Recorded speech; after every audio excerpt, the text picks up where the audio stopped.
Yeah, rock on!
Hello everyone, it's Spoof Ice Booth here, and welcome back to Genshin Impact. Hey Twee, how you doing?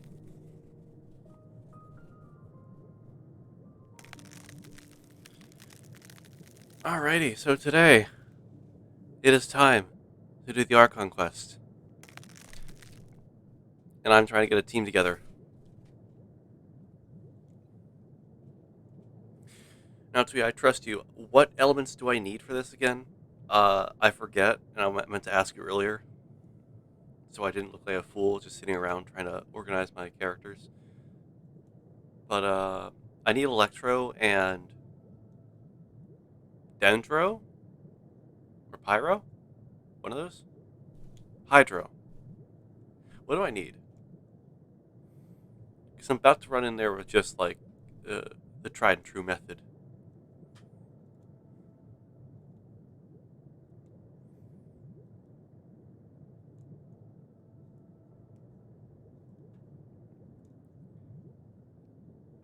Anyways, I'm looking forward to this, Archon quest tonight. I have, mainly because, one, I want to catch up on the story. Cryo and Pyro I need. I need Cryo and Pyro. Okay. changes things up a bit. We'll be extra. Let's grab you, Mia. Are you going to hold a festival? It's okay, Tree. No worries. I really want to bully all the enemies, so we're gonna grab I'll Eula. scout ahead. I think we'll stay with Kokomi because I need that good buff that she gives when healing. So I think this is the team we're gonna bring in.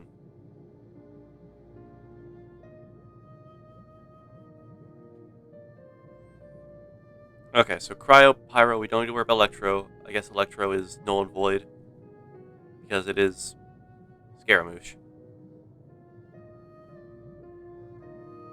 Or the Balladeer, as he's calling himself.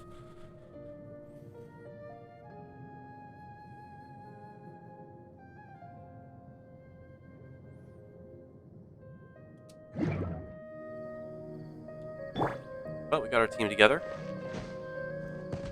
And now... Where am I looking? Right. Here. Time to do the Archon quest. Talk to Candace.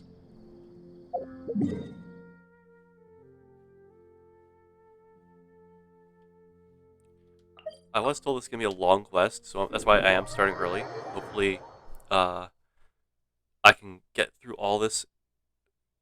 Oh, these gadgets with an electro bar. Okay. Okay, from here on out, I don't want any, like, that's the only tips I'm going to get for tonight. So no worries, Twee. But from here on out, we're going to see what happens. If I struggle, I struggle.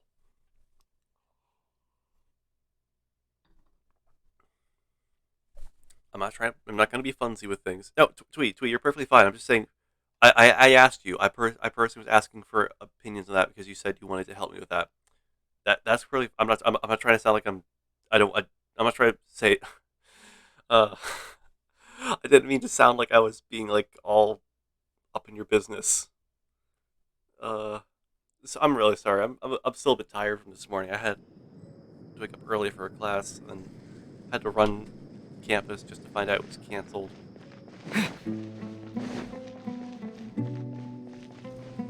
Oh, Sino's there too. All right, let's begin. Grandma, is King Dashrath? Candace, we're here! I thought Sino was next to her. Oh, okay. I guess I was imagining things. Has everyone arrived? Everyone is already waiting inside.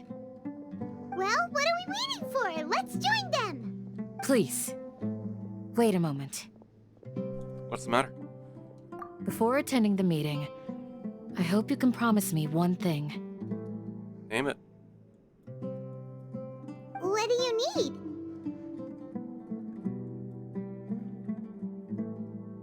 Promise me that you won't commit to anything too reckless. That is a promise I don't know if I can keep. What do you think? I'll try not to. Okay.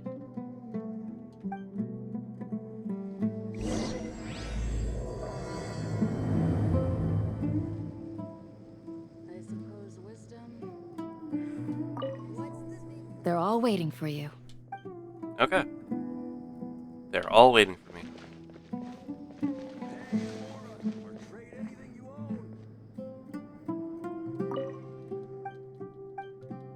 Okay, I thought these two would like have voice. For some reason I thought they were part of this.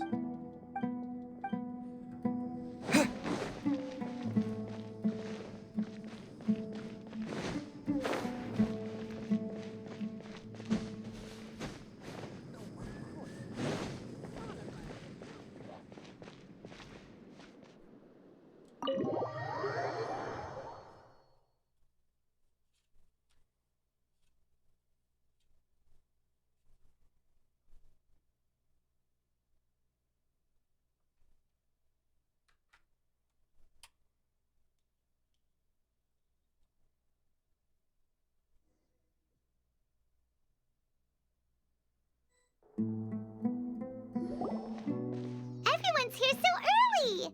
But Why isn't anybody talking? Why indeed? We already discussed things a bit. Hey, where have you been? I've missed you too. Miss you too, Dia. Are you ready? Yeah, we can start now. Very well. After some discussion and debates, the group finally works out a detailed Are plan. you sure this is gonna work? I gotta admit, it's bold. Color me impressed. It's worth a try. The point of discussion is to arrive at a solution. Let's cut the small talk and move to the next point. You're making Paimon nervous.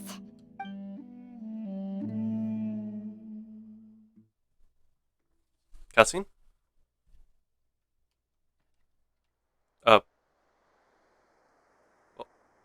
What's gonna happen here? I see a loading mark.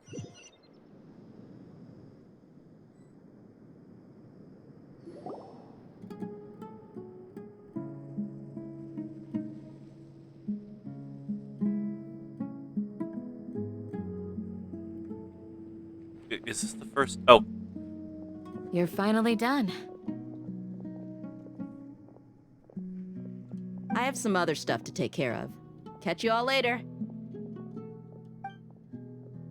Come on, don't give me that face. I know what you're going to say. I'll be careful. That's what I wanted to hear. Take care. Well, traveler, Paimon, judging from your expressions, the meeting must have been quite productive. You can tell? I'm not that good at scheming or strategy, but I can sense people's emotions. And based on your reaction, things must have gone quite well. we'll make our move on the next.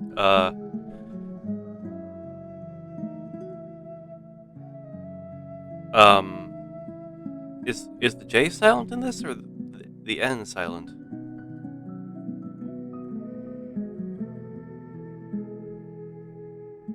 I'm gonna assume it's the J. No, but why would the J be capitalized then? I guess the N silent? Jagarbade. Nagarbar? Nagarbade, okay. Paimon's a little worried. That day, whatever. Hopefully nothing will I'm go bad at wrong. pronunciations. To be honest, I feel the same. But you're already some of the most capable people I know. So you have my trust. Candace gave us a compliment. Your deeds speak for themselves. Candace, we stayed behind to tell you that, although you won't be coming with us, we'll be sure to remember your words. I'm very glad to hear that. I've said the same thing to everyone here today as I said to you when you arrived. Your safety is the most important thing. Only when you're safe can the plan be successful. So please, take care. Thank you, Candace. You're welcome. And thank you for taking my advice. Good luck with everything. I'll be here in the village praying for you.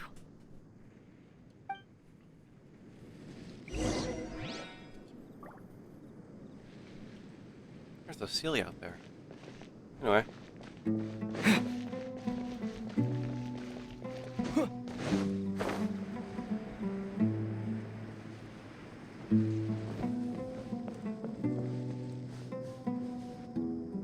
We're meeting up with the Emirites.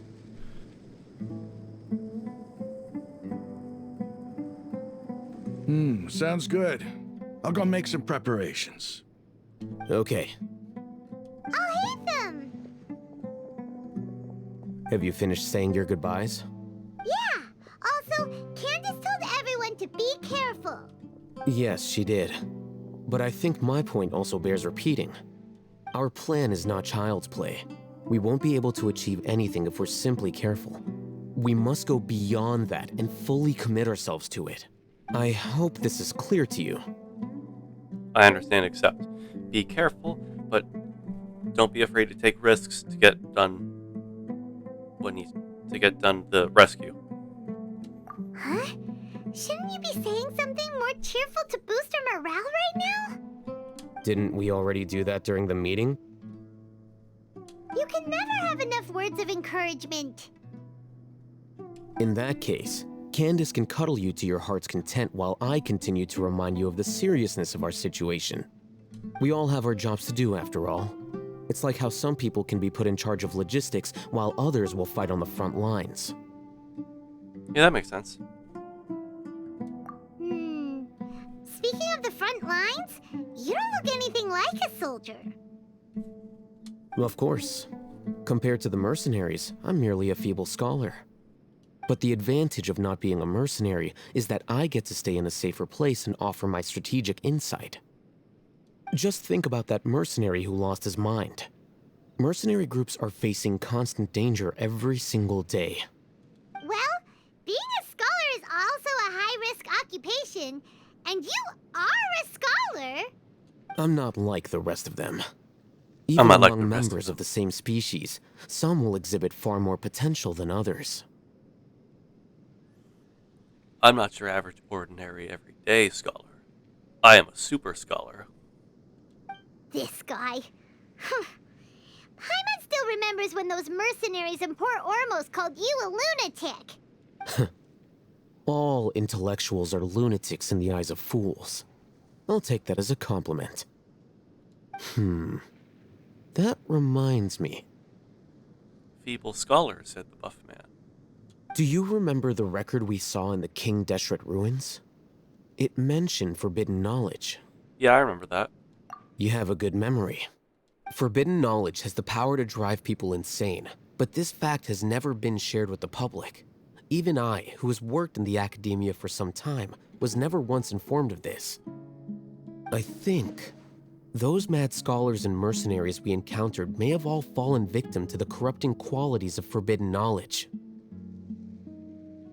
But the academia has always held a different view.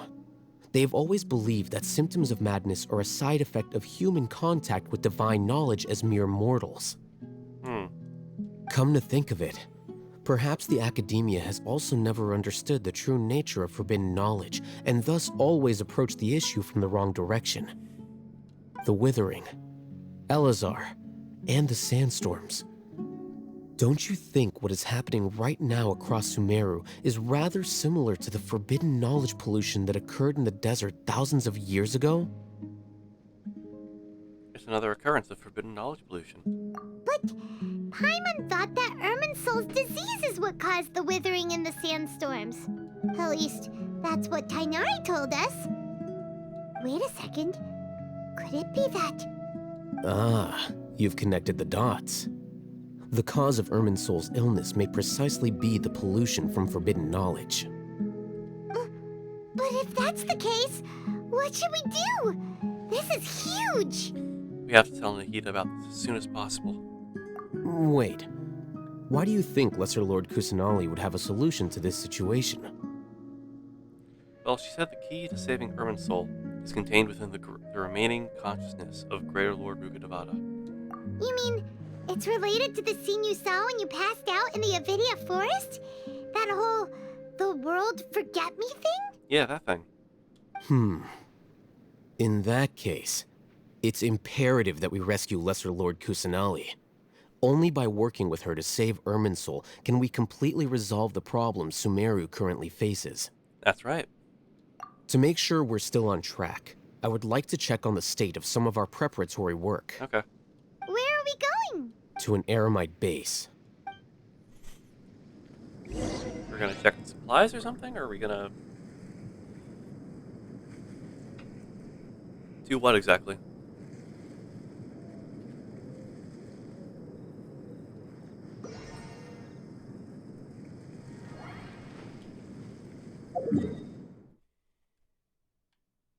Oh, we're going over here. There's one area I have not explored.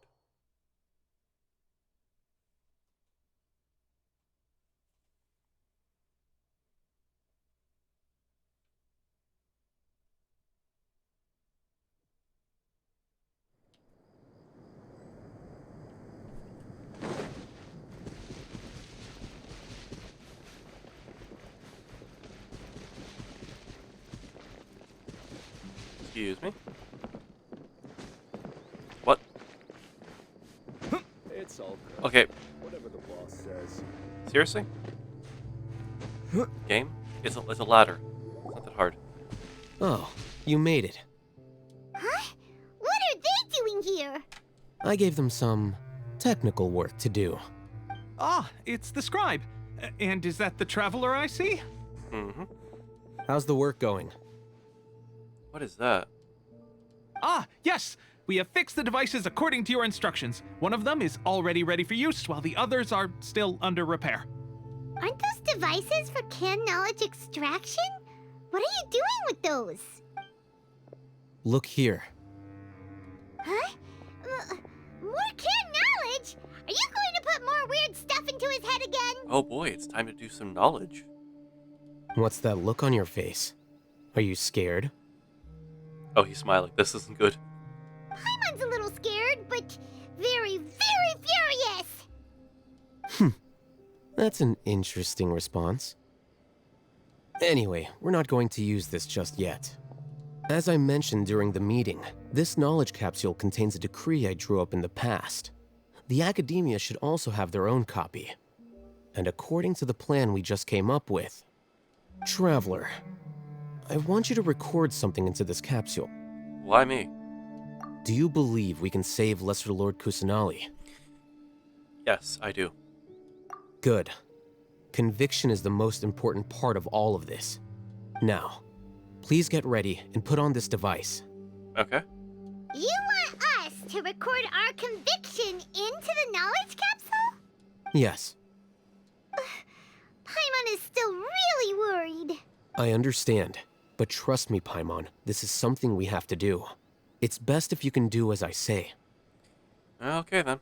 Because, to achieve this impossible task, it sounds like you'll need to fool your own heart first. Although it may feel like a trick, self-encouragement may be the most important tool we have. That makes sense. Paimon can see the point you're trying to make. I'm ready. Imagine this. We have orchestrated our plan and successfully rescued Lesser Lord Kusanali.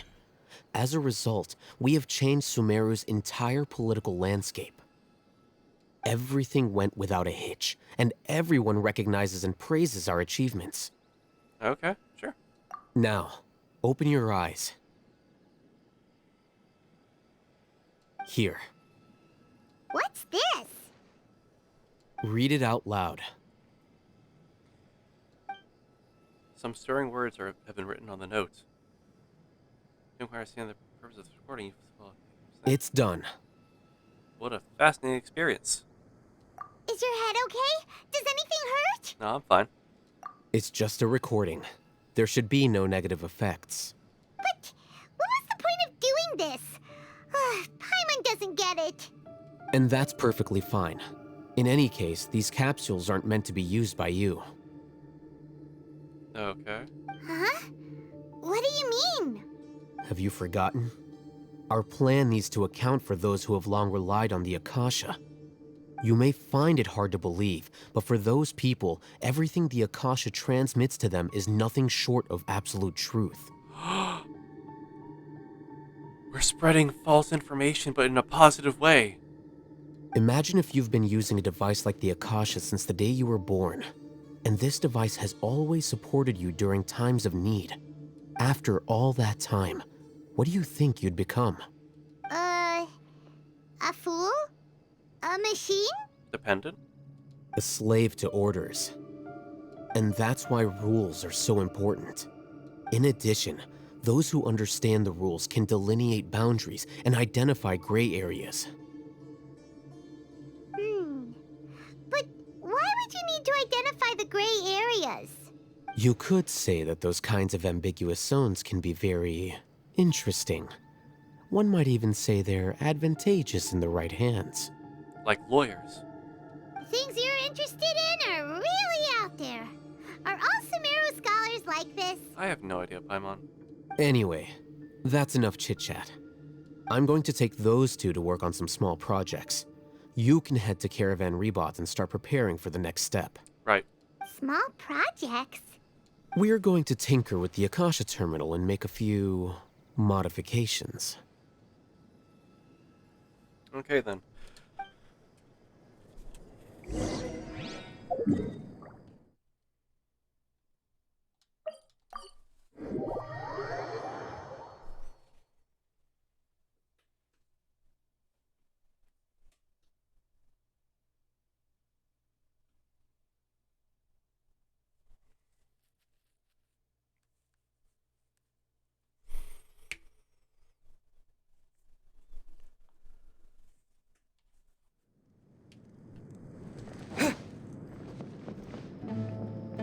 Ah, Sino. I thought we agreed on a plan. How can you go back on your word? The plan is too radical and carries a high risk for casualties. I've given it a lot of thought.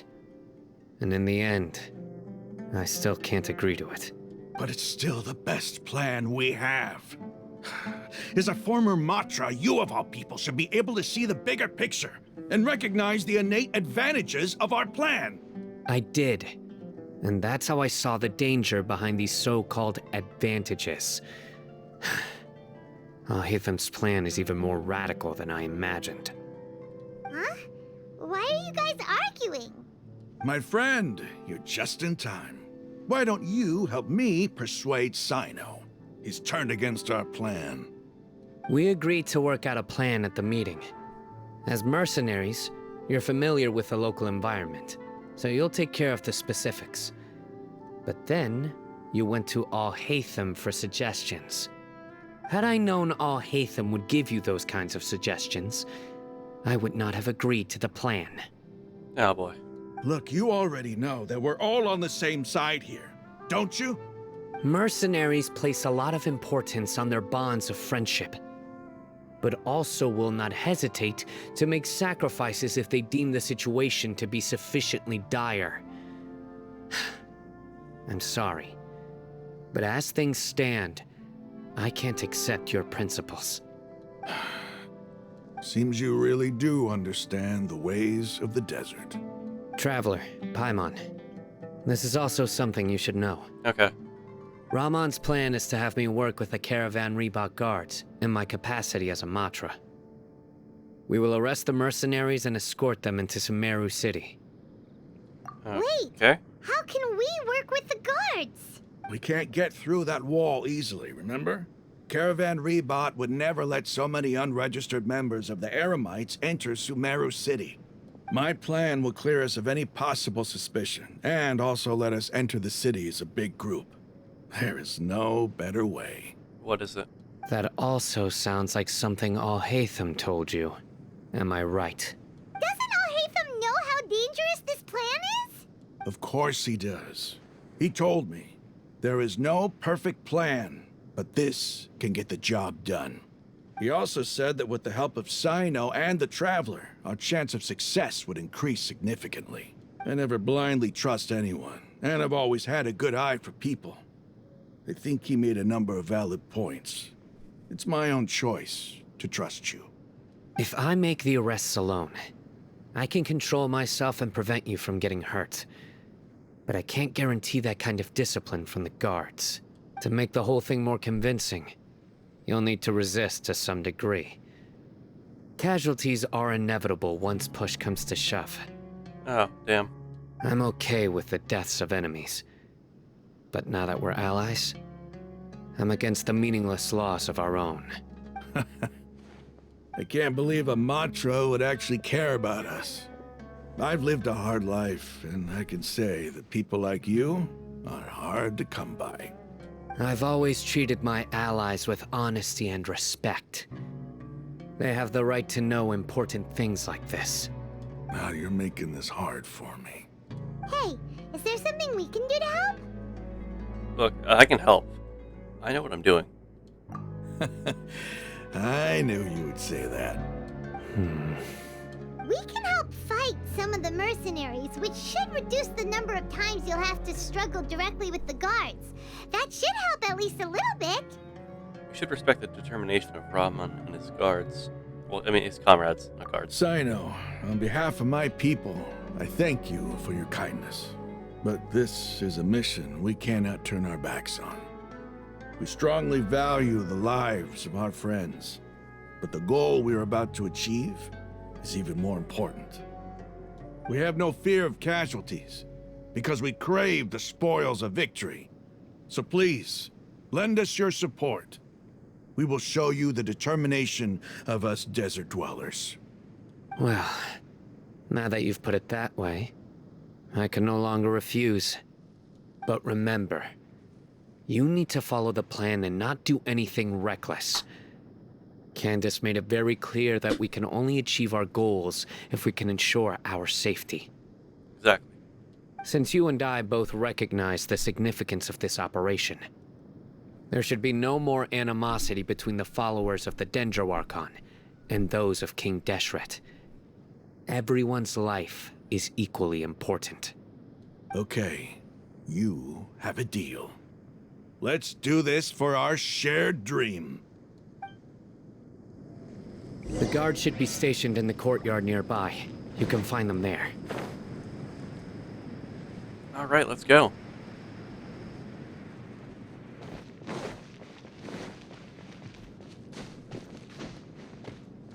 King Deshret's familiars in the desert.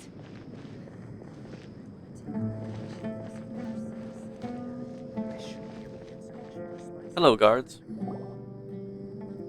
Guards! General Mahamatra! To what do we owe the honor? Keep your voice down. This is a secret operation. I'm going to arrest a large criminal gang near this location. According to the Academia's Guide and Regulations on Secret Operations, I have the right to ask for the cooperation of Caravan Rebot. Ah, of course, of course. Mahamatra Sino's order is the Academia's order. Just let us know what you need. But who exactly are you planning to arrest, and how many people are you expecting? Depending on the scale of this operation, we may need to report it to our superiors. They're a squad of Eremites whose number is comparable to Ain El Akhmar in Port Ormos. They're involved in the theft and resale of supplies from the Academia. As many as Ain al-Ahmar? This should definitely be classified as a joint operation. Then I suggest that you report this to your superiors as soon as possible, and treat it as a top priority desert operation. I will need personnel. Oh boy. Got it. Please wait a moment. I'll contact them immediately. With a nice, slow and brisk pace. Because this is work. You're much more friendly to us. Because I trust you. Paimon can't believe you're still in the mood to chat. This whole thing has Paimon scared stiff. Aren't you even a little worried? What if these guards already know that you have betrayed the Academia and are no longer their General Mahamatra? Even if that guard doesn't know, their superiors might, right? We discussed this, remember? Yeah. Jedi mind tricks all the way. The Caravan Rebot operation is of great importance. But don't worry, the guards there shouldn't know that Sino has stepped down. How can you be so sure? First, the other Matra still don't know why Sino has left, which proves that the Academia has been covering up the matter. Second, this is a crucial moment for the Academia's God creation plan. If something were to happen to the General Mahamatra, it's bound to attract a lot of unwanted attention. No matter how you look at it, they don't seem interested in sharing the news of Sino's departure. This is good. A reasonable inference. I agree. Which brings us to our next issue.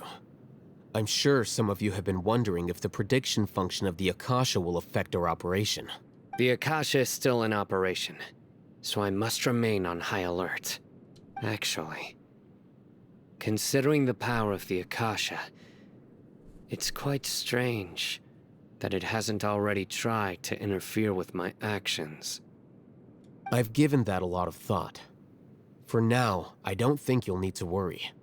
If you remember, when you first came to Aru Village, all your actions and routes were predicted by the Akasha. It even gave that information to those who kidnapped the village keepers. But things like that never happened again after we met up with the Traveler. Yeah. That's true. But why? Look at it from a different angle. Why do you think the Akasha will predict your actions? Because my personal data has been entered into the Akasha. That's true, but the key to this question is, how well can the Akasha make predictions about a person? Haven't you ever thought about it? Just how can it do this in the first place? By learning? Because the Akasha controls the entirety of Sumeru. The academia firmly believes that all human actions can be explained through logic. By sorting and analyzing entered data, the Akasha can derive behavioral logic and predict the actions of those who fit an existing logic model. However, at the risk of sounding like an advocate for fallacies, can everyone truly be considered logical at all times? I am the most illogical person known to man. Emotions are part of our behavioral logic, but can you guarantee that every experience of the same joy or pain would be equally intense? How can our feelings and opinions be predictable down to the letter in every single instance? Sino, in the past, you've always worked alone. In the absence of another person who could sway you or your thoughts, the Akasha could produce predictions that were similar to your real-life behavioral principles. Decisive and principled, you were used to solving problems alone. That's why the Akasha could figure you out. But now, you've joined a team. And I believe the Akasha hasn't yet figured out the full composition of it. Clever. Our thoughts and logic have intermingled and weaved themselves together to become a complicated, chaotic mess. Any one of us could potentially disagree with another. The Akasha lacks data on these interactions, and it's impossible for it to predict your actions in the future based on your decisions in the past. After all, there's probably a limit to just how much we can be modeled or controlled by data.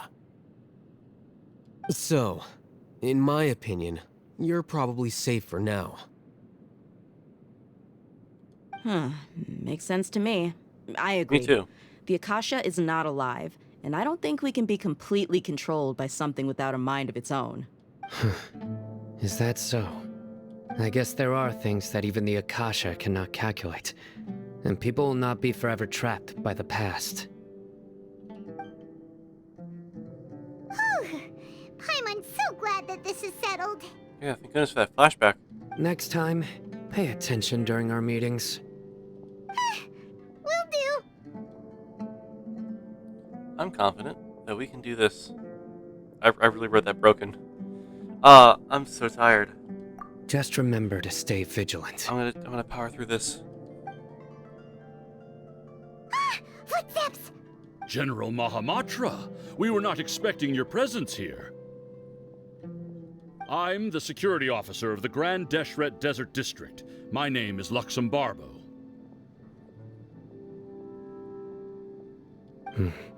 This is my assistant, the Traveler. He will be working with me. The construct next to him is for his work.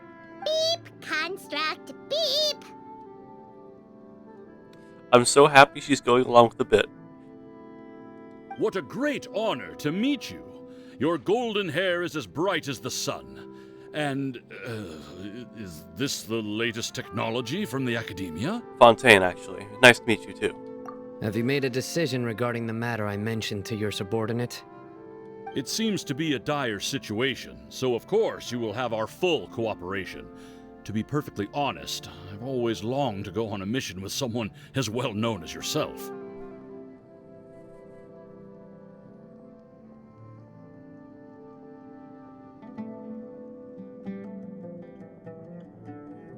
There's no need for flattery. Yes, sir. Take your most elite platoon and follow me to the eastern side of the district. We will carry out the operation there.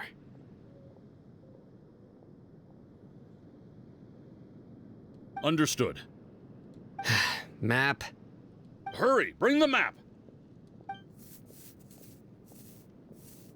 Sino In circles the 2 map. days, we will engage Rahman's Eremites and capture all of them. Any questions about the time or location? None at all, sir. Good. See you then. Yes, sir.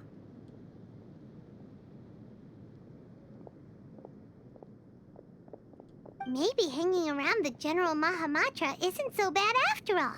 Everyone's so respectful towards us. Yeah, it does feel pretty good. This is all due to the absolute authority of the Academia. And now, we're going to strike back against that massive pillar of power. With a wrecking ball of steel and anarchy. Get ready. We will move out in 2 days. I'm ready. And this fire that's behind me is in no way symbolic of the fact that I'm going to burn it all to the ground.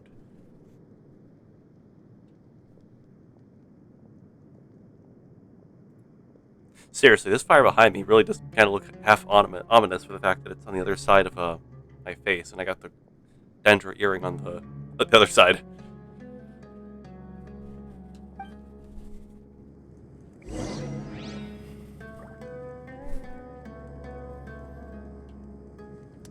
Time to wait 2 days. That was a photo. This is photo mode. This is not the vlog.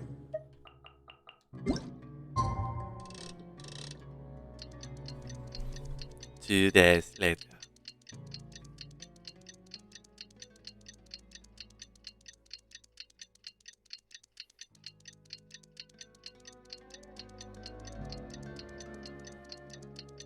Wow, you can see all of Sumeru. You can see Dragonspine, the Chasm, the Jade Palace. You can see a lot of things from this view. This is awesome. It's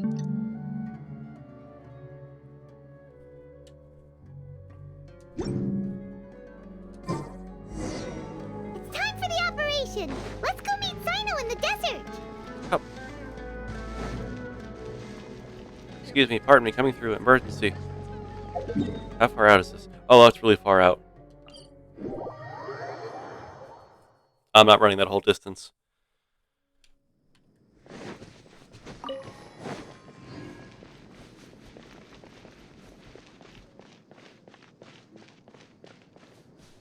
I am, however, gonna grab this.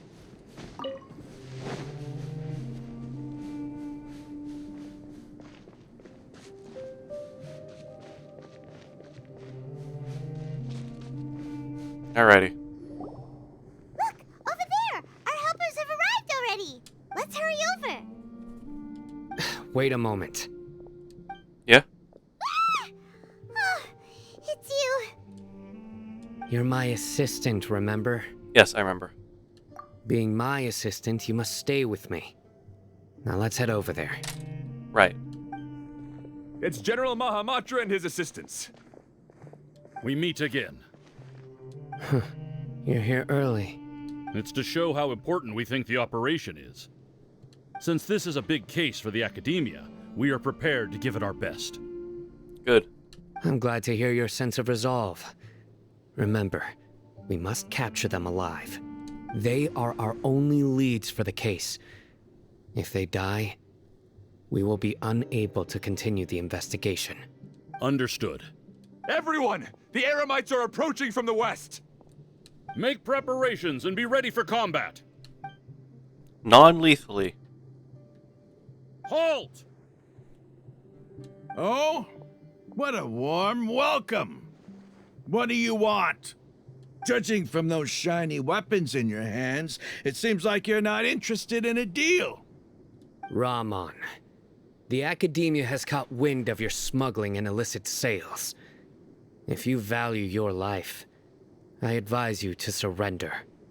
Who are you supposed to be? A Matra from the Academia? I can't believe you came all this way just to catch us. I'm not here to talk. Oh. Nobody's given me this much time of day since I became a mercenary. Brothers! For that slight, let's wash our blades with their blood. Let's show them we Eremites are not to be messed with. Okay, non-lethally. Non-lethal. The fuse is lit. Non-lethally. Shudder. Remember, non-lethal.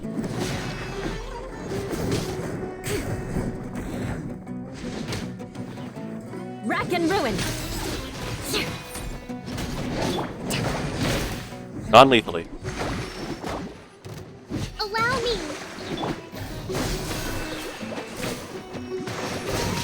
A fist of reprise.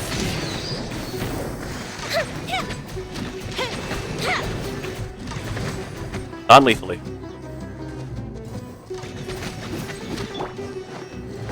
Propagate!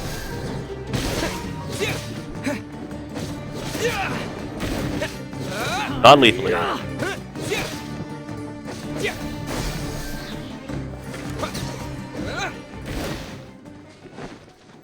Spring forth!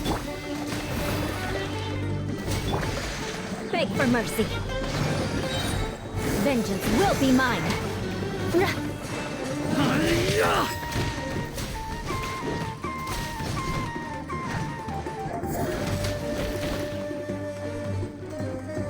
Non-lethally.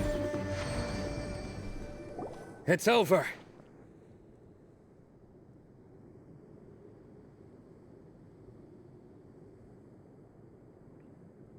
Gotta stay non-lethal. We have subdued them. The operation is now over. All Aramite mercenaries and related personnel in the area have been arrested.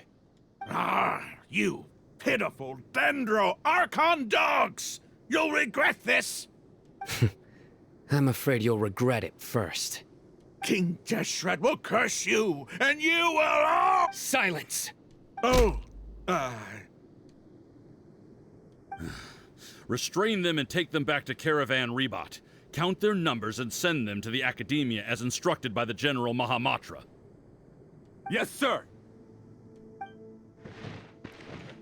All according to plan. Mahamatra Sino, I will now take my leave. If you need further assistance, please come to Caravan Rebot and ask for me. Understood. You are dismissed. There they go. Let's talk elsewhere. Okay. You find a safe place to potentially free of potential eavesdroppers. This part of the plan went really well. Yes, things went perfectly. That's fantastic. And that punch you gave Ramon there sure looked convincing enough. Once we're done here, I'll return to Caravan Rebot and oversee the group's transport. I promise. I'll get everyone into Sumeru City safely. Thank you, Sino. Yeah, you're the reason why everything went so well. It's not the time to celebrate yet. I believe Dia should already be waiting for you. Right. Go join up with her. She will need you to introduce her to Tainari. Yeah, we have to help with that introduction. Speaking of which, is it really okay for us not to share the full plan with Tainari? What if he'll feel miffed about it and refuse to work with us? Yeah, I'm a little worried about that too. I have a very close relationship with Tainari. Oh yeah, I know that. Given how well we know each other, I believe my message alone should be enough to bring him to our side. He knows I won't make jokes about things like this. Well, I did see you chat with him that one time, so this must be serious. If we need help, Tainari is the best option. Get ready for the next phase of the plan. Don't keep them waiting. Right.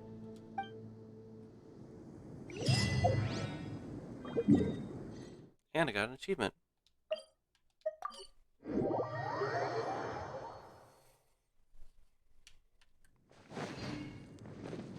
Oh wait, right. I wanted to have a certain character when I did this mission. But I don't think we're gonna fight Dottore, so Dia, we're here! It's about time. Didn't you say our part of the plan is the most important of all? And here you come rolling in late.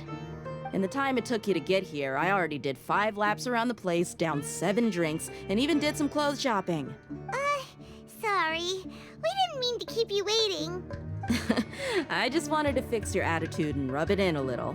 After all, you took your sweet time getting here, and we've got important stuff to take care of. right. Sorry, the situation was a bit tricky. I just like seeing that serious look on your face. All right, I'll stop. All joking aside, I'm glad you're here. Let's get moving and take care of this as soon as possible. But where should we start?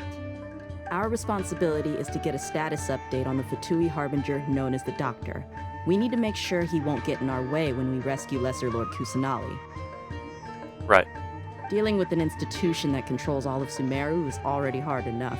If the doctor were to crash the party, it would be next to impossible for us to achieve our goals. Yeah, we sure don't want him showing up.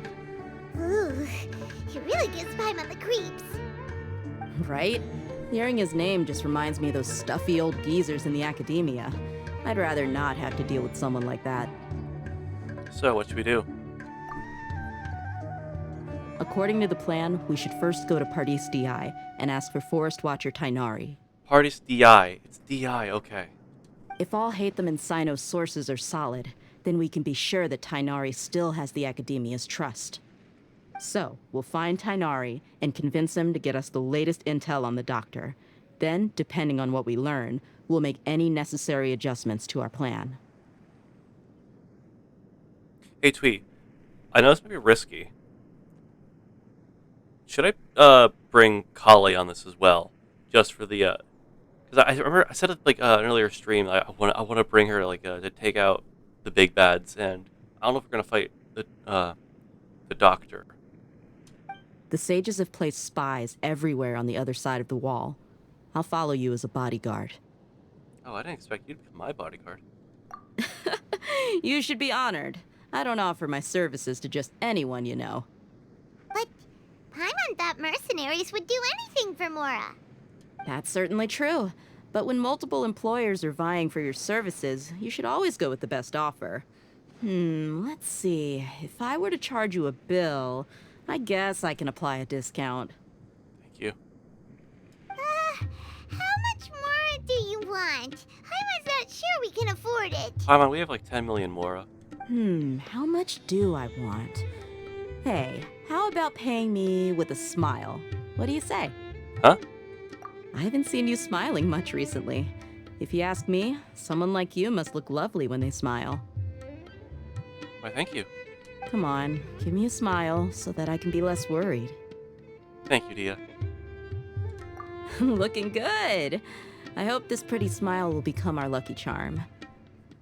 There are many kinds of smiles, but only a truly joyous one can bring blessings to others. Let's consider this smile a down payment for our future victory. Okay. Let's go. It's time to pay a visit to Pardis DI.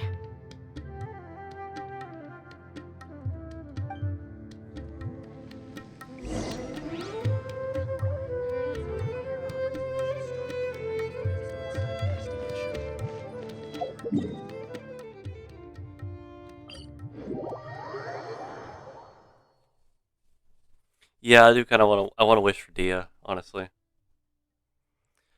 Part of me wants her to use like the 2-star claymore that she was using as well, just for like theming.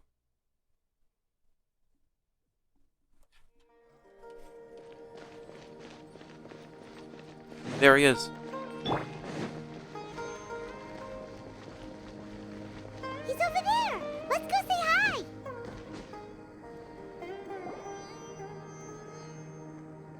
Tainari!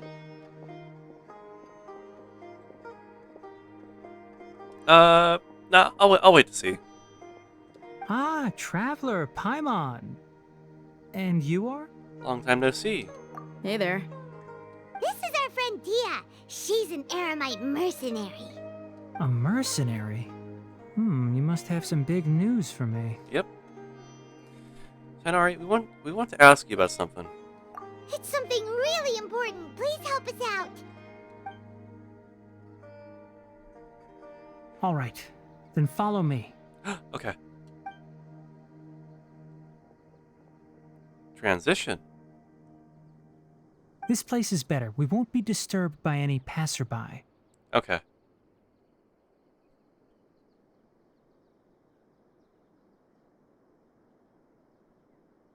All I'll say is that it might be close to Al Haytham's banner, but not the same patch, thankfully.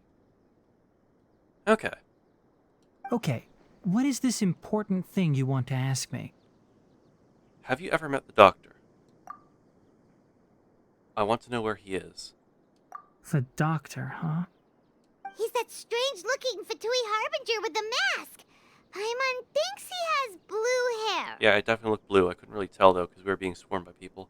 Yes, I know him. Actually, He left Party's DI just a little while ago. He left already? Yeah, he came looking for me. Can I ask what it was about? Sorry to ask you like this after having just met, but your answer is very important to us. For now, all we can share with you is that your friend Sino is working with us. Sino, you say? Yeah. I see. So that's why he hasn't been at the academia. Okay. I will answer your questions and will assist you any way I can. You don't have to tell me everything that's happened. Thank you so much. Sino's name really does work wonders. You're not even a little worried that we might have made it all up? Despite having just met you, I can sense that you're the serious type. Between you, the Traveler, and Sino, none of you strike me as the type that would conspire to deceive me. I would never deceive you, Mr. Floppa. You don't need to tell me anything you don't want to. I'll also get straight to the point. The Harbinger you mentioned came to me because he wanted to take the scholar Hypatia away with him. Hypatia? Why would he want her? What is he after? And what do you mean by take away? Is he planning to leave Sumeru? Yes. He told me his return to Snezhnaya is imminent. Okay. Oh, his hair was a lighter blue, now that I remember. So you mean... you're leaving this place soon? Indeed. Otherwise, we could have perhaps talked a little more. I was just about to set out when I remembered something important. To that end, I made a final trip to Pardis Di. Let me ask, have you been taking care of a scholar by the name of Hypatia? Your sources are accurate. No doubt because you recruited many informants. But you're right. Hypatia has indeed been receiving treatment from me. Forgive me for asking, but how's the treatment coming along? Given the way you're asking, I assume you have something to say. Since you asked, I'll be frank. I would like to take Hypatia to Snezhnaya. It's incredibly difficult to transfer a patient. As a scholar yourself, shouldn't you at least be aware of this? Oh? I can't believe your utter lack of faith in me, to the point of even questioning my general level of knowledge. How unbefitting. Well, you're the only one who's ever made such a request. I have my ways of keeping her safe during the journey. In addition, I can also promise that under my care, Hypatia will receive the most advanced and effective treatment. I will personally supervise her treatment and see to her recovery. Would that be agreeable to you? And enjoy the nice, sufferable, frozen climate of Snezhnaya instead of the warm, relaxing climate of Sumeru? That makes sense. Hypatia was born in Sumeru and remains a scholar of the academia. Her situation has not become dire enough to necessitate her transfer to another nation. Transporting her to Snezhnaya is risky, and the potential benefits are unknown. As the person currently responsible for her treatment, I cannot possibly sign off on this transfer. Your suggestion is rude and reckless. I'll pass. Damn. I don't know much about the doctor, but after talking with him, I realized that, just like many other scholars, he possesses an aura of arrogance that I've come to detest. It's not so much that he's looking down on others, but more that he's so confident in himself and his abilities, to a point of near insanity. I would never refer a patient to someone like him. Good.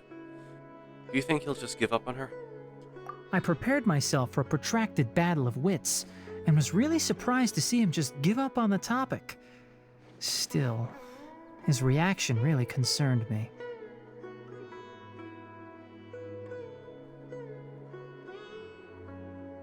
Yeah, Tighnari's just straight to the point. I love it.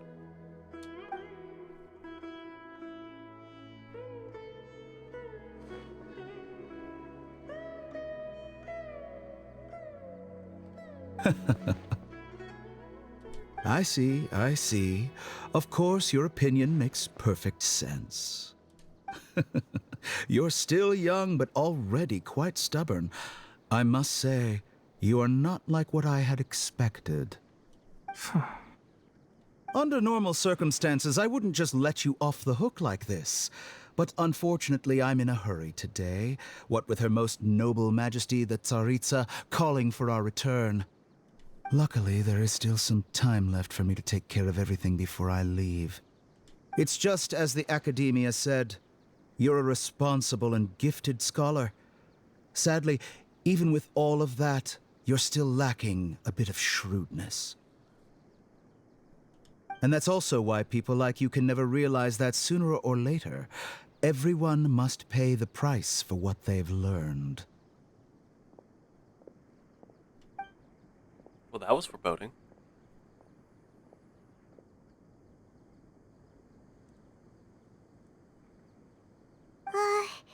Paimon can't help but feel like he's hinting at something unpleasant. He asked a question, yet didn't care for my answer. Perhaps I'm nothing but a talking rock in his eyes. In some ways, that's good. No one expects the talking rock to do anything.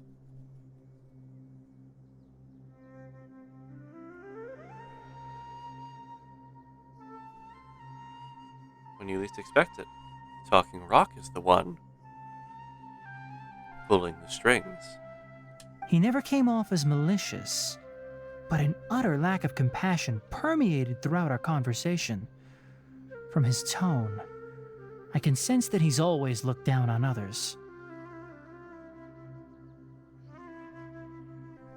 I can't believe he's actually leaving Sumeru. I can barely believe it myself. But if that's true, the situation will be in our favor. I don't think I missed any details. Frankly speaking, I don't want you to do anything too risky. Now that you know a little more, it should be easier for you to stay safe. Thank you for sharing the information with us, Tainari. Sorry we can't tell you everything. We appreciate that you helped us anyway. I won't forget your kindness. It's okay. I have an obligation to do so. To be perfectly honest, all of this may have started because of me. Oh? Recently, my master wrote several letters to me, asking me to return to the Academia and assist him with his research. Hasn't he already asked you several times before? Yes, but there's something off about this most recent batch of letters. The handwriting and tone are both familiar, but some details have been omitted. My master will occasionally leave a few dots on the back of the letter. 1 dot means that he wrote the letter on a sunny day, and 3 dots stand for a rainy day. This has been a habit of his for many years, but I didn't find any dots in his recent letters. I believe something may have happened to him. I get it. Since you are always at Gandharvaville, you would like me, someone already working at the Academia, to investigate this matter, right? I'd like to ask you to do that for me. If you can keep yourself safe, please withdraw immediately at the first hint of danger. That's clever of Tainari and his master. I can do Or his that, teacher. but I have a feeling it won't be that simple. The Academia has been working on a big project. I'm not quite sure what it is, but your master might be involved with it. Okay. If the higher-ups really are hiding something, then it will be difficult to remove myself from the situation once the investigation starts. If the situation becomes critical, I'll leave the Academia. If you don't see me there for an extended period, that's your cue. All right, we've got a plan. I'll stay at Gandharvaville to support you. If that scenario comes to pass, you must be extra vigilant. And be wary of any messages or direct requests from the Academia. I must say, I didn't expect a warning like this from the General Mahamatra. Being loyal to the Academia doesn't mean blindly doing whatever the sages say. I know what I'm doing.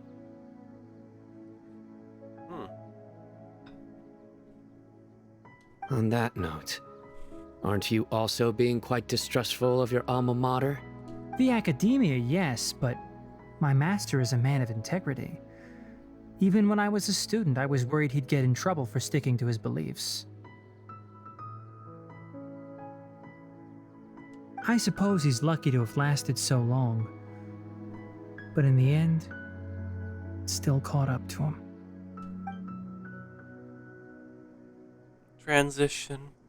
I see. So you noticed something was up with the academia from the very beginning. Right before I even came into the, into Sumeru. This may well be how Sino became involved in all this. In that case, I must keep my promise and help you however I can. Also, if you run into Sino again, please help me pass on a message to him. Trust your own senses and experiences. I think this may be something he needs to hear right now. Okay, we'll find a chance to tell him. Will do. Thanks. Right. Now let's go hunt down this Harbinger. Oh, by the way, which way did the doctor go when he left Pardis Di? That way. That way. To the east? Gotcha. Thanks so much. We'll be on our way. He's leaving. Why would he go east?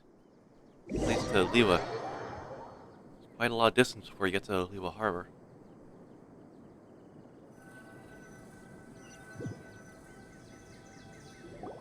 According to Tainari, the doctor is leaving Sumeru soon. I want to check if the doctor was actually telling the truth. He also said that he'll take care of everything before he leaves. What did he mean by that? We need to be extra careful when dealing with a person like him. I agree. Just to be safe, let's chase him and see what we find. But That's we risky. have no idea where he went. How can we start chasing him? We'll do it the mercenary way. I'll find leads as we go. All you have to do is just follow me. Okay. That Harbinger may have tried to cover his trail, but he still left some traces. Or perhaps he never even thought about concealing his whereabouts. Maybe that's just how arrogant he really is. Yep, we're headed in the right direction. How can you tell? The traces are still fresh, but there's no sign of his entourage. Clearly they're in a hurry. It's just as I thought.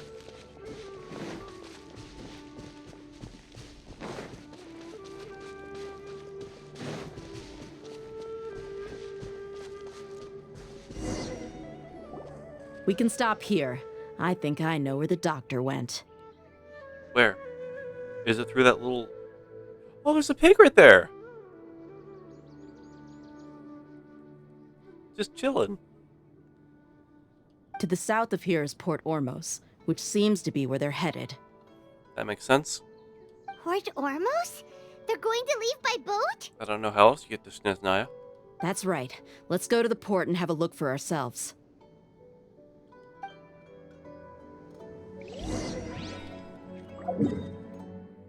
Yeah, this is actually the main road that leads to Port Ormos. There is no other way to go.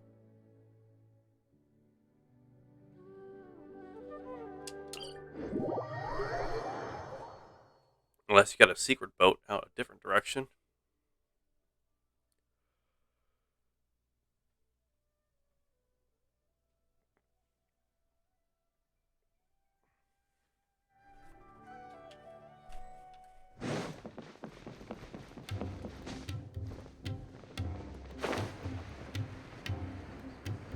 Well, well, well.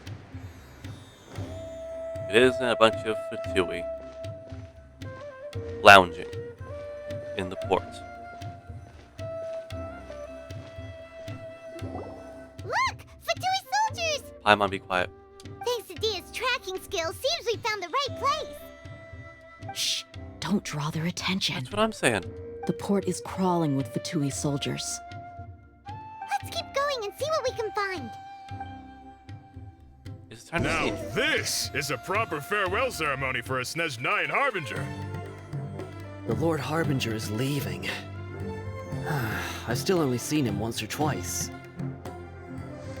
I used to hold a position in our homeland, and back then, the doctor spoke in a very different way from the way he speaks now. Maybe the way people talk in Sumeru has rubbed off on him? It's always like that when you spend too long away from home. When he gets back to Snezhnaya, perhaps it will also take him some time to get used to the life there again. Huh? But, sir, that can't be right. No, I remember it like it was yesterday. Both his expressions and tones are now very different. Also, for some reason, he seems like he's all smiles now. Huh. You must be mistaken. Nobody's supposed to look happy when they're on a business trip. No one can see me. The doctor is on that boat. Oh, he is. So he told the truth after all. He is actually leaving Sumeru. Let's get closer and find a place to hide so we can observe him. Let's hide. Further away, so we get closer. This place will do. We can hide here while we keep an eye on the boat. So the doctor didn't lie about leaving Sumeru. Could it really be that simple? Are we sure he's not planning something? Uh-oh. What's the matter? He saw us.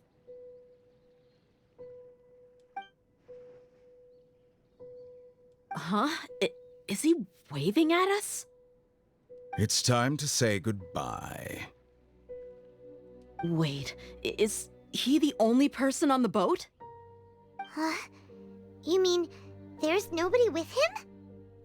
And where are all the soldiers we saw in the port just now? Wait, what? They were all here just a few minutes ago, but now they vanished. So this was a trap. There's nobody around us. Wait, don't tell me that. Luckily, there is still some time left for me to take care of everything before I leave. Oh no. Uh-oh. They might be after Hypatia. Let's get back to Party's DI. Huh? What do you mean? Hypatia once connected her consciousness to the Balladeer. I'm afraid that she's seen something that she wasn't supposed to see. If I were the Fatui, I would also try to take her away. Oh god. And if I couldn't... Get rid of the evidence. Oh no!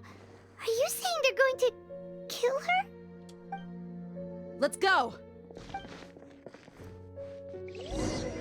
Okay, I would normally bring healers for this, but this is a chance to probably beat up a bunch of Fatui, including Dottore. I'm grabbing Kali.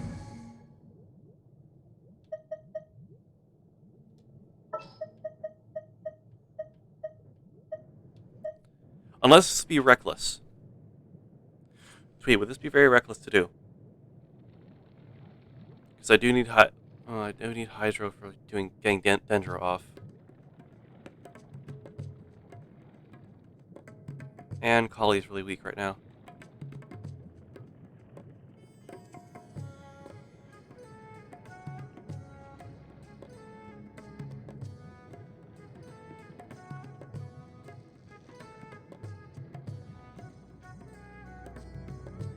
Oh, please clarify.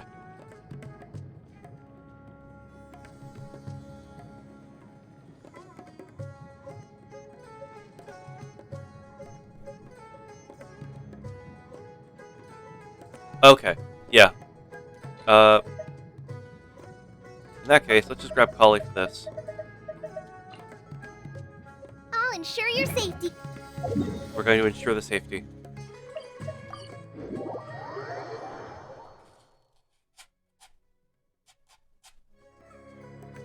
Party's DI is not a place you Fatui can just show up and do as you please.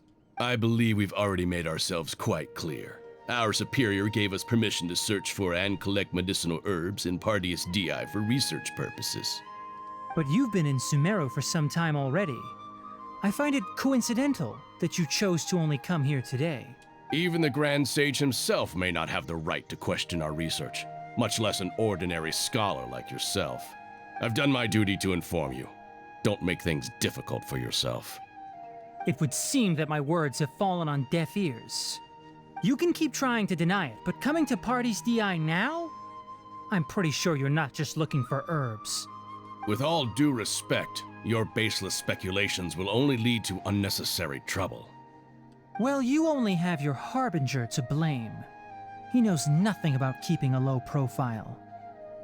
I may be staying at Party's DI as a scholar, but that doesn't mean I'm no longer a Forest Watcher. It is still my duty to protect the peace and safety of the scholars who have contributed so much to Sumeru. Then it seems our conversation has hit an impasse. No one will lay a hand on you, Hypatia. Not on my watch. Hello. Are you alright? I'm fine. These Fatui have really crossed the line. Time to teach them a lesson.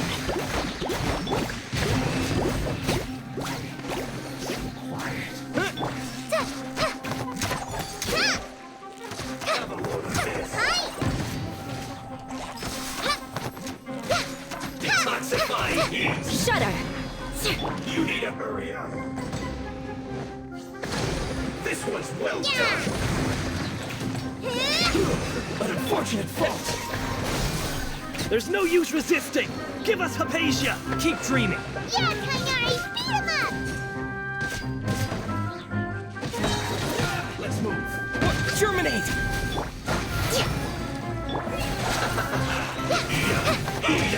You need to hurry up! Write this on the side! Don't touch me! I can keep going! Stay right. Rest and rebuild! I guess this is it. This one's well done! The doctor's orders are absolute! Yeah? You've been someone's lapdog for so long that you don't know anything else now!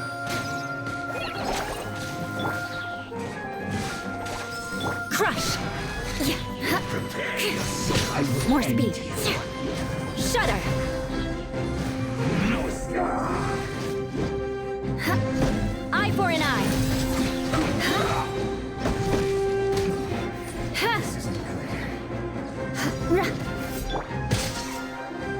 Scanner!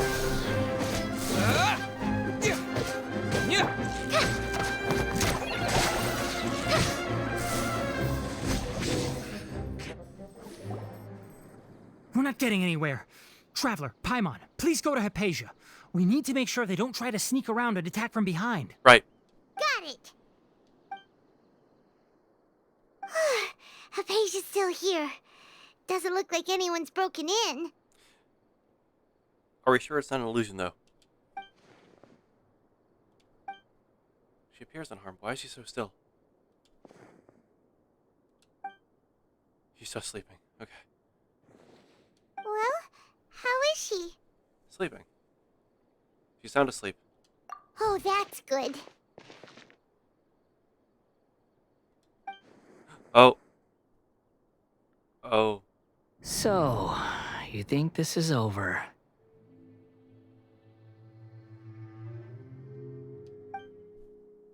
That voice. Oh, this isn't like cinematic. Balladeer. What? The Balladeer is here?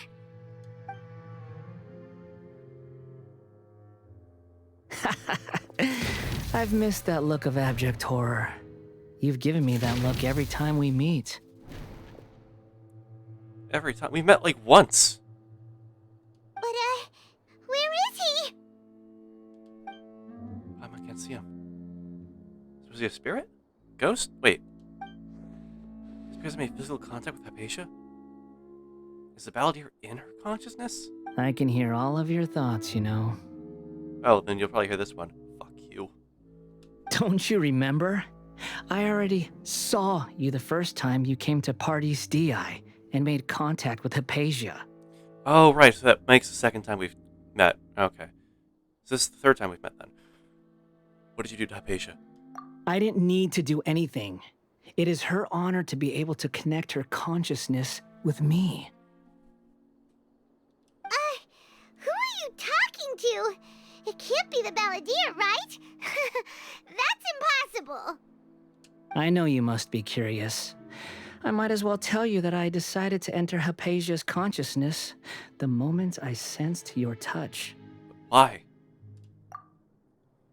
I wanted to observe you on a fool's errand. Hey, Traveler! What are you doing? Paimon, please stay quiet for now. My deification is nearly complete. All that's left now are just some final details. Do you understand? Even if you manage to rescue Lesser Lord Kusanali, it will be impossible for you to defeat a bona fide god like me. Joke's on you, I've already beaten plenty of gods. Is it wise to force that childlike god into a divine battle against me? Yes. Especially when I've already beaten several gods. Academia's acted faster than we thought. Scholars consider the God of Wisdom to be the sum total of their faith. It's how they can justify reverence for a god as they construct it. But this also shows that humanity's worship of gods is a combination of blasphemy and exaltation. It's truly laughable. If you can hear my thoughts, I want to ask you a question. Yes. What is it? You're acting more friendly than usual. Or am I mistaken? Yeah, I'm in a good mood. Which is why I'm talking to you like this. I find that kind of odd for someone who enjoys watching others suffer and the bloodlust you have. But, like, are you really okay with all this? What do you mean? The Academia plans to infuse your consciousness with divine knowledge capsules. This is extremely risky, you know. Even if the Academia's theories are correct, and you manage to gain the wisdom of God, you would probably no longer remain yourself. You would become the new Greater Lord Rukkhadevata from the Academia. Even if it means losing yourself, would you still want to become a god? Those words almost make you sound like a friend who actually cares. More or less, I tried to make you second guess yourself, but whatever floats your boat right now. But you're wrong. I'm different from all of you. I was born to become a god. My entire life up until this point has just been a meaningless routine. Just think about a sheet of paper. By itself, it holds no meaning. The content recorded on it is what gives it value. And you're already making analogies like Nahida. All I had recorded down before were some painful memories and boring human feelings. Such senseless drivel should have been erased a long time ago. Indeed, to me, the sight of you fools in your futile struggles is far more amusing. Tell me, just what has this world done for you to protect it with such zest and conviction? You wouldn't understand. I'm connected to your consciousness, so I can hear what you're thinking and sense the depth of your determination. Good, then take a nice long look. This is a good conversation we're having. So here's a word of advice. Let go of your misguided guardian complex. You know nothing about the truth. It'll be for your own good, as well as everyone else's. Humans are a species that can only find bliss in ignorance. If that's true, if that's truly what you believe, then why do you keep your connection with Hypatia? I mean, surely, with the power you've come to possess, you can cut her off with just a thought. Ah, you've seen my affection for her. If you were in my position, I think you'd feel the same way. Yeah, I mean, if I was becoming a new god, I would cling desperately to the one follower who acknowledges my existence. She peered into my consciousness and saw my past. Someone like that is qualified to become my first follower. Then I guess I'm your second. All gods need followers. So Hypatia has been chosen. Her appearance heralds my imminent arrival at the throne of divinity, while her worship shall become my glory. Is that so? You're doubting me again? No matter. Soon, you'll know what kind of authority you're challenging. If you truly cherish your follower, you should protect her from harm. Who wants to hurt my devout follower? Oh. I thought you'd be able to at least read my thoughts on that. It seems that the doctor does not wish for her to stay in Sumeru and continue receiving treatment here. Isn't that a little suspicious? The doctor wants to hurt my first follower? Yeah. Doesn't that make you mad?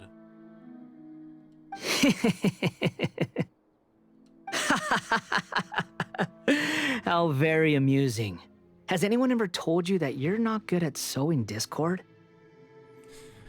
I don't think it's about the size of the discord you sow. I think it's more so how deep you can put it. The doctor has never known his place. Even now, the puny human thinks himself capable of interfering in the business of the new god. And yet here he is, trying to take your follower. You're still too naive if you think a few words will be enough to convince me to destroy the doctor. But I'm willing to give you a gift, just like my expression of affection towards Hypatia. It is an honor for you to be able to stand here and speak with me. As my listener, you will be rewarded. I hope that reward isn't a lightning bolt. I've already received plenty of those. That look on your face, what are you planning? Both good things and bad things can be called gifts. After all, gods have never needed to be reasonable. Paimon hears thunder! Thunder. Be the Baldir? That person Paimon couldn't see was the Balladeer? Oh, he sure chatted with you for a while. Yeah, he's become milder, but somehow even more deranged. Oh good, it's thundering outside. Where is the storm headed? Oh, is the Baldir using the Gnosis to change the weather? Oh god. Oh god, he's going to hit me with lightning. My one weakness. Thunderbolts and lightning, very, very frightening me. That means anyone outside is in danger! Let's go! Tainari and Dia still must be fighting! Paimon, if we go out there, we are in danger. And I don't want that. I don't want that.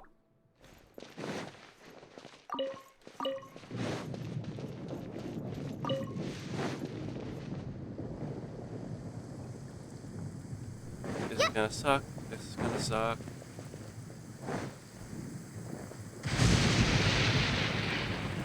Take that, God. You missed. Oh! Have the Fatui retreated? Tainari and Dia over here. Hey! What happened to you? He's hurt. I'm fine. Don't move. I've seen eremites get struck by lightning before. You need to rest. Struck by lightning? Ah, first time? We were fighting, and just as things started looking grim, the weather suddenly became extremely strange. Lightning started attacking everyone, almost as if it were alive.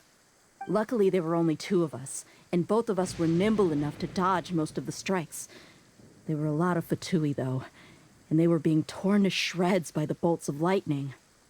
With that, all the Fatui soldiers were forced to retreat. I'm really sorry. Why are you sorry? I might have triggered the thunder and lightning. It's all right. Oh no, I'm no, sure no, you oh! also never expected this to happen. Don't blame Why? yourself. Why me? Damn lightning. All the time.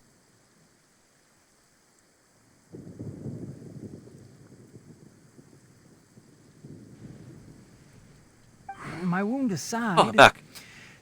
You look like you've seen something unpleasant. Is Hypatia all right? She's okay for now, but I want to tell you something. We can talk about this inside. Hey, didn't I tell you not to move? Just in case. Let's go to Hypatia's place and talk about things there. Alright, let's get inside right now.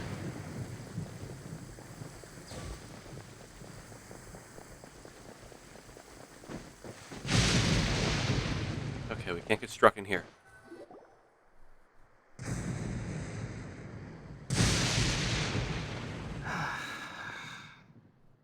Thank goodness she's fine. Hey, how about taking care of yourself first? I understand my condition.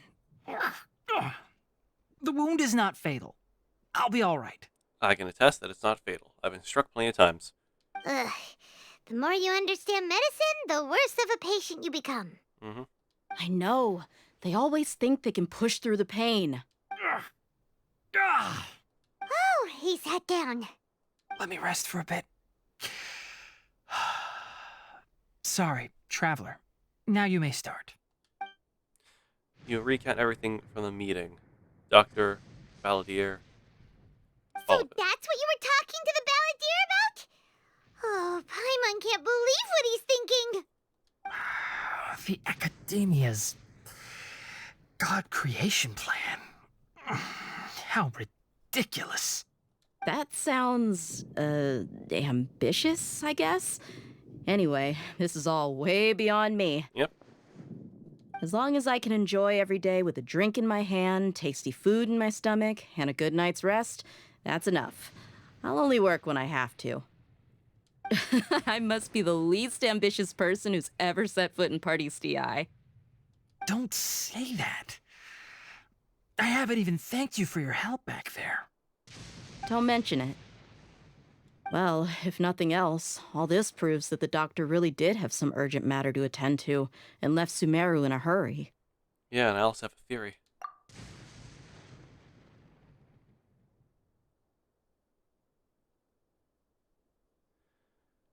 I think that Balladeer is the reason why the doctor is targeting Hypatia. Maybe the Fatui want to cover up some secret of the Balladeer. Is that why they tried to seize Hypatia? Well, I mean, Balladeer is a harbinger. And if Hypatia was able to look into his past, that would include any top secret information the harbingers were briefed upon. You said the Balladeer claimed that Hypatia has seen his past. So, what could be there? I've seen his past too, so I don't really know. Have you noticed? The Balladeer is not happy with the doctor's actions. He thinks the doctor has no right to consider himself as his equal. So, if the doctor was to show up again, would the Balladeer zap him with lightning? Maybe. Based on what the Traveler has said, I think he would. Having the doctor gone benefits him as well as us. In other words, we've successfully completed this stage of the plan. The doctor is out of the picture now. Yeah, in a weird way. And I've only been struck with lightning once. Yay! That's a big accomplishment! I'm also happy for you. Thanks, Tainari. Thank you for the help, Tainari. Make sure you rest up for now. Yeah, please do get some rest. Yeah. All right. Okay, that wraps things up for us here at Party STI. Traveler, it's about time we rendezvous with the others at the Grand Bazaar. Okay. Let's continue to keep a low profile. You can head there once you're ready. Okay, now I think I should have my characters ready.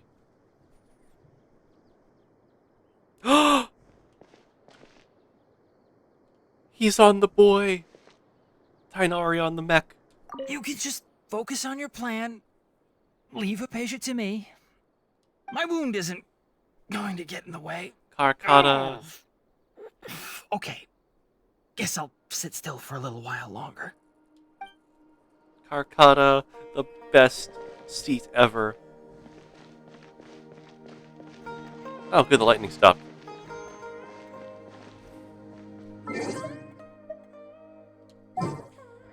Anyways, I think it's time I get my team set up.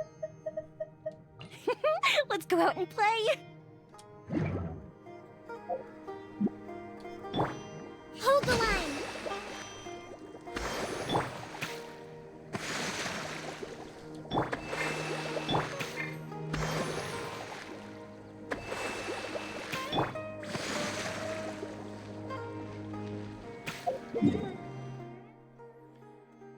Okay then.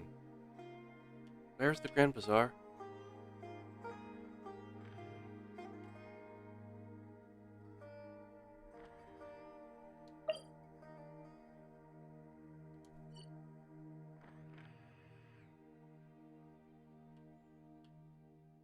I have no memory where the Grand Bazaar is, but I think it's in Sumeru City or Port Ormos, one of the two. Something like that. I'll just wait till the time.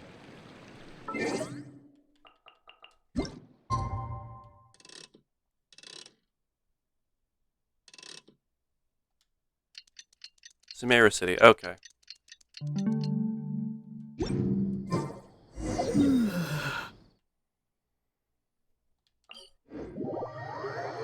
It's time to get to work.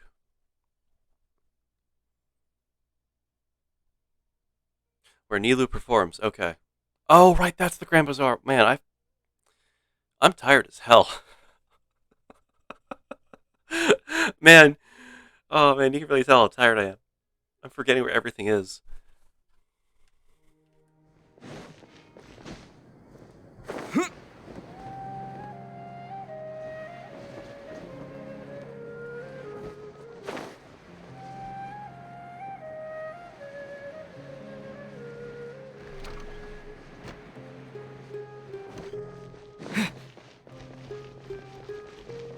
I'll hate them.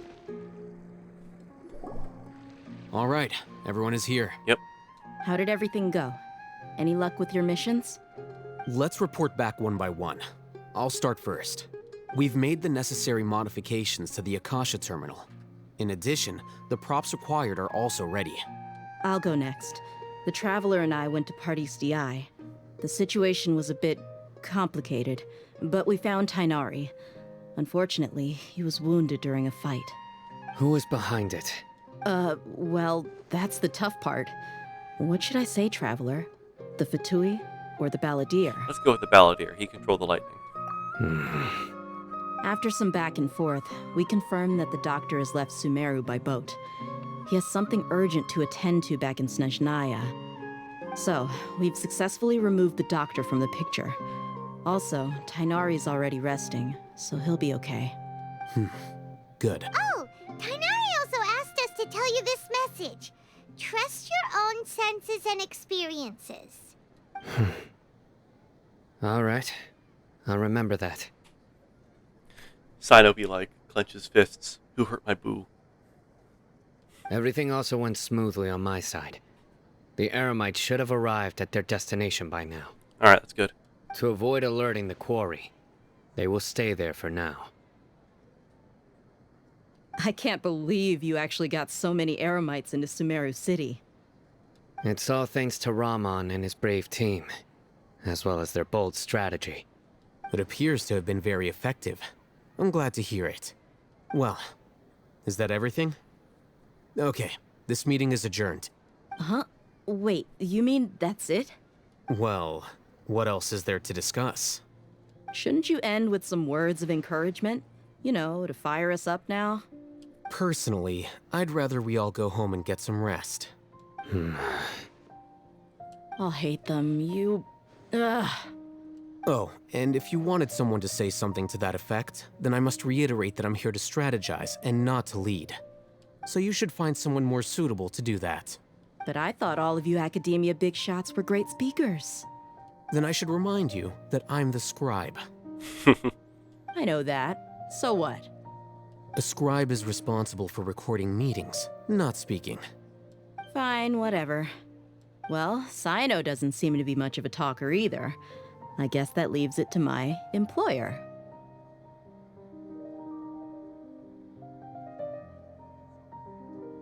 Employer? Yep, the Traveler hired me. She asked for a smile as her payment.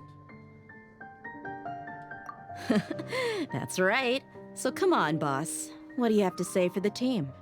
Yeah, say something to boost morale. Let me think. Huh? What are you all doing here? Oh. Oh, it's Nilu! Nilu.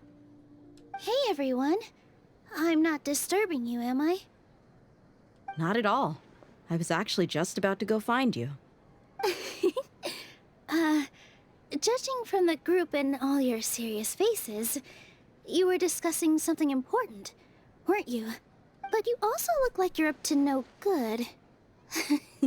Seems pretty interesting. We all cross our arms. Welcome, Nilu. Would you like to join us? Huh? Join you? You mean you also want to discuss something important with me? Yes. Something very important. Okay, that stare of his. God, that is a powerful stare from that man.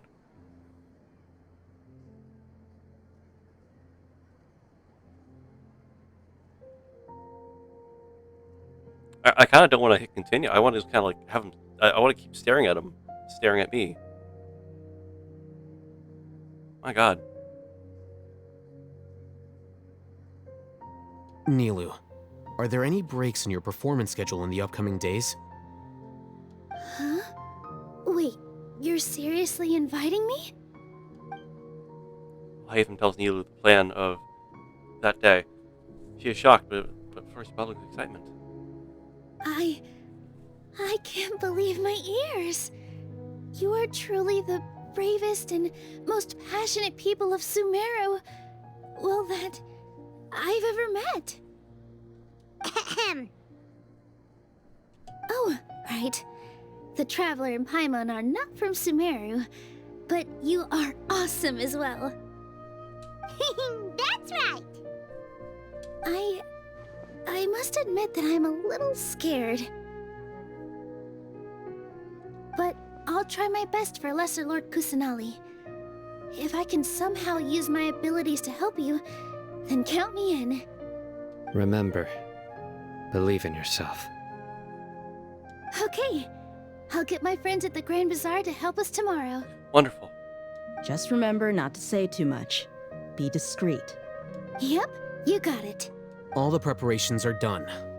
Now, can we finally conclude this meeting? Yeah. Tomorrow we're going to save a god. So, have you thought up what you'd like to say, boss?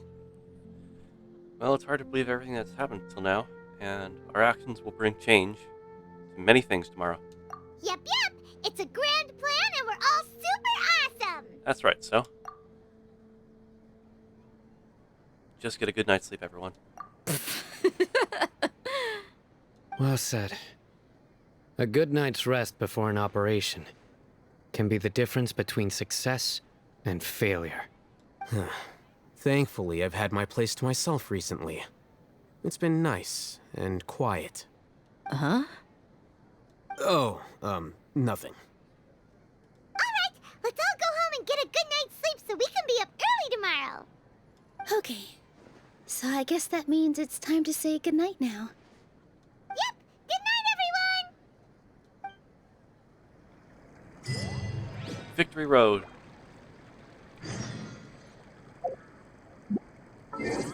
Alright, time to... A lot of waiting in this. There's a lot of waiting.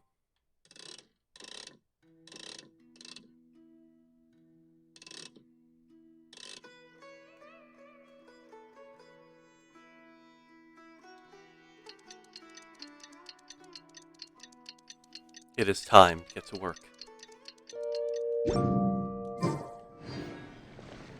Today is the Academia's Nia Garbaha Day. We can finally put our plan into action.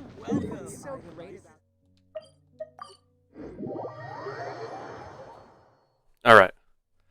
Hello, you two. Sleep well? Wonderfully. Not really.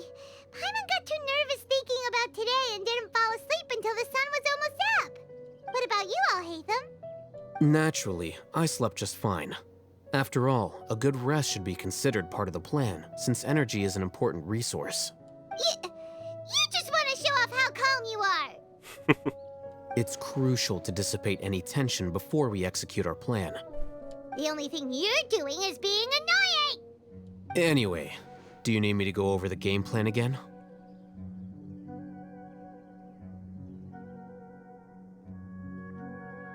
Yes, just in case. Our target is Grand Sage Azar's office. Everyone in the Academia knows that's where the Grand Sage's console is. Only they can operate it. Many restricted commands and operations are executed via that console. I'm sure that console has a way to free Lesser Lord Kusanali. Agreed. You know, Paimon's been thinking, what kind of technology could let the sages imprison even a god? That isn't something they could have accomplished with their scholarly talents alone. In the sanctuary of Suristhana, there's a device of Greater Lord Rukkhadevata's that she once used to isolate herself while meditating. Clever. 500 years ago, the Grand Sage at the time modified the device so that it could no longer be controlled from the inside. They were effectively trapping one god with the power of another. So, how are we gonna get to the Grand Sage's office? Blackmail. Don't forget, today is Nagarbaha Day, arguably the most important day to the Academia. Nagarbaha Day. The sages and core academia personnel are busy loading the latest batch of research developments and legal decrees into knowledge capsules so that they can be entered into the Akasha. All the Darshan's researchers have their noses to the grindstone, and the Academia's grounds are flowing with all sorts of people. It's the perfect time for an infiltration. Okay. When the Grand Sage leaves his office to supervise the entering process, that's our cue to access the console and free the Dendro Archon.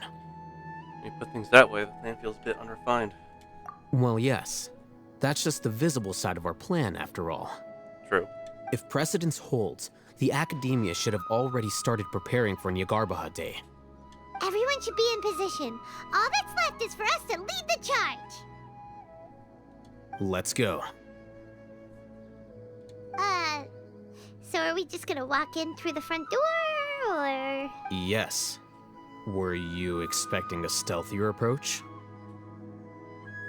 Yes. Paimon can't think of a good comeback. Alright, it's all on Alhaitham if things go south.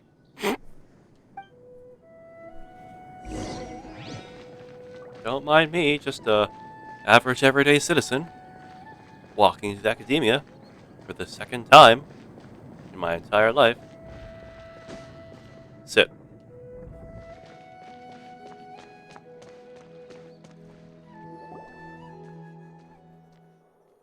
Oh wow, it's bustling with people. Scribe? Please, wait. Are you Scribe Alhaitham? Calm down, Paimon. That's me. Is something the matter? I'm in a hurry. No. I was just surprised to see you here. I had heard that the sages were looking for you not long ago, but I didn't know what for. And, also, please don't bring outside guests into the Academia. We were noticed. Outside guests? How did you arrive at such a conclusion? Your groundless inference shames the Haravatat Darshan. What did you say? I'm the top student in Haravatat, and I earned 3rd place at the last Inter-Darshan debate. Don't look down on me. Oh wow, third place. That's amazing. Pathetic. That wasn't my intention. As your Haravatat senior, I just assumed that you possessed a greater aptitude for critical thinking. Look, based on what you already know, the purpose of my return and the reason they're here should be obvious. Is that so? Wait a moment. Let me think. Don't tell me the answer. Yeah, just keep thinking, buddy. The sages search for you. A blonde-haired traveler. Outside guests. That's right, we're committing a break-in. So, from the start, the sages weren't looking for you, but this traveler? And you were gone from the Academia for so long because... They were trying to find me. Hey, shh. Yes, you've proven yourself as the top student in Haravatat. I surmise you've arrived at the correct conclusion. As I expected. Please, forgive me. I wasn't thinking clearly just now. Thank you for getting me back on track. Yeah. It's nothing. We'll be on our way then. All right. Thank you for your contributions to the Academia, Scribe.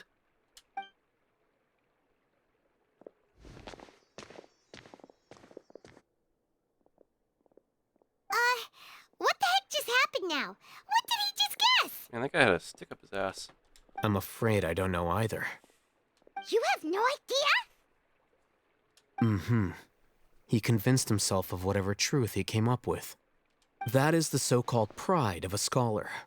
If someone questions their academic facility, they will instantly feign understanding to keep up appearances.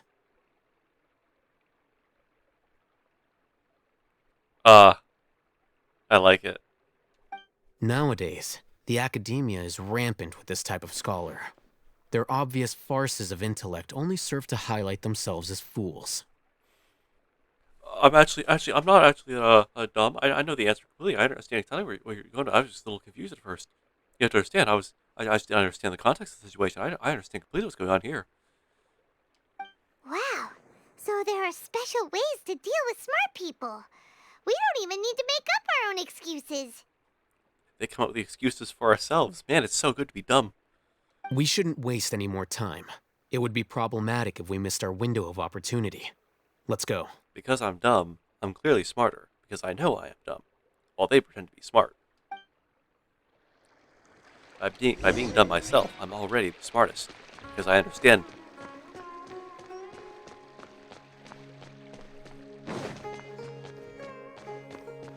Don't mind me, just coming through here. Do. Don't stop me. Important business.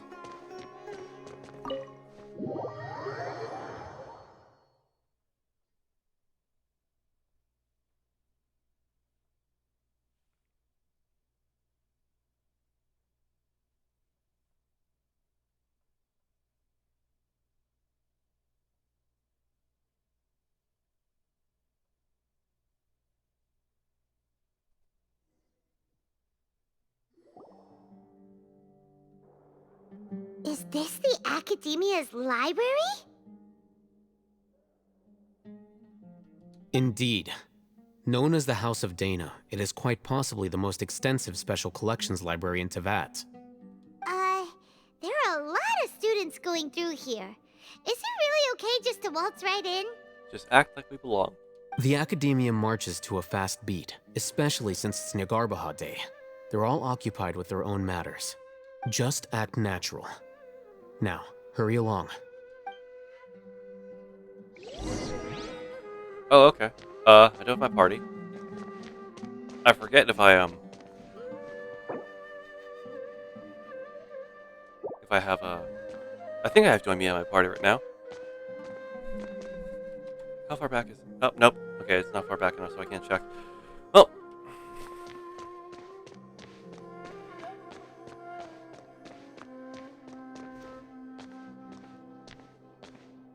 Oh. What's this platform for? It's a lift that Academia personnel use to access higher floors. Are we gonna take it then? The Grand Sage's office is up there somewhere. No, not right now. We can't guarantee that we won't run into the Great Sage. Let's step back and observe for now. Fair enough.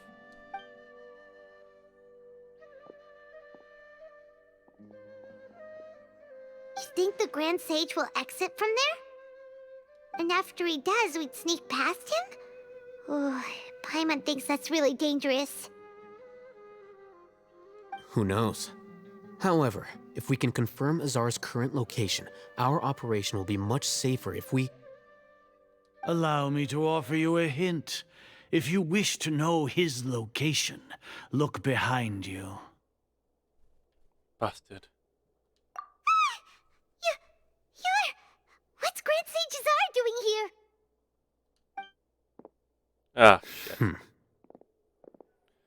Well, I didn't want to beat the shit out of anyone today, but I guess... Do not tell me you believed the Academia would not grow suspicious of you after such a prolonged absence, scribe. An eyewitness had informed me of your whereabouts, so I came to personally welcome you. Good, now that you're here personally, I can kick your ass. Great Sage, I didn't expect you to care so much about me. I'm truly flattered. I'm sure, but compared to you, I am far more interested in these two unexpected guests.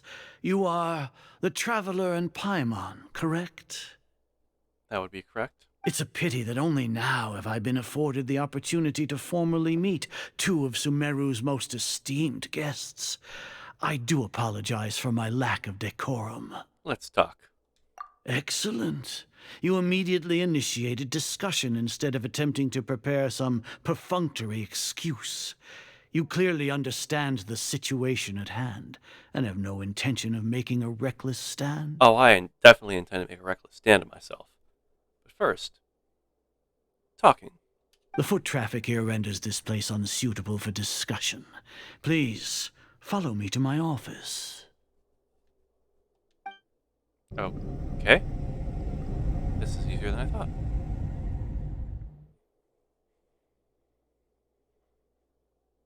Never mind. This place is crawling with guards. There's no way out for us. Well, I have a glider, so I can just jump from here. All right then, traveler. What did you wish to discuss with me? Where do you want to get hit first? The face or the stomach? Today is Niagarbaha Day, so I still have many responsibilities to attend to. There is little time for idle chit-chat before I detain you all. The Fatui are not to be trusted. You seem to know quite a bit about our endeavors. More than you'd like to know. If that is so, then you should be praising our great work, rather than using your trivial misgivings in a futile attempt to sway me. For a grand sage, you sure are stupid. Trivial?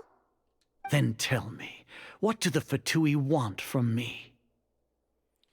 A gnosis. Worthless. Those are all completely worthless. Benefits, divine power. These materialistic words do nothing but debase our great work. And you've truly lost. Creating a god. Yes, we are using human wisdom to create a god. If humanity cannot attain omniscience and omnipotence, then we shall create a god to reveal them. This is the pinnacle of human wisdom. You really have gone mad with power. We shall regain a god's guidance at long last. No longer will we flounder in the interminable void of consciousness and knowledge. Even Irminsul will be freed from its plight. For our nation of scholars, this is the ultimate aspiration. No cost is too great to realize it. Pinnacle of human wisdom, and yet here you are, relying on a god. You will never understand the rapture of having a god be born within your very hands. With your degree of knowledge, you cannot even comprehend such an emotion. And what about Lesser Lord Kusanali? Gods exist on a plane that far eclipses humanity's. Lesser Lord Kusanali. What can she even do? More than you even know. Care for the people? Fend off sandstorms? Fabricate silly fairy tales? These are but child's play for the academia. Does that make us equal to the gods? I mean, that is a very philosophical question. We are a people favored by Greater Lord Rukadevata. Though I may have personally not seen it, our forefathers bore witness to true wisdom. The ascension of the Lesser Lord has brought nothing but bewilderment to the scholars. They all ask, is that truly what true wisdom is supposed to look like?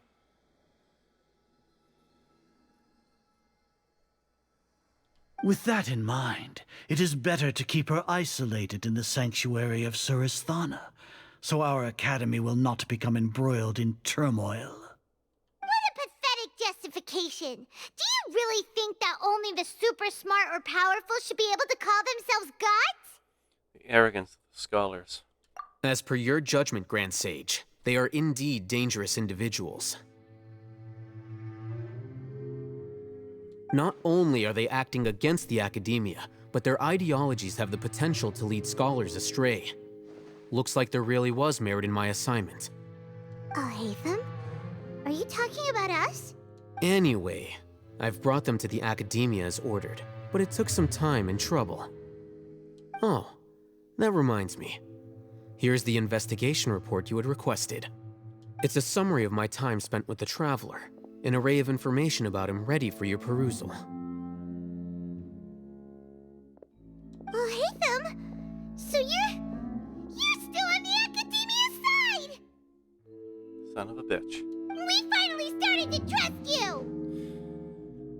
Hatham, you.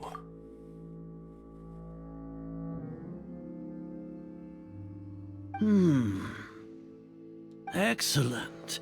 Detailed contents with no errors. I would expect nothing less than an immaculate report from the scribe. As it is Niagarbaha Day, I'll enter the information on you into the Akasha. Surely you know what that means. We'll be monitored, just like Sino. Yeah. With the Akasha's calculation prowess, all of your actions will be predicted with an accuracy of at least 98%. Furthermore, your data will be updated in real time whenever new information presents itself. Shit. To put it into words you can understand, wherever you go, you will be walking under an invisible leash. This is Sumeru's greatest penalty for dishonest persons. Does that include your General Mahamatra? Are you not familiar with the concept that great responsibility begets an equally great suspicion? In any case, you are Sumeru's most concerning external variable. Locking you down will greatly decrease the chance of any undesirable outcomes coming to pass. You're despicable! Despicable? Perhaps from your perspective, but I suppose you had mentally prepared yourselves for this, no? Wait, what do you mean by that? Your ploy was to sacrifice the traveler here, was it not? What? Lord Azar, I know what you're trying to say, but I've been following your plan this entire time. Why are you doubting me at this juncture? Must I delineate your entire plan? Very well, I will spell things out. First off, I received an eyewitness report that you were spotted with the traveler at Caravan Ribat. However, you immediately departed for the desert and escaped surveillance range. Judging by the time, you all likely encountered the truant General Mahamatra in the desert. Am I correct? Maybe Paimon shouldn't have mentioned Sino just now. The Academia had not received correspondence from its scribe for a prolonged time. You were also in the company of the Traveler, a close associate of Lesser Lord Kusanali and General Mahamatra Sino, who had defected from the Academia. With their instigation, what was the probability that you would betray the Academia? Rationally speaking, 50%? 70%? What do you think? Regardless, that's only a guess. The facts are that I've brought the Traveler right before you, and I gave you my report. Indeed, your boldness deserves praise. To think that despite status as an outlander, the Traveler is still willing to sacrifice for the sake of your plan. If I'm correct, you have a contingency plan to save Lesser Lord Kusanali and ruin our great work. Sneak into the Academia on Niagarbaha Day, using Alhatham's status as the scribe. For there is a good chance that an opportunity to save the Lesser Lord will arise. I'm starting to think he's making his own assumptions. I don't... That or I'm just not following exactly what he's saying. Should your intentions be discovered, Alhatham will turn traitor and sacrifice the Traveler, thus proving his innocence. He can then stay inside the Academia and continue searching for a way to proceed forward. Okay, never mind. That sounds like something Alhatham would do. Yeah, I follow everything. As for Sino, according to the Akasha's calculations, he will soon return to the Academia and confront me in person. I suppose this is also a part of your plan? You'll see me as a traitor regardless of what I say, no? Even if you impugn me, it would have little effect on you all. You misunderstand. Losing our scribe would irreparably damage the Academia's regular operations and the development of Sumeru's future academic systems. However, under the current circumstances, even that is trivial compared to what we stand to gain from our great work. You said that I betrayed the Academia, but you, Azar, you've betrayed all of Sumeru, betrayed its Archon.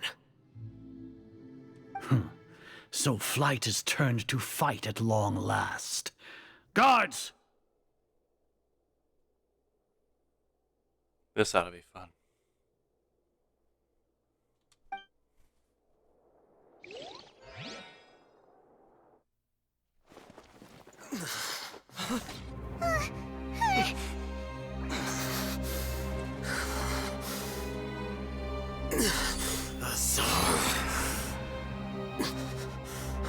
Oh.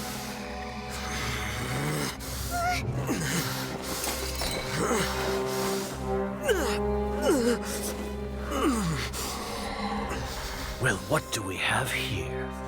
So you stole that divine knowledge capsule. Traitor! You traitor! Even the most rational scholar will yearn for the power of a god in a moment of desperation. Aren't you doing the exact same thing as me, Alhaitham? Unfortunately for you, no god will lend you their power. Azar!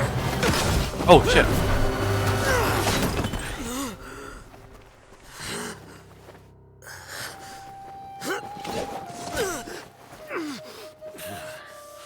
He has gone completely insane.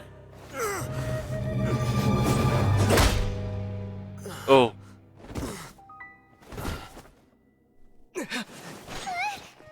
Take him to the Matra and exile him to Aru village. Then find someone to take these two to the confinement room. I'll deal with them later. Grand Sage, we've finished all required preparations for Nyagarbha Day. We may begin to enter the capsules now. Excellent. You may begin.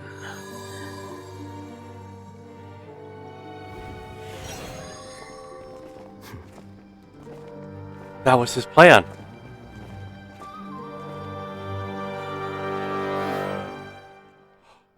Oh, I think I understand what he did.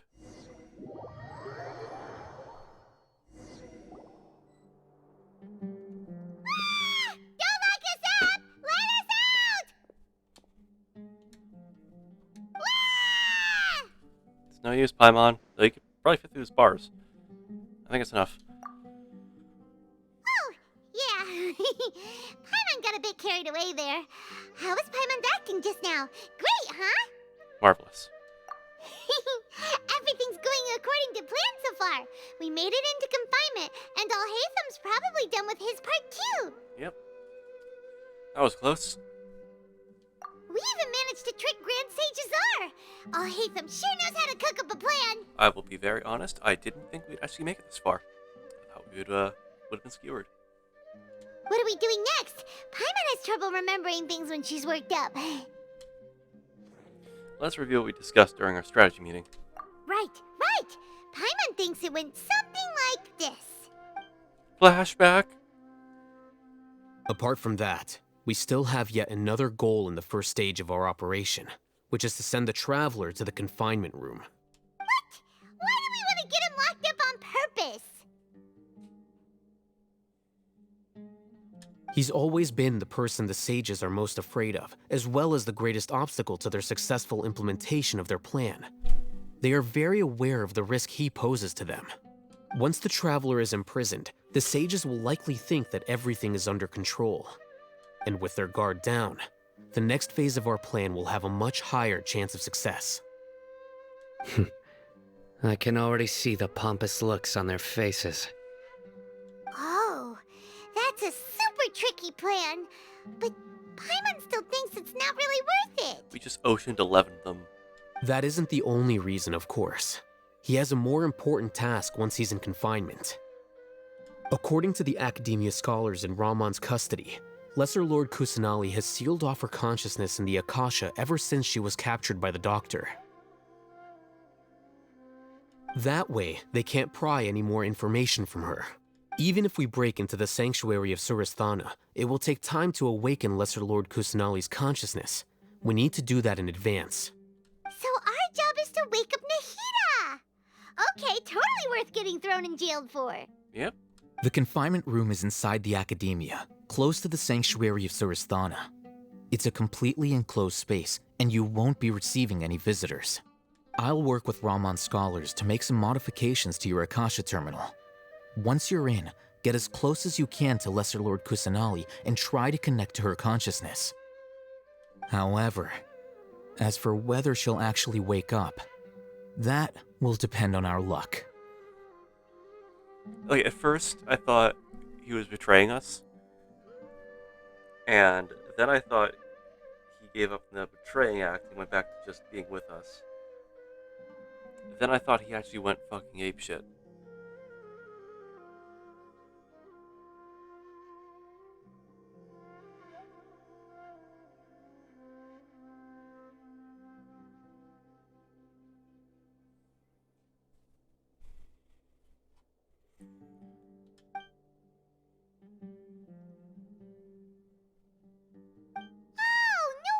You've been wearing Yeah, your that scene made me Akashi want terminal more. today. It's the one that Al-Haytham modified. Yeah. It's a good thing I knew that. Paimon thought they'd take our Akasha terminals when they locked us up in here. Were they being careless? Arrogance.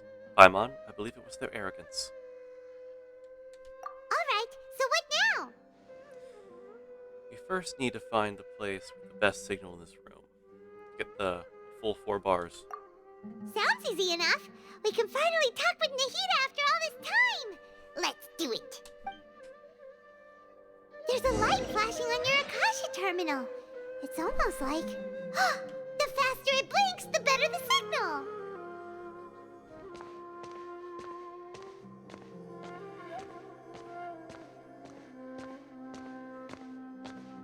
Okay.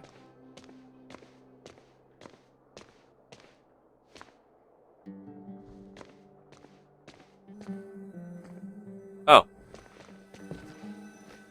I wonder where I have to go. Man. So confusing of where I have to go. Whoa, it's Mora. Ooh, Mora. No, Paimon, we're not here to hunt for treasure.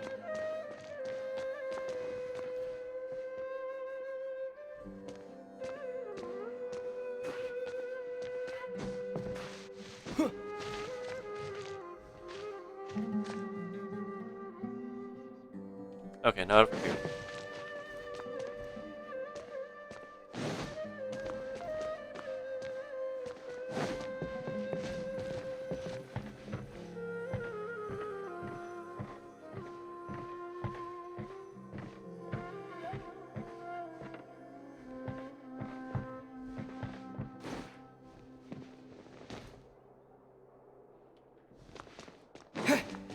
Back over here? Oh. Oh, it only appears when you're close. Okay. Here? No signal again. Is it getting jammed?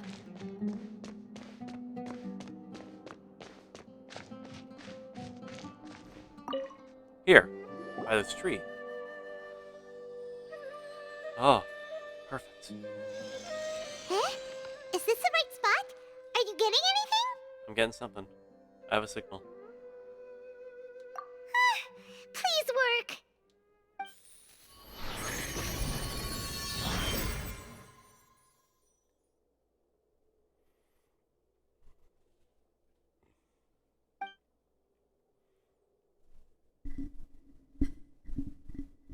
Is this a realm of consciousness?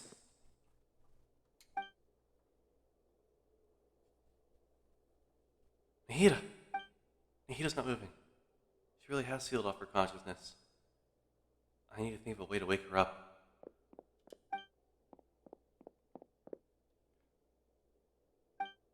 What is this? Looks like some sort of barrier? Is Nahida using this barrier to isolate her consciousness from the outside world? Nahida!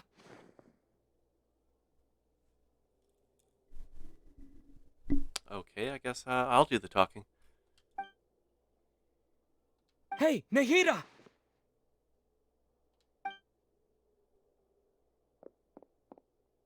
Dang it. She isn't reacting. Seems like she can't sense me. It seems like only in here I can use my real voice. Aside from the one time in Liwa.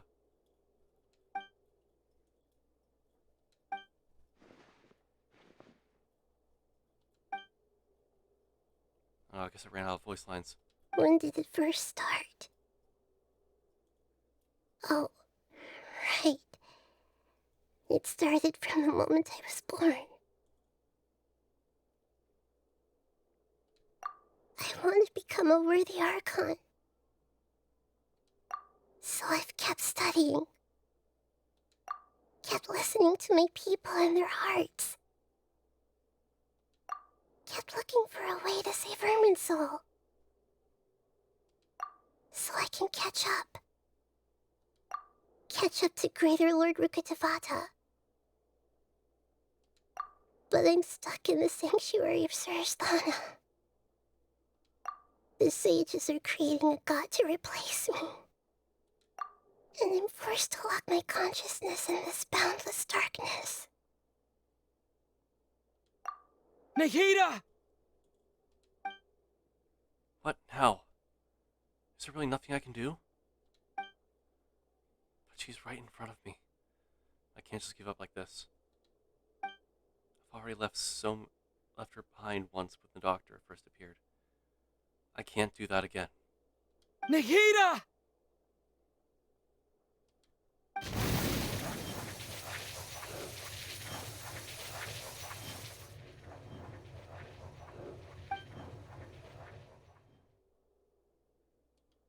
It's so quiet here.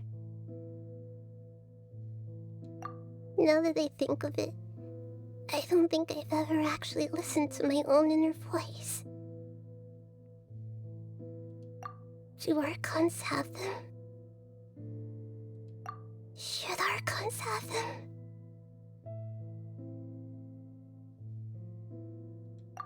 Have I been doing the right thing? Am I really not needed? How do I really feel about all of this?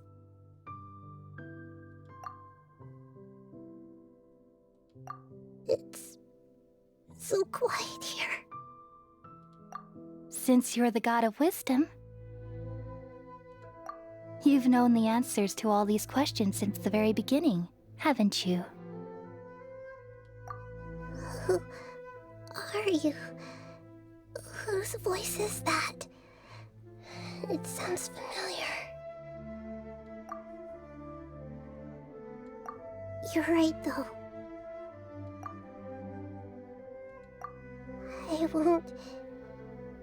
I won't ignore my own voice anymore.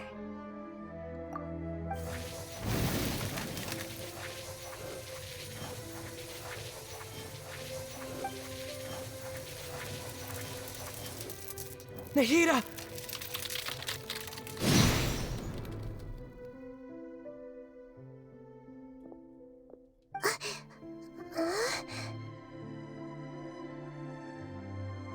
Nahida? Did you wake me up? Thank you. Why are you here? We're here to rescue you. Are you alright? I'm fine. It's just... when I think of everything that's happened to me, I feel really angry now. Deserved. You should have been angry ages ago.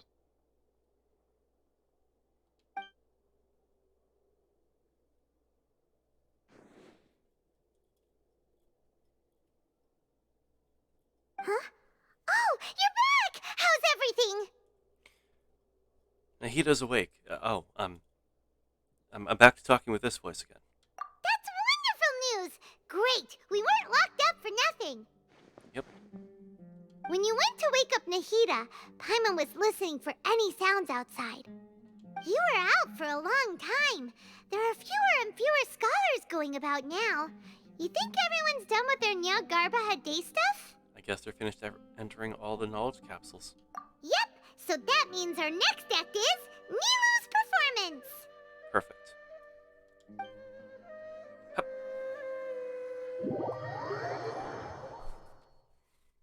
I have to hide myself again, don't I? Did that scene give you feels? Yeah, it kind of did.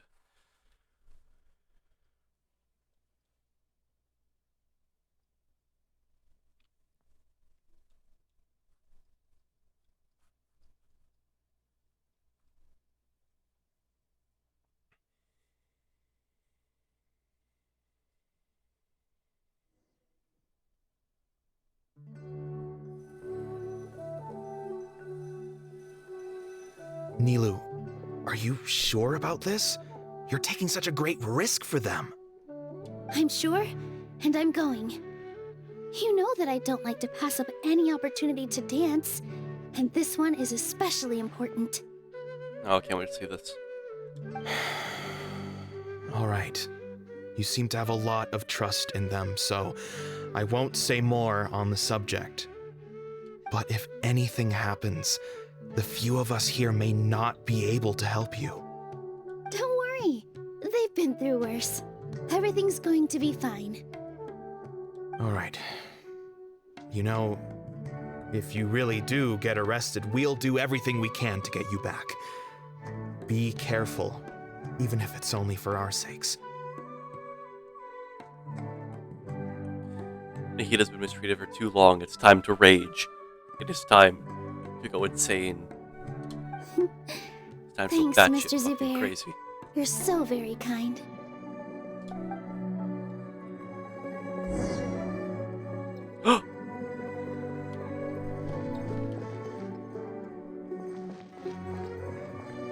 It is time.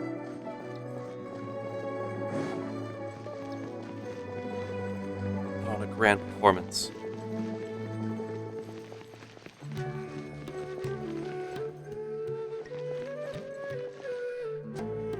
Nilu, how's it going? Nervous? Definitely more than usual.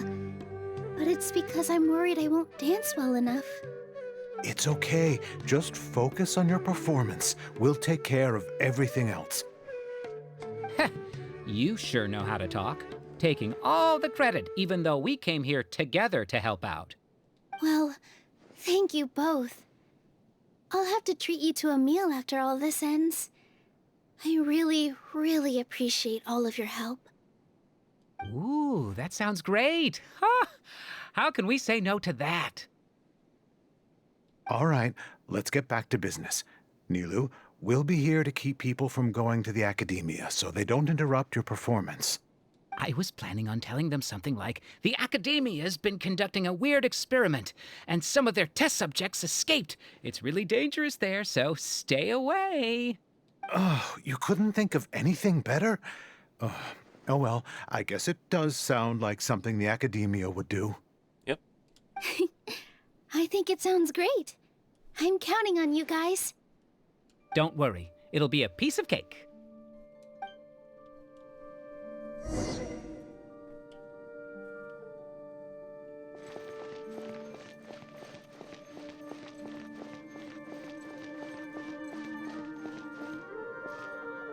The rest of the performers are here. With the Knight of Flowers. Hey, Nilu!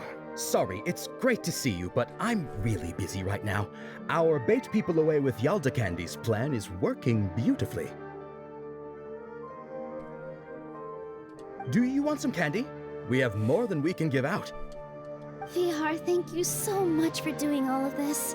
And even dressed up as the Knight of Flowers, no less. I'll pass on the candy, though. I cut back on sweets in the period leading up to a performance, and I'm about to start one. You have a point. The stage is cleared and everything's ready, so you can start your performance at any time.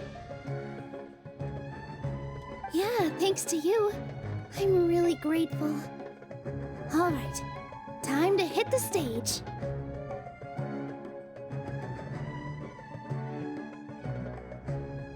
You're welcome. The honor's all mine, since I'll have such a great view of the show. Alright, it's time to put on a performance.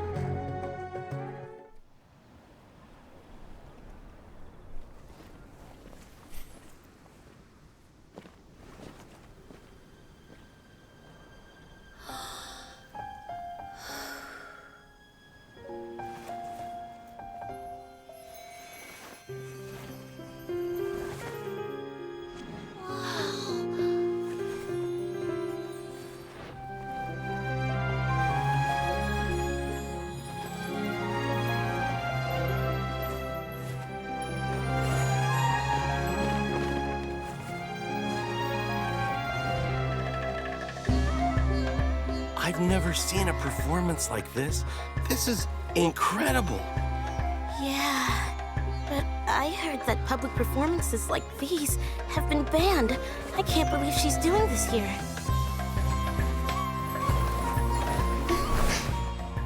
Grand Sage, there's some commotion outside. How uninteresting. Issue the new Prohibition Act from the Akasha to the guards. They'll know what to do. Do you think we should, like, stop her? Let's just watch for a little bit longer.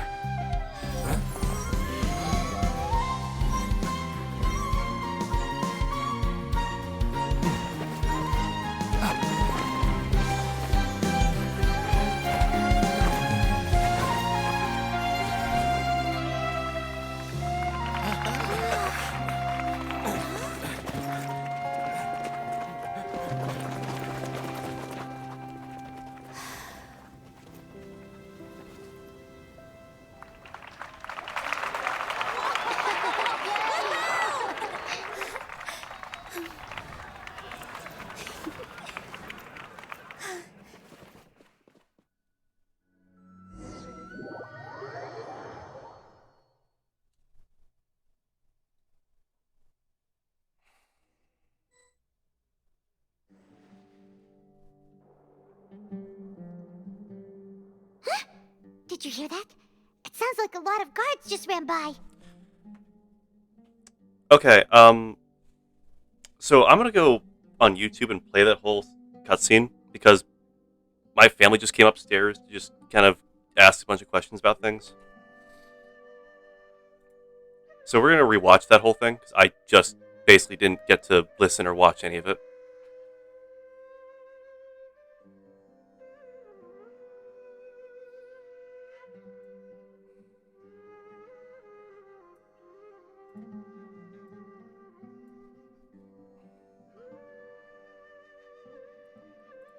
Tweet, could you pull up a link for me?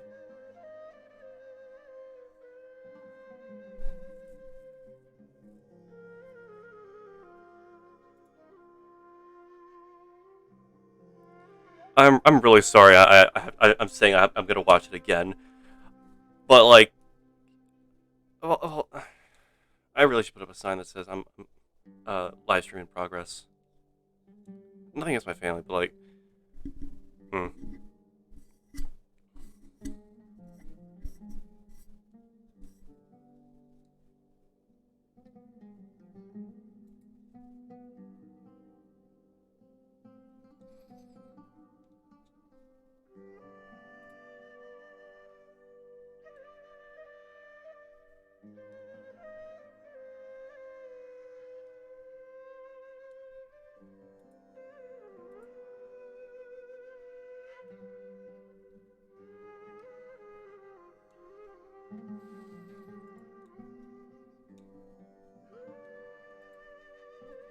Yeah, let me search this up. Oh, okay, you got it, Tweet?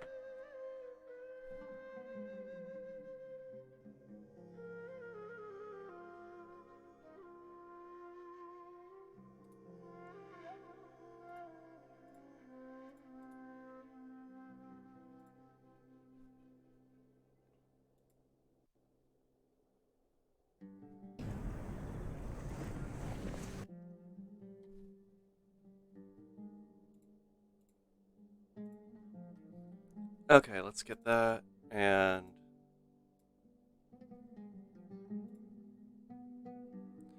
so if I hit this, there we go.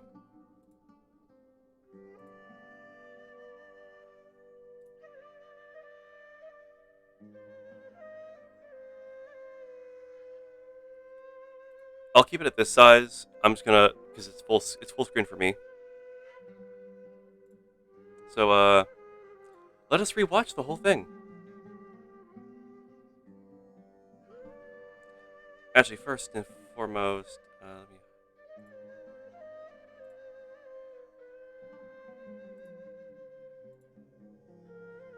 Gonna get technical here. We're gonna mute Genshin for a second. Okay.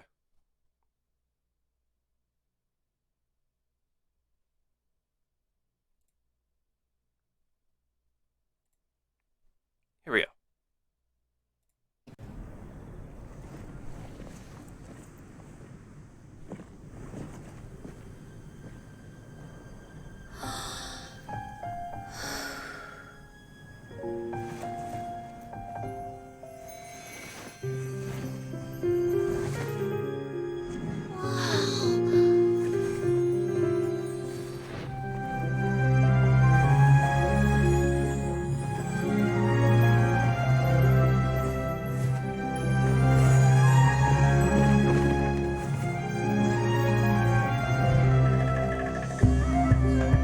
I've never seen a performance like this.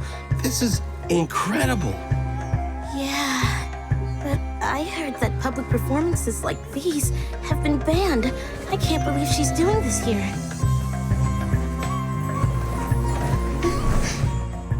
Grand Sage, there's some commotion outside. How uninteresting. Issue the new Prohibition Act from the Akasha to the guards. They'll know what to do. Do you think we should, like, stop her? Let's just watch for a little bit longer.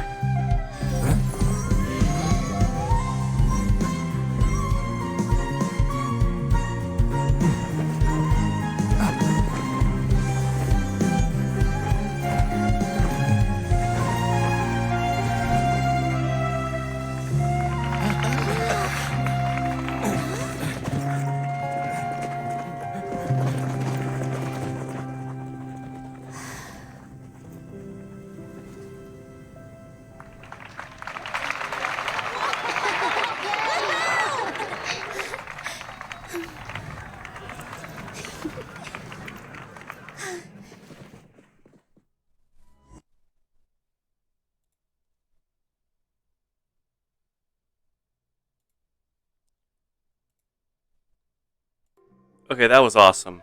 I like that. Also, I caught that little note that they had. It went from Prohibition Act to Lesser Lord Kusanali has escaped, which now explains why Paimon asked, did you hear that, Kai Leston? It sounds like a lot of guards just ran by.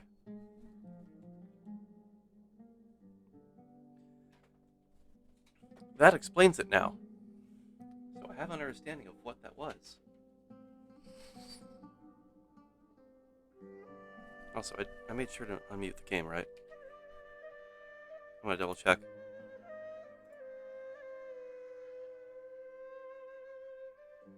Yeah.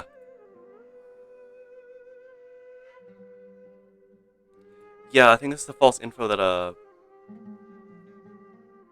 yeah, this is the false info that Al-Haytham had us create. Does this mean the plan has moved on to the next stage? Certainly has. Sounds like Nilu completed her task. Yep. It's great that everything seems to be going well.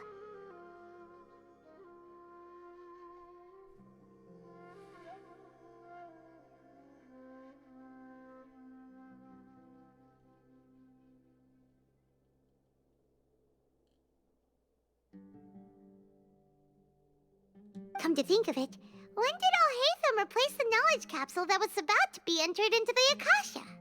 You remember when he pretended he had been corrupted and he rushed at the Grand Sage? Oh, so that's when he did it! Paimon was too nervous to notice. Speaking of, didn't Al-Haytham also yoink the divine knowledge capsule from that mercenary leader in Port Ormos when everyone else was distracted? Yeah. It's a time-tested trick of his. He can maintain his composure when things get chaotic.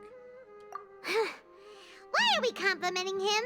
Yeah, he's smart and all, but he still makes Paimon's blood boil. Let's review our plan for this stage again. It's not like we have anything else to do right now anyway, and it'll help us feel more confident. Paimon remembers that Nilu's task was supposed to go a bit like this. Now that Lesser Lord Kusanali's consciousness has been forcefully sealed, the core figures of the academia and their guards have started to wear their Akasha terminals again. With the doctor's technological support, they think they have nothing to fear. How despicable of them to rely on such a person. But this is also our chance. I was originally asked to draft the knowledge capsule for the Artistic Performances Prohibition Act when I was still at the academia. It should be on the Grand Sage's desk right now, and will be entered into the Akasha during the next Nyargarbaha Day. Are they really going to stop all artistic performances? That's horrible! I'll make an identical knowledge capsule, but this time, I'll smuggle some misleading information into it. We only need to find an opportunity to switch the capsules. Once it's been entered into the Akasha on Nyargarbaha Day, if someone were to be seen performing in public, the sages would definitely use that opportunity to announce the ban, and so The misleading information will be disseminated amongst the guards. Sure sounds complicated, but it seems like if everything goes well, we'll be able to get rid of all the guards in the academia without any effort. That's pretty clever, getting right into their heads. I just have one question. Even if we manage to get the misleading info out to the guards, how can we be sure that they'll believe it? People who are used to relying on the Akasha become less inquisitive, and their ability to distinguish truth from misinformation is significantly reduced. They will view everything the Akasha releases to them as the unequivocal truth. The Akasha will turn humans into machines. I've seen it happen many times. Take the information, ask no questions. Yikes. Good thing I didn't wear it for long when I was working in Sumeru City. At first, I thought it was a good thing too. By the way, this plan still requires a performer, right? Do you have someone in mind? Nilu of Zubair Theater. I know her really well. We can trust her. I'm kinda hesitant to ask her to participate in a dangerous plan like this, but we can ask her in person. All right. After the guards in the academia are gone, then it'll be time for me and my stowaway brothers to shine. Now it's Dia's turn.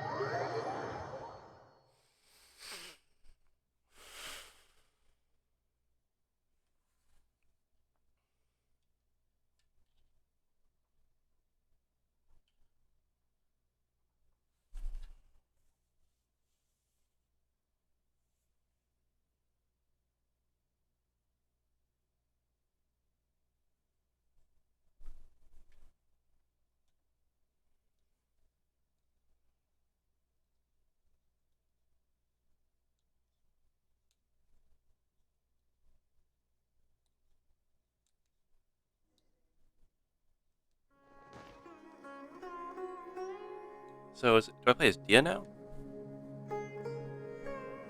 Yep. Here they come. Did you see that, Raman? They came out from the academia in droves. After laying low in the city for so long, this is the moment we've been waiting for. My brothers have already sprung into action. We couldn't do anything to them inside their coop, but outside the academia, this is our hunting ground. With a lioness like you, the prey sure won't be able to run far. We still need to eliminate the guards as soon as possible. If we give the sages enough time to realize what's happening, the plan's doomed. All they've done is to sit on their cushy salaries and twiddle their thumbs all day while we fought and struggled every day in the desert. The only advantage they might have is their numbers. Speaking of which, most of the guards who report directly to the Six Sages belong to the Corps of 30, but they have a completely different reputation. Following those blasted sages every whim, throwing away all the principles of being a mercenary. As someone in the same profession, I'm obligated to teach them a good lesson today. Indeed, the trap has been set. All we need to do is lead them there. All right, let's each take a road and herd those scattered guards back into one place. Make sure to attract their attention. Isak will be the key. You gave such an important task to that child. Will he be okay? It'll be fine. Isak was so determined to help, so let's put our faith in him. Besides, even if he's caught, the guards would be too scared to do anything to him. They've never seen Lesser Lord Kusanali in person, after all. Oh my gosh, they disguised him as Lesser Lord Kusanali. You've got a point. Anyway, I think I see them coming. Let's head out. Good luck.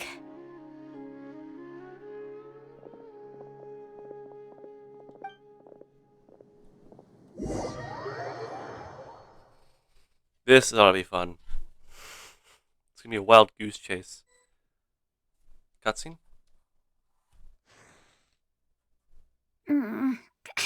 This outfit. Hey, do you remember what you need to do, Isak? When the guards get here, you'll pretend to be Lesser Lord Kusanali and run away from them. Oh, yeah, I remember. Of course I do. I'm just a little nervous. Relax. Don't think about getting caught. Even if that happens, we won't leave you behind. You only need to think about getting the guards' attention and leading them to the Grand Bazaar. Leave the rest to us. Okay, got it. I'm here to pay back Lesser Lord Kusanali for helping Grandpa. I won't get cold feet.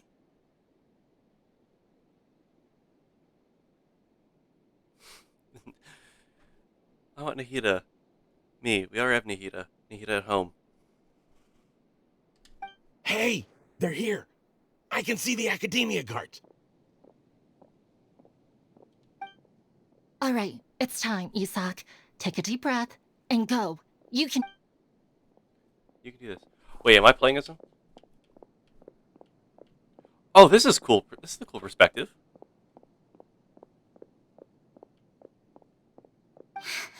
Why is there a guard over there? Did he already run ahead of me? Wait, hang on. I gotta see if my family members close the door.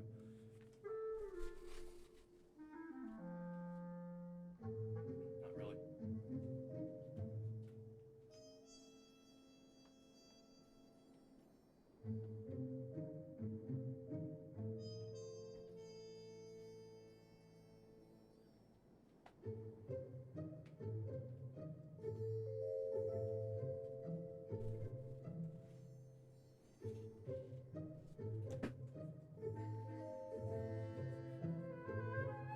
There we go. Wind trace theme. Yeah, it's a wind trace theme. This is different from our plan, but there's no time. I need to make a choice. That worked. Huh? Did I just see something dart by? I'd better go have a look. Oh no. Were my eyes playing tricks on me?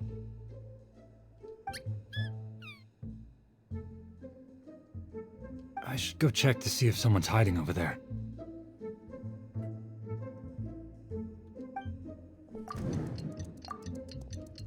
There seems to be nothing here. Just... Good thing they didn't find me. That was close. I'd better hurry and keep going. I like this. This is actually really cool. Hey! Lesser Lord Kusanali's over there! Stop! What? Lesser Lord Kusanali? How did I not see anything just now? Oh no, they found me. Where should I go? Towards the Grand Bazaar. The target suspected to be Lesser Lord Kusanali has escaped into the Grand Bazaar. Assemble and arrest her! Wait, that guy sounds like the Oblivion guard.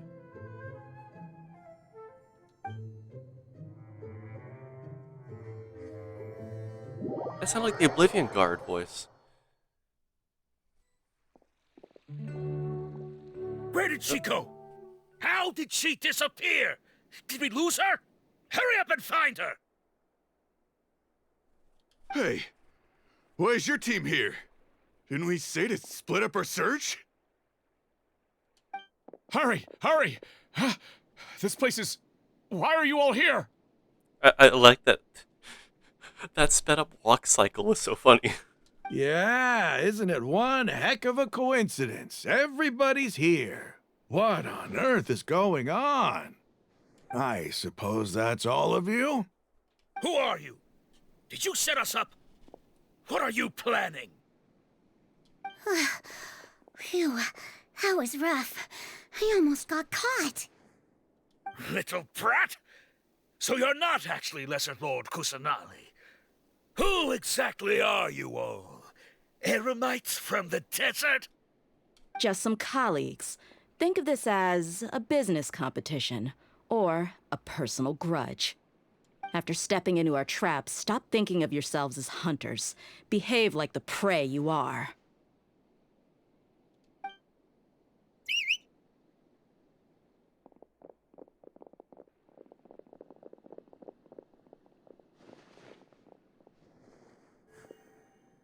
An ambush? How's that possible? This is Sumeru City, but mercenaries from the desert somehow ambushed us! You've spent all your time hiding away in the academia. This place has long since become our hunting ground. Brace yourselves! Time to fight?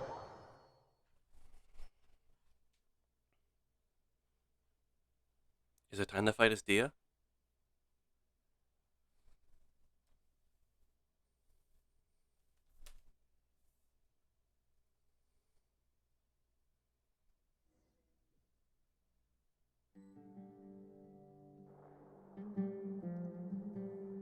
Oh.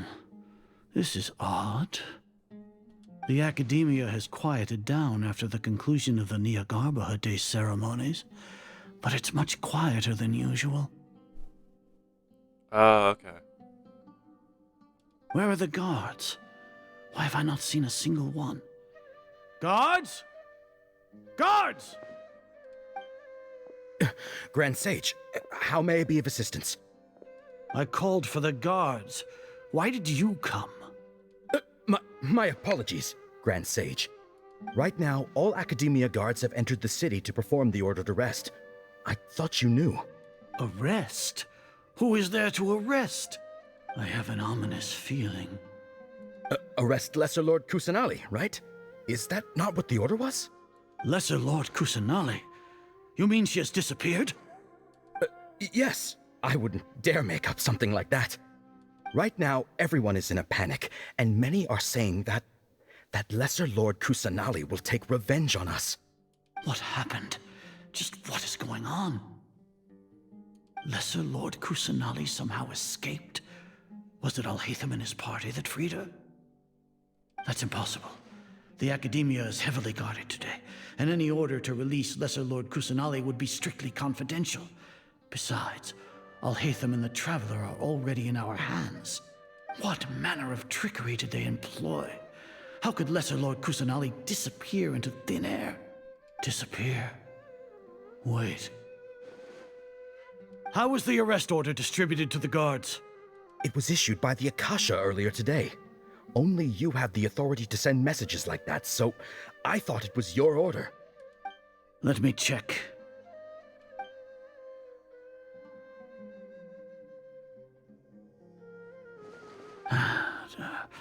Here. Lesser Lord Kusanali has escaped from the sanctuary of Surasthana. Go to the city and arrest the escapee immediately. The Akasha indeed contains this information, and it clearly appeared in my mind. How did they bypass my permissions to issue this kind of message? Was it the report about the Traveler that Alhaitham submitted? No. I specifically checked that knowledge capsule before entering it into the Akasha. Could that have been a red herring? Well, even if I figure it out now, it won't make any difference. The important thing now is to confirm Lesser Lord Kusanali's status. Have you been to the sanctuary of Surasthana to confirm that Lesser Lord Kusanali has indeed escaped? Confirm? No, I haven't. It may be a bit offensive to say this, but Grand Sage, what you're saying doesn't make any sense. How can the information in the Akasha be inaccurate? What the Akasha decrees is fact. That is common knowledge to all of us. If we have to confirm the information and knowledge from the Akasha ourselves, then how is that any different from us learning that information ourselves? Wouldn't Greater Lord Rukkhadevata's legacy lose its meaning that way? In the beginning, it was I who asked you to believe in the Akasha, to believe in the legacy left by Greater Lord Rukkhadevata. Are you trying to use my words against me? No, Grand Sage. I'm merely confused because I believe in you. I never meant to refute you. Stay here and see if there are any suspicious people around. I'll go to the sanctuary of Surasthana on my own. Yes, Grand Sage.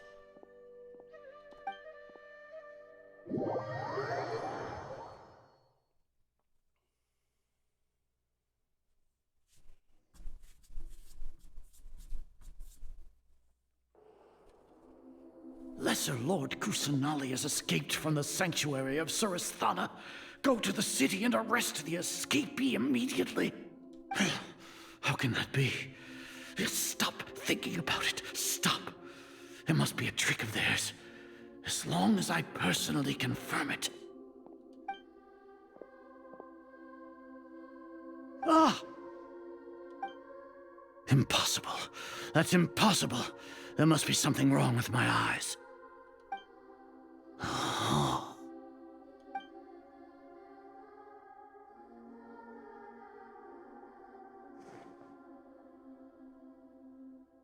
What a comical sight is are.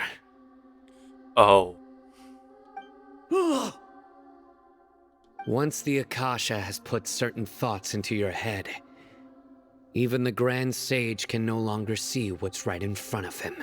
Oh, hell yes. It's just like the Grand Sage predicted. Soon, Sino will come to face him personally.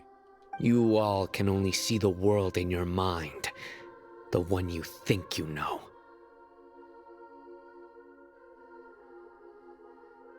And precisely because of this, you disregarded Lesser Lord Kusanali's existence.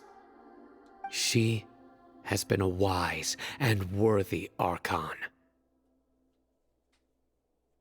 Sino, have you been waiting for a chance like this? The Akasha predicted that you would return to the Academia to confront me, but I didn't expect it to turn out like this. I was careless. No, you were blinded. Your faults stem from your reliance on the Akasha. You're still the same as always. I truly did not expect a proud person like you to cooperate with Alhaitham and the Traveler. People change, Azar. Admit it. The Akasha can't predict my actions anymore. Then tell me, what have you found during your investigation? You want to buy time? This is the sanctuary of Surasthana. Under your own regulations, even Academia staff are forbidden to come here. No one will come to save you. As for the investigation, I've at least confirmed that you are guilty of insurgency against the Archon. A serious crime. So what? Did you do all of this so I would plead guilty in front of you, General Mahamatra? No. I want you to plead guilty in front of the Archon herself. You once said that I had no standing to judge you. So now, how about judgment in the name of a god? Oh, shit.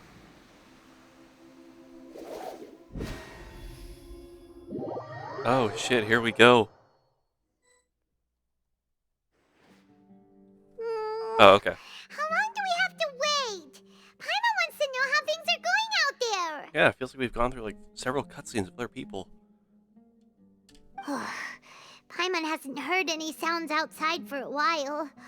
Hopefully something bad didn't happen. Don't think like that. Yeah, but aren't you scared that we might be locked up in here for the rest of our lives? I'm pretty sure people know where we are. Thinking about it, at least Paimon has you. We could still chat like this. When Paimon thinks of Nahida being imprisoned alone in the sanctuary of Surasthana, Paimon can't help but feel sorry for her. Ah. Open sesame. Dia. Here comes your savior. Thank you. Dia! Paimon just knew you would come to rescue us! Oh, thank goodness. You were scared out of your wits just a moment ago. You two really owe me some big thanks. I had to search through who knows how many guards to find the key here. It felt even more tiring than whacking them. I'm exhausted. Thanks a lot. Need Paimon to rub your shoulders? No, that's, I'll pass. What are you afraid of? Oh, are you ticklish? Now isn't the time to talk about being ticklish. So how's Nahida? Things in the city and on Sino's side are both going well. The guards that stormed out of the Academia are all taken care of. The Corps of 30 is in charge of the city's defenses, but we already talked to Asfand. They've been fed up with the sages bossing them around. As long as it doesn't break their employment contracts, they'll turn a blind eye. That's probably because you've been super great friends with them for a long time. So, how's Sino doing? The Grand Sage is in his custody. Even I know how terrible it is to fall into Sino's hands, so he probably does too. Sino forced him to release Lesser Lord Kusanali. He has no choice but to obey. So, hurry to the sanctuary of Surasthana. Assuming nothing weird happened, we should have already rescued our Archon. That all sounds amazing.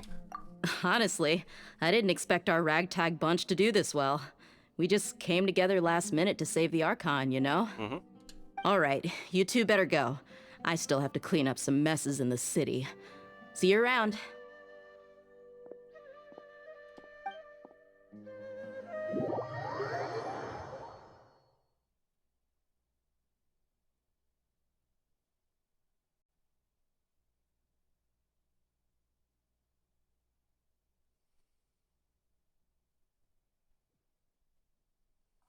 Oh, we're free again. Ah, it's a good thing we'll never know where nondescript prison was located.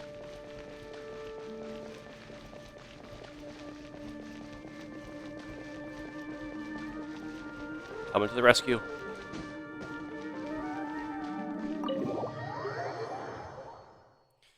All right, let's go.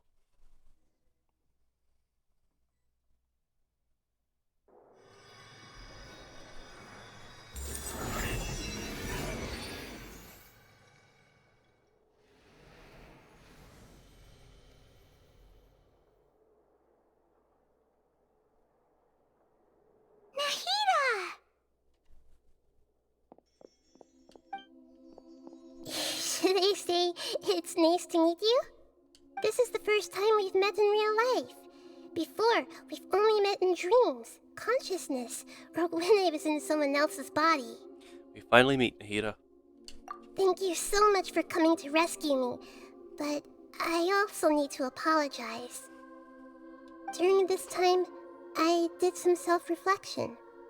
My sense of inferiority and yielding to the academia led to all of this, and created so much trouble for you all. You deserve to be free. Exactly! We're here because you're a good Archon and one of our friends! Thanks, you two. Amazing. So this is how it feels to walk out of that cage with my own body. It's like I just had an endlessly long dream. I can't even tell if I just woke up or was only now born into this world. My concept of self has become so clear. But now doesn't seem to be the time to indulge in this feeling. The Academia's God creation plan. This is really embarrassing. You all just rescued an Archon, and now she needs your help to save her country, and even the entire world. Wouldn't be the first time I've had to do this. It's okay. With you here, Paimon's sure that everything will work out. There's one more thing. What's that? What is it? For all the things the Academia did to me, and for all the folly it committed in the name of wisdom, as their Archon, I will make them pay. Let's expel them. And torture them. Wow! That's the spirit! You're finally standing up for yourself and not letting people walk all over you! I understand now. To be a better Archon, I first need to better myself. If you haven't even figured out how to be a caterpillar, how can you be a butterfly?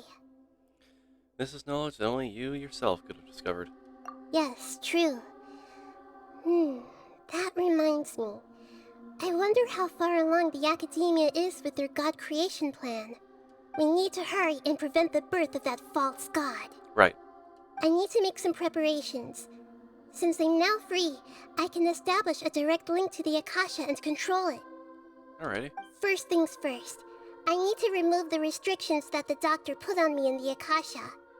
After that, I'll make some adjustments and revoke the sage's permissions. The Akasha will then be like how it originally was, only operable by the Archon. After all, the Academia betrayed Greater Lord Rukkhadevata's trust. This might take some time. In the meantime, you should also work on your own preparations. If we don't stop the God creation plan in time, we'll be in for a tough fight.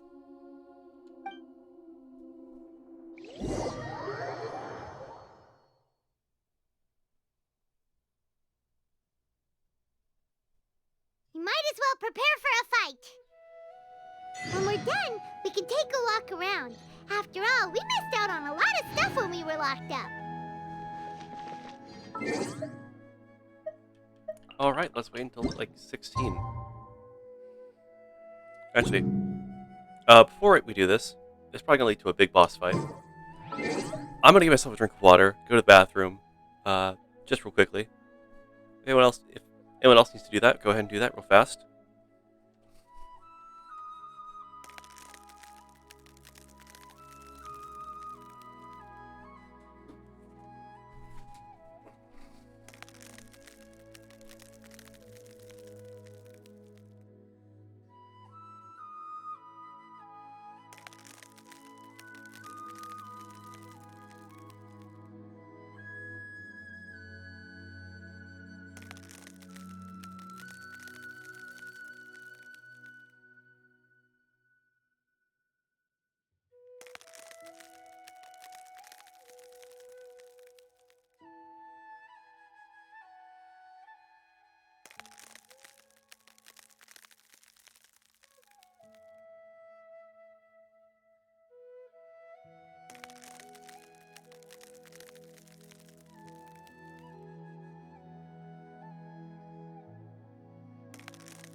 Hello, welcome back.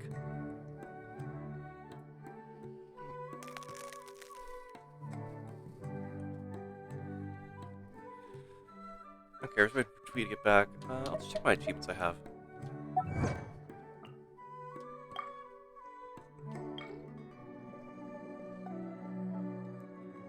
Help sign out, get Rama and his crew into Sumeru. Finish the preparations required to put the plan to action. Rescue a god on Nigarba Day.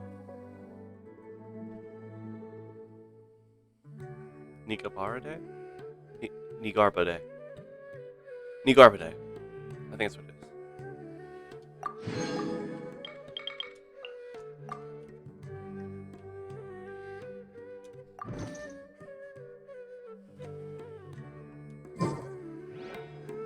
Okay, so I'm using Traveler, Yoimiya, Eula, and Coco for this.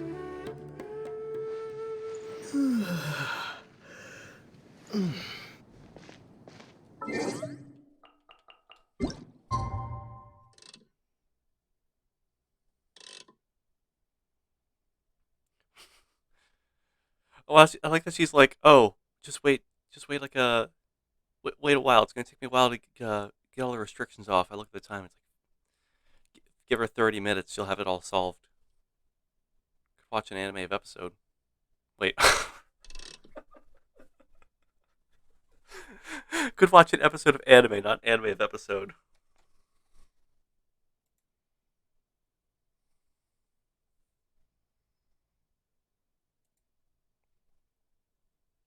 Nothing. I flubbed. I flubbed up my words.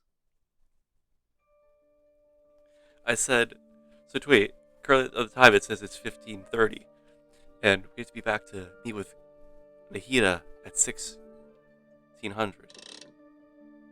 She's like, oh, it'll take me some time to get like all the restrictions off that the sages put in place. Come back later and for that, you'll see me. So she gets done all this in 30 minutes, and I went to say, oh, I could watch an episode of anime in that time. But instead I said I could watch an anime of an episode.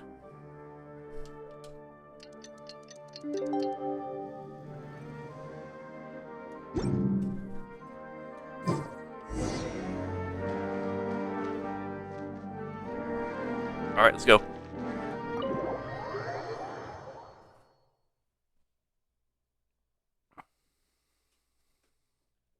Seems I'm going to flub my words. How's it going, Nahida? I'm done with the parts that needed my involvement to complete. Yeah, it took only 30 minutes. It's incredible. Although it's my first time working with the Akasha like this, its internal structure and operation procedures are easy for me to understand. Greater Lord Rukkhadevata's design is truly brilliant. So did she, like, label everything? Oh, also, this is for you. It's adorable. Huh? What's this little floaty thingy? It's a small device I put together just now. You can think of it as an upgraded Akasha terminal. I love it. You may not need it right now, but it should be helpful in certain situations. Oh boy, I wonder what situations I'll need it for. Wait! This thing has the same characteristics as Paimon! We're both small things that float! Except you have 2 eyes. All the things that make Paimon special got copied! When Paimon appears with the Traveler from now on, people will remember It looks completely different from you. It's alright, Paimon. It can't replace you. It's only a flying device, but you're the Traveler's irreplaceable friend. You're so good at comforting people, Nahida. If only the Traveler was as smart as you. Paimon, I'm standing right here. I was simply telling you what I feel to be the truth. I wasn't trying to comfort you. Nahida, you're natural at this. What you just said made Paimon even happier. Yeah, Hoyoverse, make this into a marketable plushie.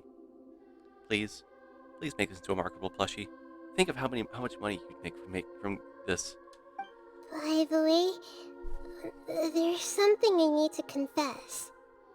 Even though I'm the Archon and in control of myself again, I'm not very good at fighting. You may have heard that an Archon's power is derived from their people's faith. However, I'm not as well loved as Greater Lord Rukkhadevata. If we get into a situation where combat is our only option, I'll have to count on you, and I'll do my best to provide support. Oh, don't worry. Fighting's my forte. I'm glad I can rely on you. So the God of Wisdom isn't good at fighting? That actually sounds about right. I've located where the false god is. Time is of the essence, so let's skip to it. Right.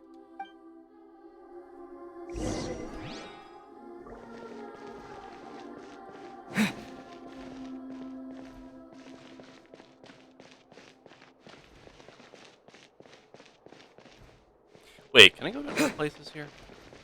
I'm curious. Genuinely. Nope, I cannot.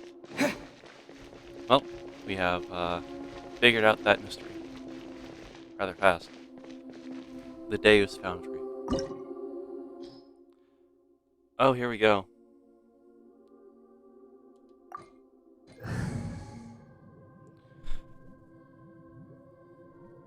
Okay, so Pyro, Cryo, Kokomi for healing, and we got Traveler for canonical reasons. I think I'm set. Let's do this. I hit switch.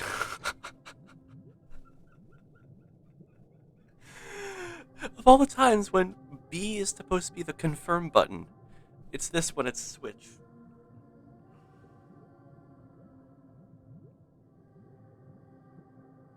My body's not confident. Yeah, I get that a lot. Anyways. Let us begin. This is going to be insane.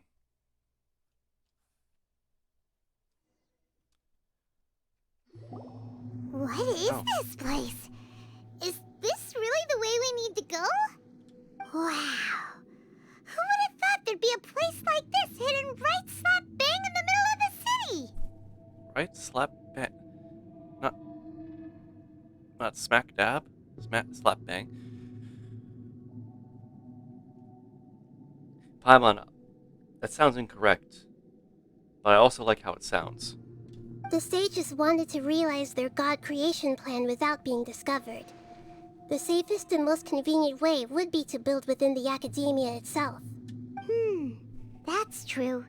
They were already hiding one god, so why not two? Judging from the structure here, the project is a huge undertaking.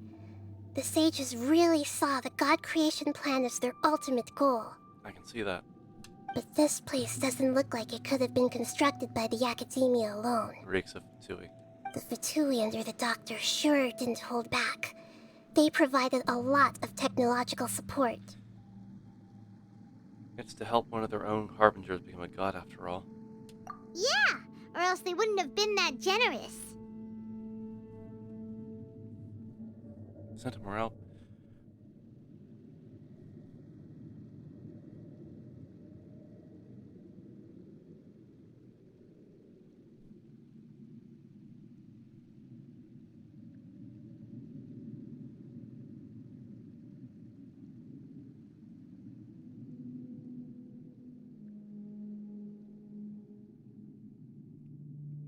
Aw, thanks.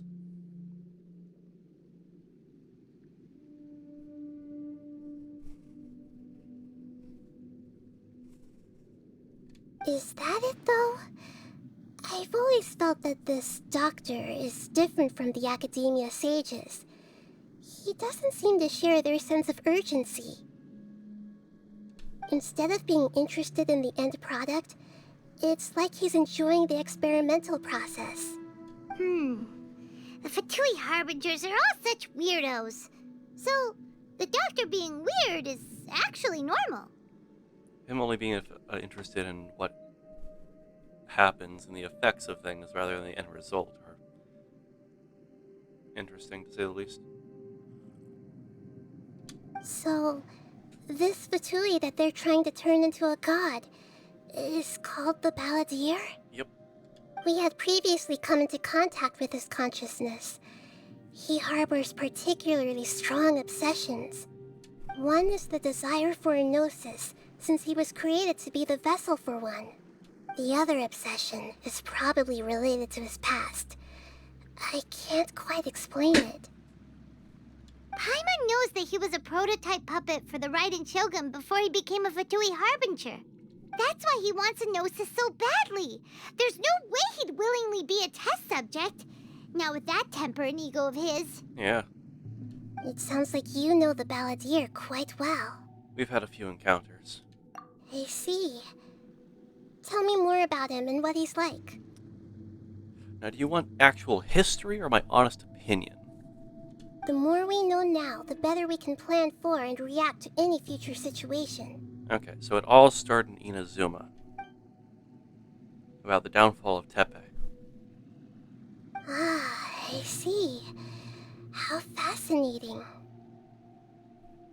Alright, time to go. Let's get through here and meet him in person. Let's kick this guy's ass. I don't care how souped up you are. I don't care how much power you've received. I'm gonna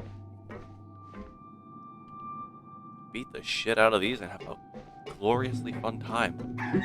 Work time! No Beg for mercy. Freeze to the core. I condemn you.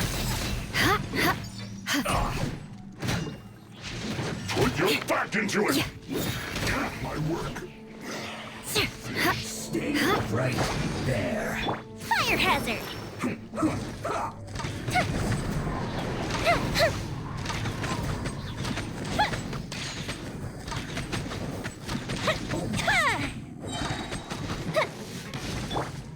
Scatter! Rest and rebuild! Shudder.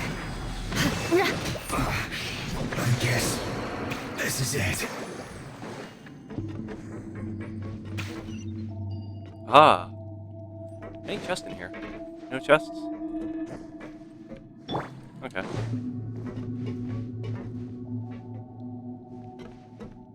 Well, that's a fall and a half.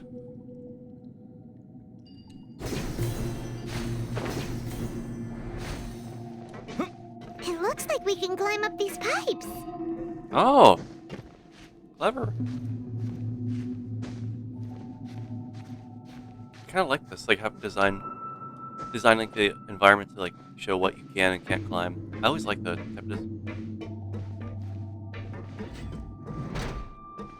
Alright. Where the hell are you, you son of a bitch? Oh, there's more of you guys for me to beat up. This is better than anything else. A whole one of you.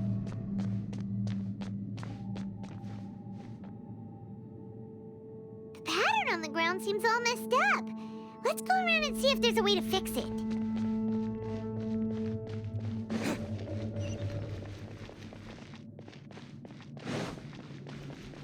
Oh man, I guess I'll have to go this way.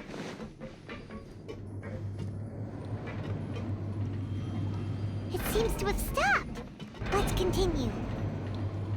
Send me away. Copyright strike. Copyright strike. Copyright strike. Copyright strike. Yeah. Copyright strike.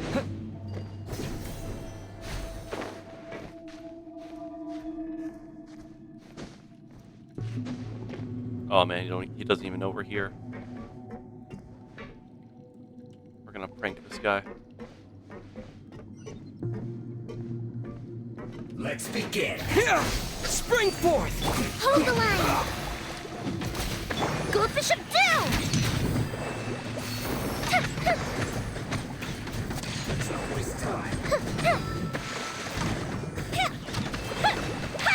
I will end you. Almost. Crush!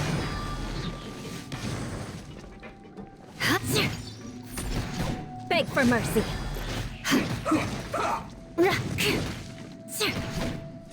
Just fall off. Just fall off the cliff. Shudder!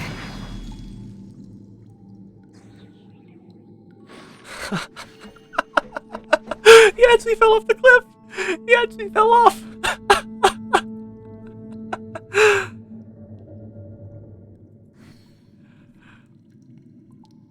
My luck with with enemies in this game. It's amazing when it works.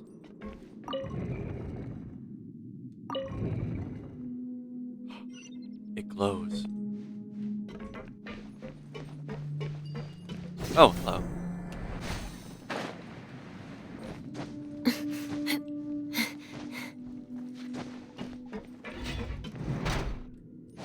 You'll get Beg for mercy. Yeah. Shudder! Yeah. Rack and ruin! Freshness preserved. Ow! Cooked food. Disgusting. Pay your dues. Crush! Vengeance will be mine! Eye for an eye!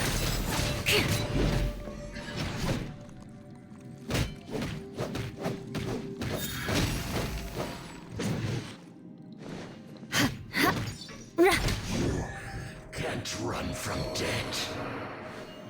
Oh, sweet, thank you. Now then. Wait, is that another chest? Hang on. Oh, hell yes.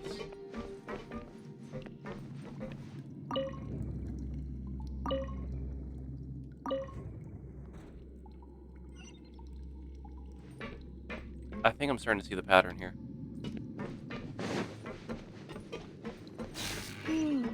The cart is stuck. Maybe there's something wrong with the tracks. Let's try adjusting the direction of the device to clear the tracks.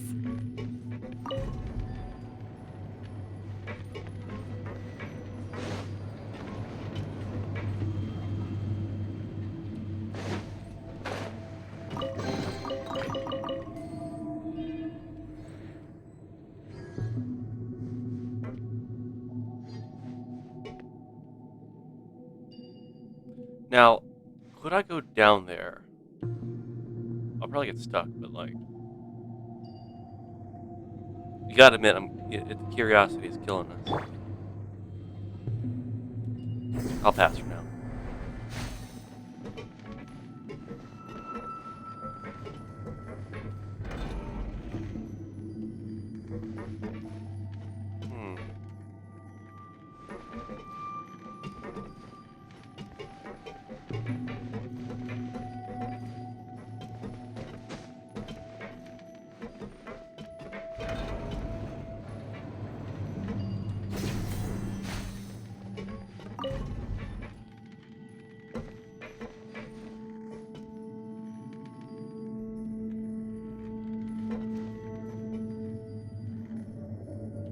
Yeah, this has to be the correct way.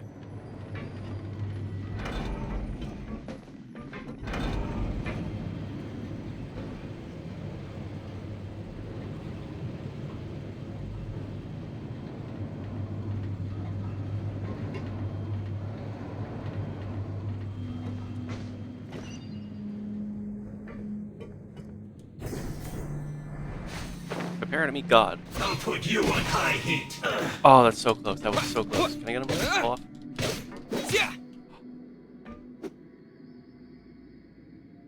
I am so good at this game. So good. I am the best at this game. No one can stop me.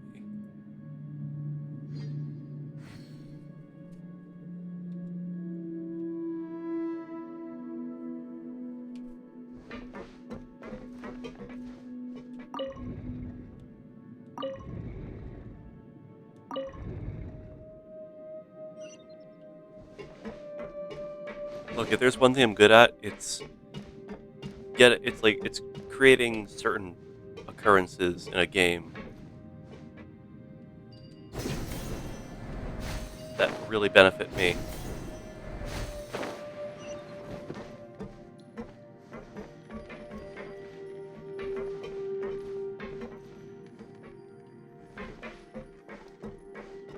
We could go in. Actually, you know what? I want to go in a loop.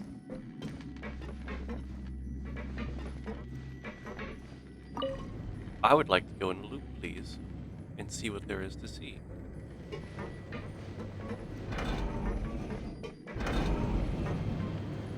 What's behind the wall? What mysterious treasures await me? You mean when you break the game? I wouldn't say it's breaking the game. I would say I'm just taking advantage of the subtle stun system that the game has.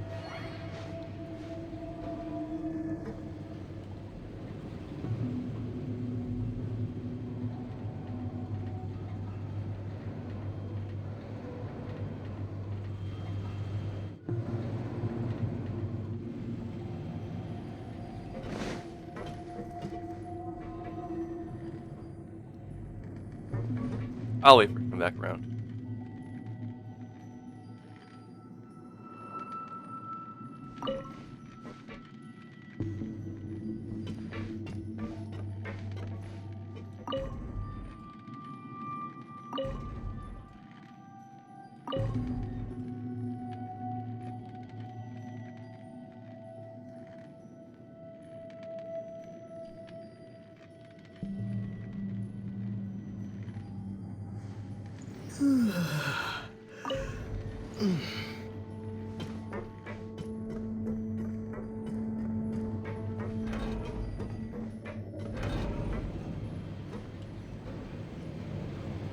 Man, with all this like SNES 9 Fatui engineering, I can't wait to see what SNES 9 looks like. It's gonna be definitely industrial as hell.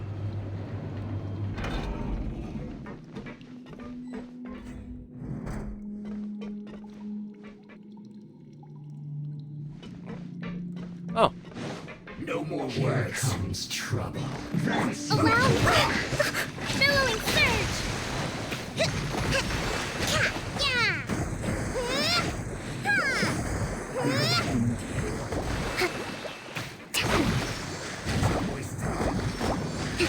Finally, some quiet. A festive reprise! Time for a light shift!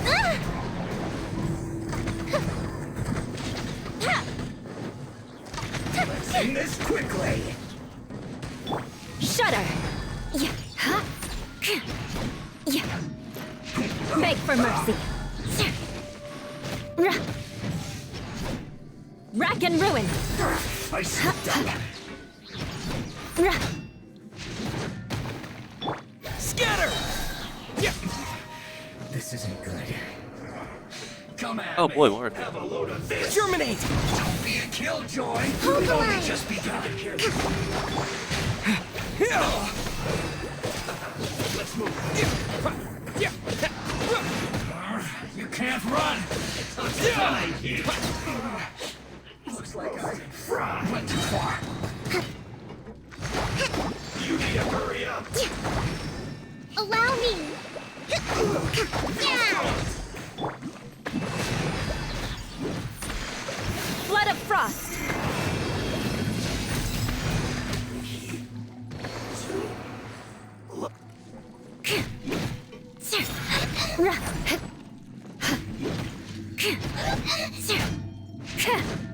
Shudder!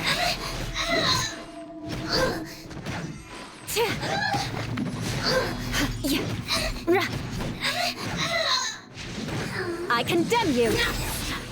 That was close. That That was close. They almost put in effort.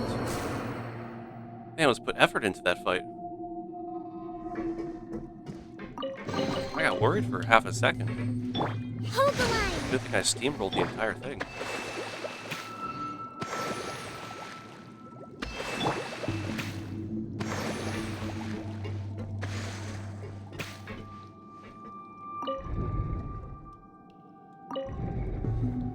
Oh, that wasn't it. And this has to be it. Perfect.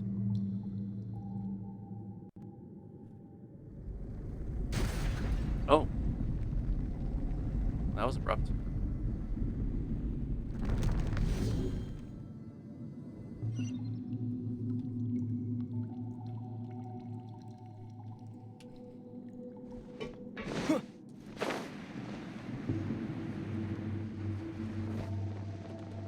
There was an invisible wall. Oh, going up, I guess.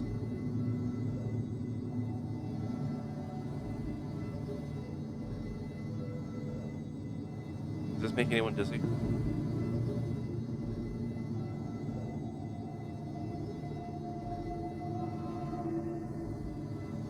Sorry. Sorry for the vertigo. Looking at its operational status, we must prepare for the worst. The god they wanted to create is likely close to completion or already completed. I've already seen him control the weather. Oh no! What should we do? Paimon can't imagine how hard it would be to fight against a Fatui Harbinger with a gnosis!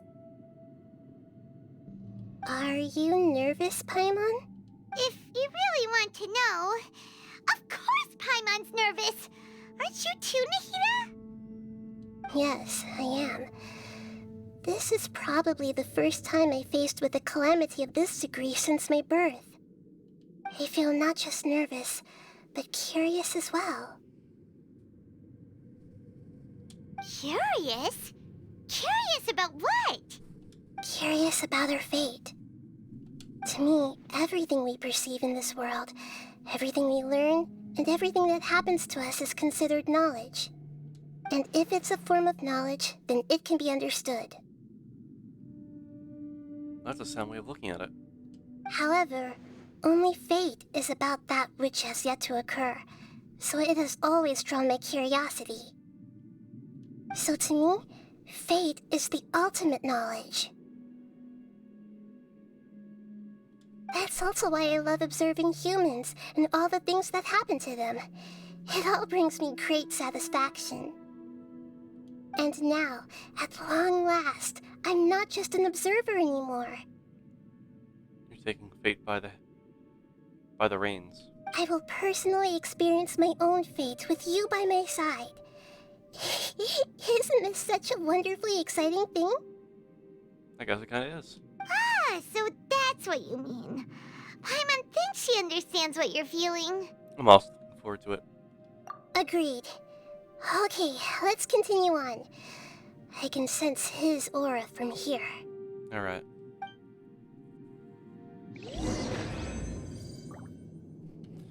Let's kick his ass.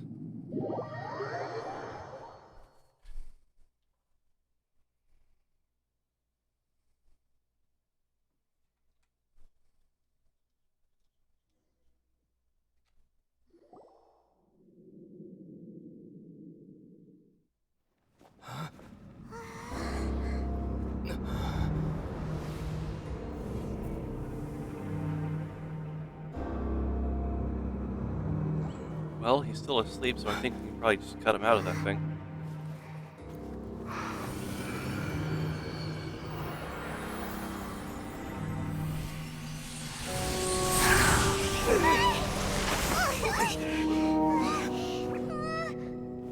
Who would have thought the world would be so eager for my birth? I remember you, Booer, the god of wisdom, and standing beside you, the traveler. Is he all-knowing and powerful now, like Greater Lord Rukkhadevata? No, I can't feel the same kind of divinity I felt from the Greater Lord. It seems that the sages didn't get the chance to infuse the divine knowledge capsules into him. But even still, he has undoubtedly become a true god now. So we're too late? The Balladeer has already become a god? The Balladeer. A long bygone title. When my spirit ascended to divinity, I felt as if I had existed for the same number of epochs as heaven and earth. Looking back, the existence of what once called itself Kuni Kazushi appears infinitely small and ugly. Oh shit.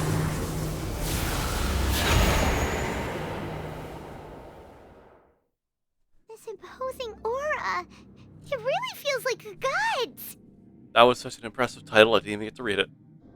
A body that capitalizes on the Balladeer's original construction as a mechanical puppet, with the Gnosis serving as a constant power supply. How much effort and resources did the sages put into this? I think far too much.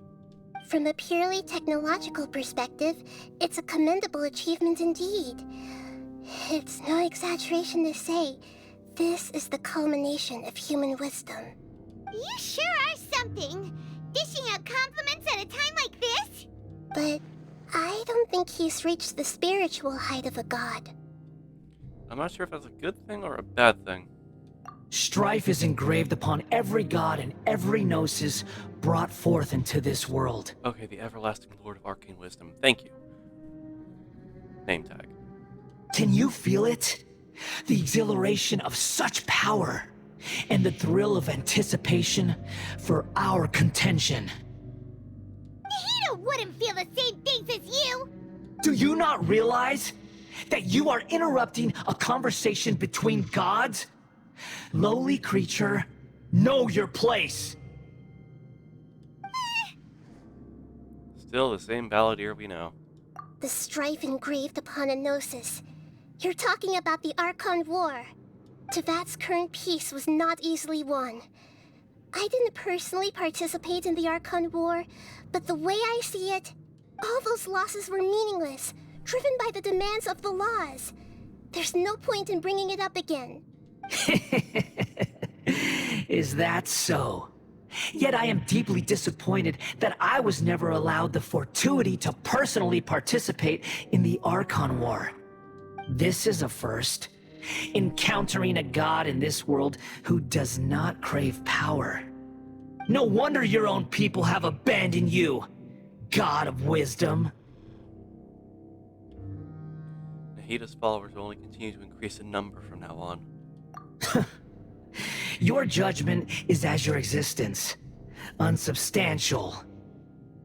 This is where everything ends, Booer, the God of Wisdom. That's like the third name I've heard for you, Nahida. You should know that wisdom cannot solve every problem. Like now, where your only option is to face me in combat.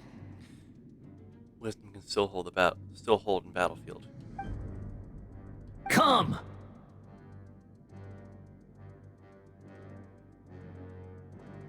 Let us reenact a scene of the Archon War. Come and inaugurate my birth as a god. Oh shit, we're doing this. Churn! Ow.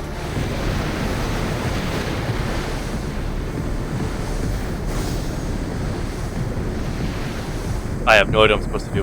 Feeble human!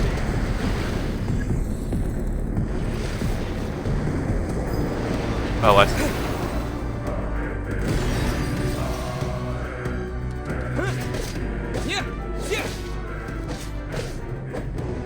Insignificant pest! I don't know what I'm supposed to do. Fire hazard!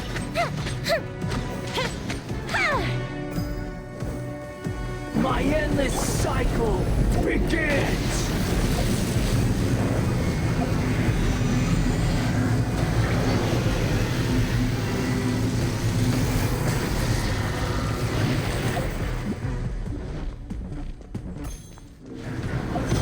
Churn!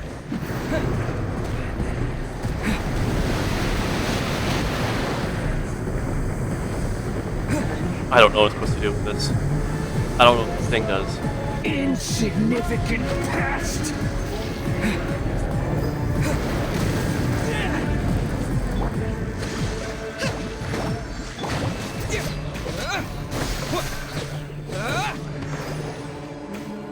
Oh, that's needed. At my command, you shall fall.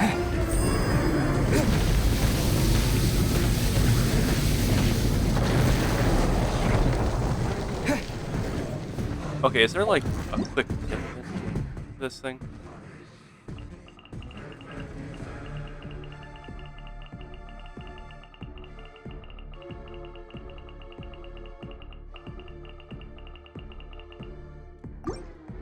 Feeble human.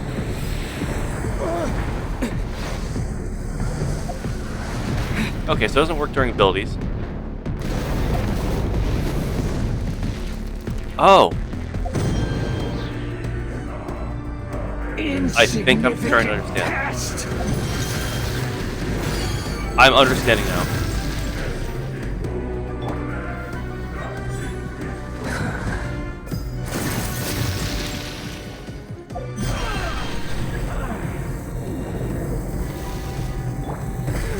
Ow. Scatter.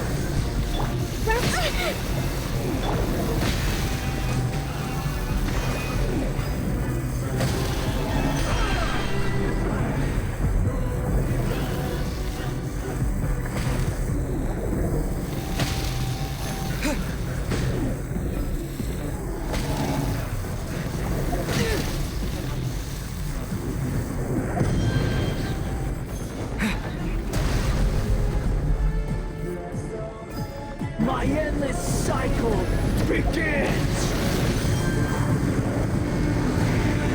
Okay, okay. I get it. I think I'm starting to get it.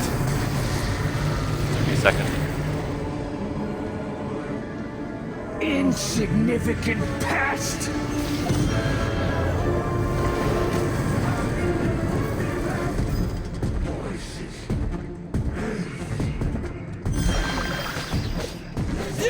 Oh, okay, I'm really getting it now. Feeble human!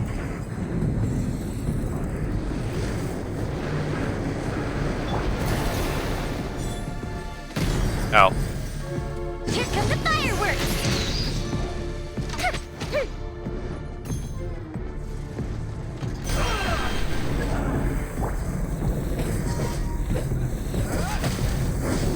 Spring forth! Allow me!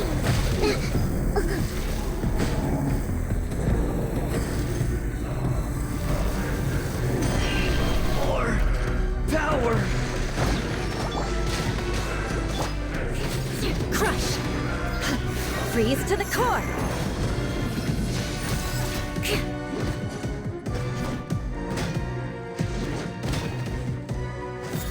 Okay, I'm really getting it now. You cannot defy me, mortal! I currently am. Oh. I'm insulting the god. I should stop. Talk shit. Don't talk shit. Churn!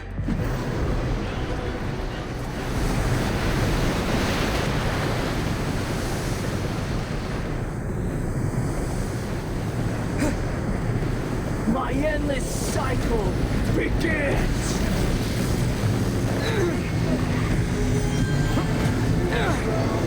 Please do this to me. Oh, thank God. Feeble!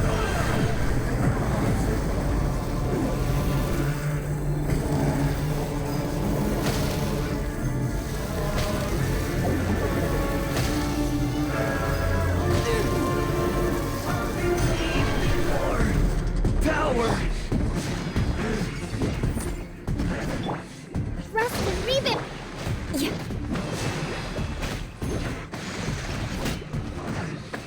Eye for an eye! Hell yeah. Oh. That's a big hand.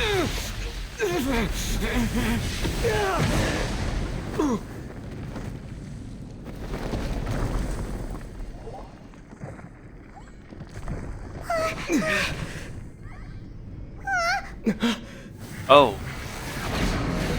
He has legs. Of course he has legs. Why wouldn't he? Why wouldn't he get legs?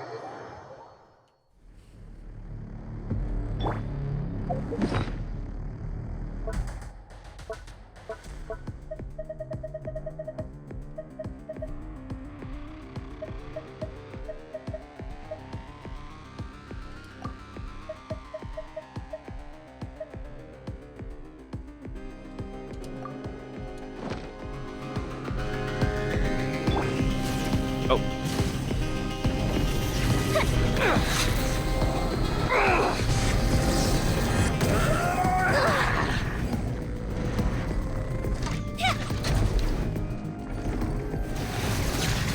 Kneel!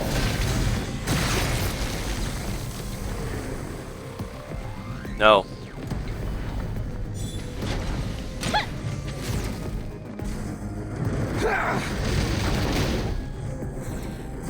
Oh no.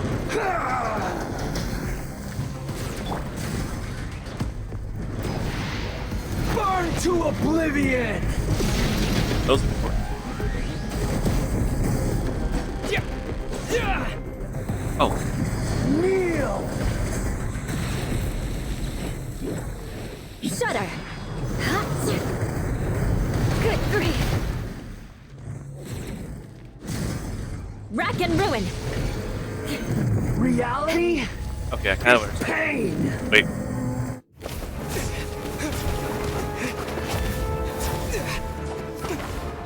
Holy shit.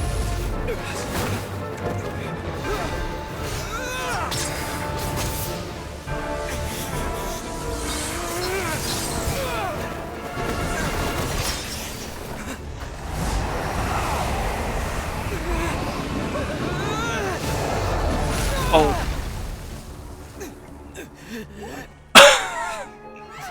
That hurt.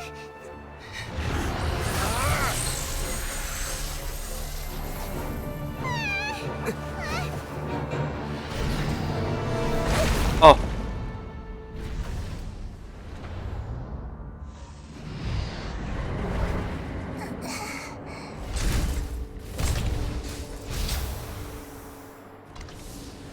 This is supposed to be a battle between gods, yet you choose to hide behind a mortal. And now, you're acting like you'd sacrifice yourself for a human. Are you having fun proving a false sense of heroism to yourself, Boor?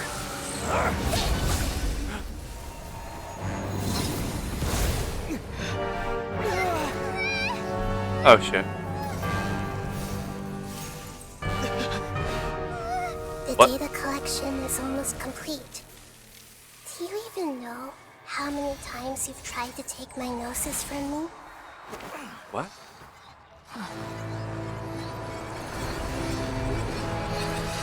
What?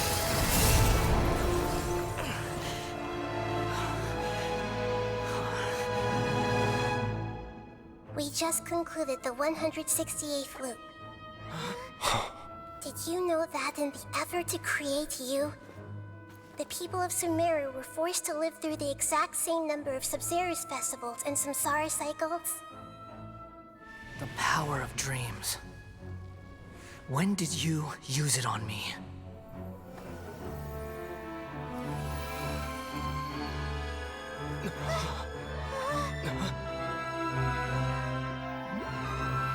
That's what the pet does. You can't even defeat me in a dream. What do you hope to achieve with this little trick? Come, Traveler. Just like before. Allow me to awaken the memories in your dreams. All that battle experience! It's more than that. Compile everyone's wisdom in the name of the Archon. That is the original function of the Akasha. I've sent everything that happened just now to the people of Sumeru in the form of knowledge. I've asked them to help you find a way to defeat the false god. Oh my god. It An entire country of people looking, giving solutions.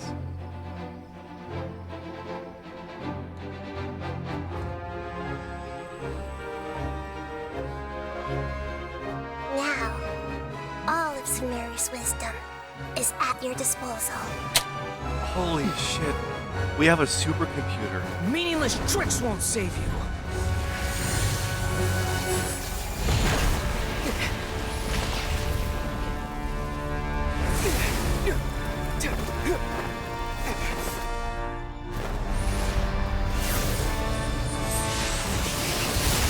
Seen this one before.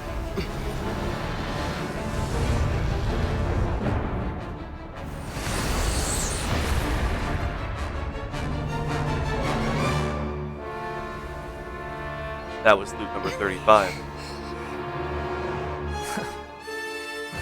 Are you done with your tricks? Can I finally take this as a real battle between gods? I'll leave this to you, the first sage of Boor.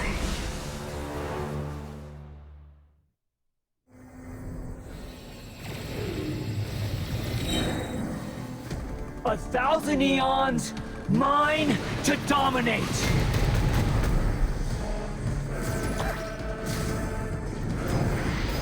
Burn to oblivion! Vengeance will be mine. Eye for an eye.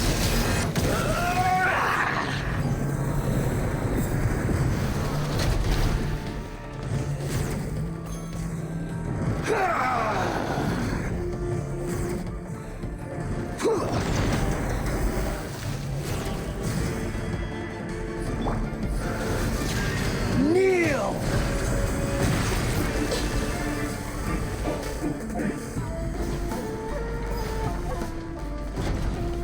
The Temple of Wisdom. Reality is pain!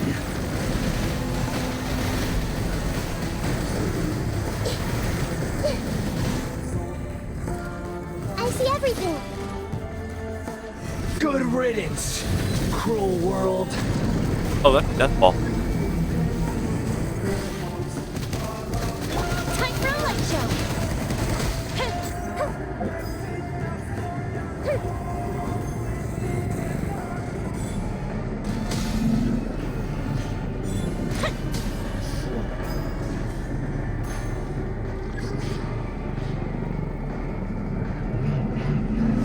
Die.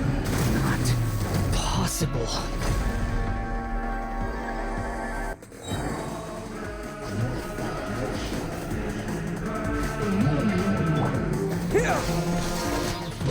Germinate! Fire hazard.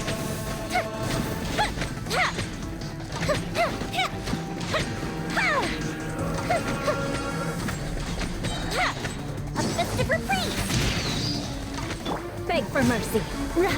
Freeze to the core. Rack and ruin. More speed.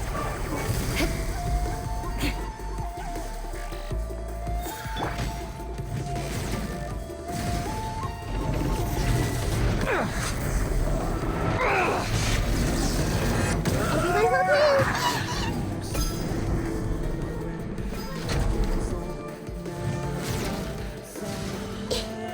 I see everything. Reality is pain!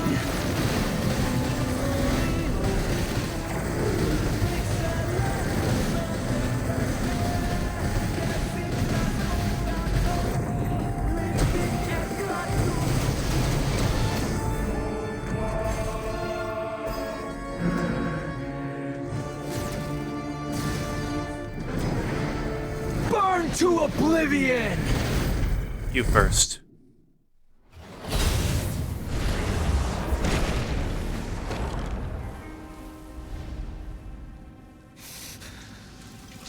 Humans. Filthy humans.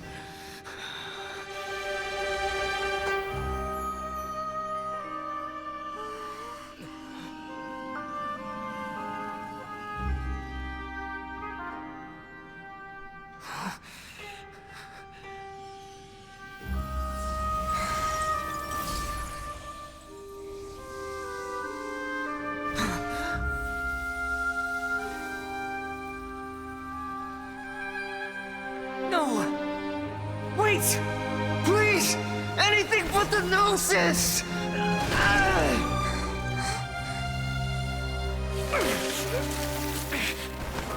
That's mine! Don't even try! I'll never go back!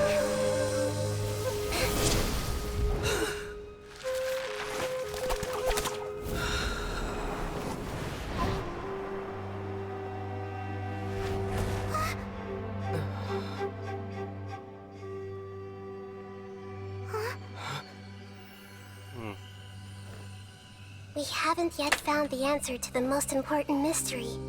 Irminsul is still waiting to be saved.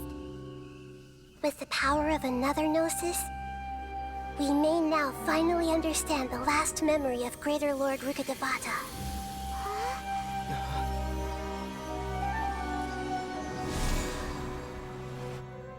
This is... That's right. This is the last memory of my predecessor.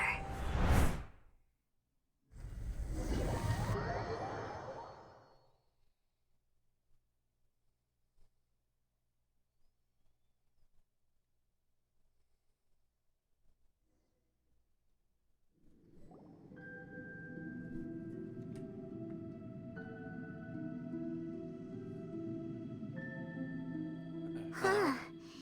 This sure seems very different from what Paimon imagined. Shouldn't Irminsul be in this realm of consciousness? What did I think of that last cutscene there? I think that was one of the best cutscenes for a villain in this game. I keep saying a lot of cutscenes are really good in Genshin, but that was... I never thought I would feel bad for Scaramouche, and here I am, sympathizing with him as he desperately tried to cling on to what was his. The desperation in his voice, the scared look on his face, seeing all of that confidence and pompous attitude of his just vanish, leaving him so vulnerable. That was, I think that is my new favorite cutscene in this entire... even the VI got emotional? I think that is my new favorite cutscene. And suffice to say, I think that probably has swayed what I think about Scaramouche.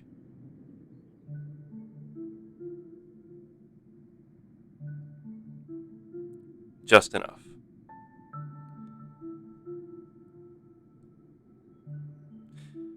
Which also means, any of Child's cutscenes have done nothing for me. I still am waiting for him to answer for his crimes. Anyways, back to the game. Yes, that is our destination. But I didn't expect the remaining consciousness of Greater Lord Rukkhadevata to be as polluted as this. Polluted?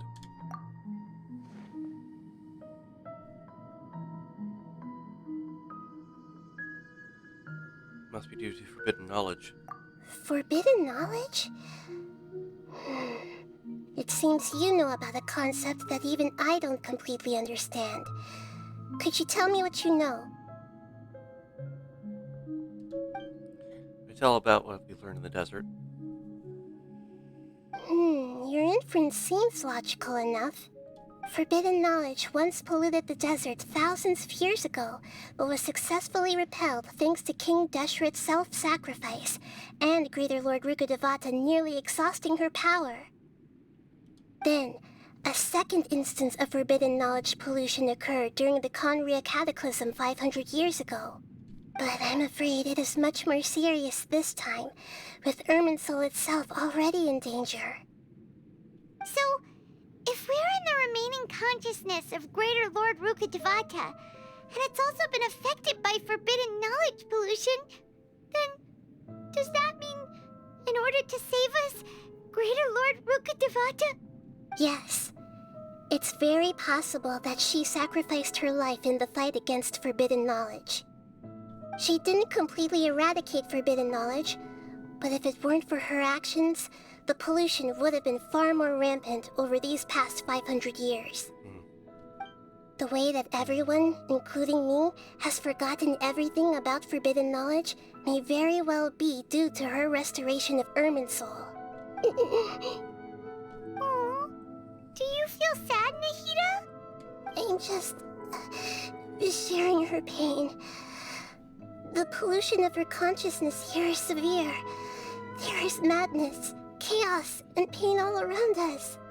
Did she fight to resist the forbidden knowledge pollution in such terrible conditions, all the way up to her last breath? She even used her last remnant of lucid consciousness to leave a clue for us to follow. The words world forget me. Yes, her words were distorted by forbidden knowledge, so that's all we could hear. But now, we have a chance to find the answer to this mystery. We can cross the polluted consciousness until we found the right path to meet with her lucid consciousness. And then, we'll let Greater Lord Rukkhadevata tell us the truth in person. I hope we can use that truth to save everyone. Each of us need to be mindful of the state of our own consciousness while we are here. Okay. Even with the Gnosis' protection, we must always keep a clear mind. Otherwise, we could go mad at any moment. That's so scary. Don't worry, it should be easy enough for you to keep that mind of yours clear, Paimon. Let's go. I'm sorry, sir, but you're ineligible. Oh my god, that achievement name, that is so dirty. One last roast for Scaramouche. Are we in the air? And why is there a huge boat? That's the boat of consciousness, which symbolizes reason here. Its course is the direction our consciousness is traveling towards. If we lose control over our consciousness, we will fall into madness. So let's make sure the boat stays on course. Boat of Madness. So that's what they had before the train of thought. Wow. What are these? The monsters seem to have been affected by them.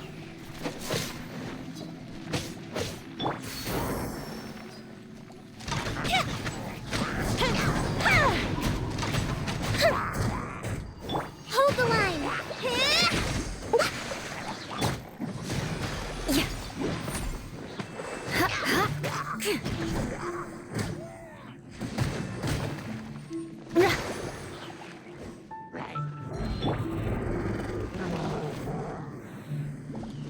Crush!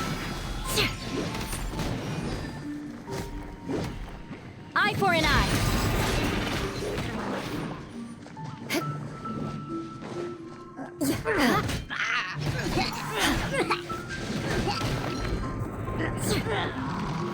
Shudder!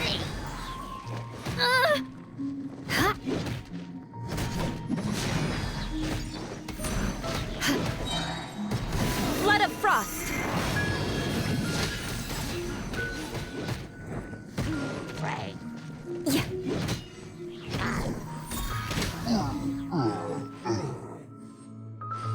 More speed.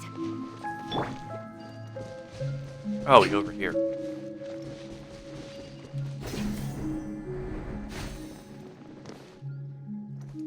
Geo, the one thing I didn't bring.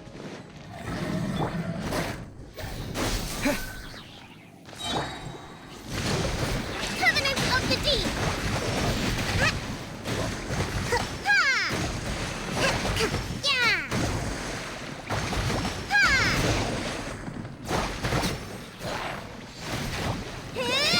Let's move out. Propagate! Spring forth! Time for a light show!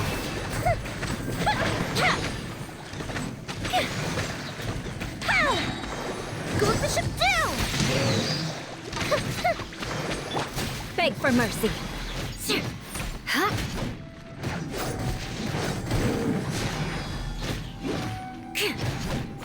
Come on. Come on. Go down. I condemn you. Scatter!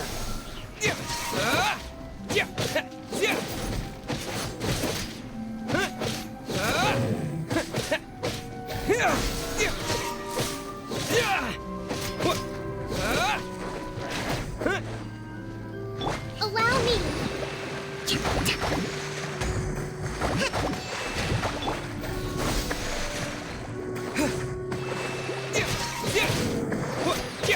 Look! A four-leaf sigil has appeared in the sky!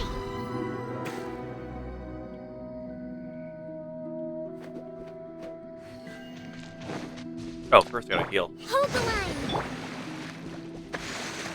This boat's gonna have enemies on it for sure.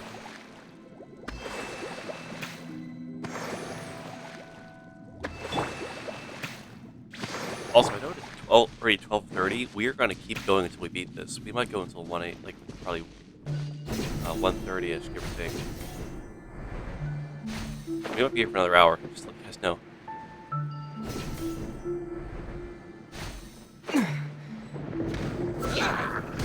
Scatter! Oh, I love this sword. Germinate!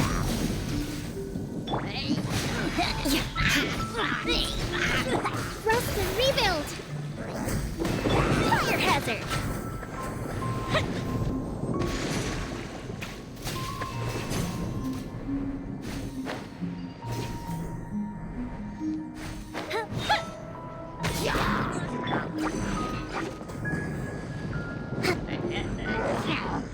Hold the line!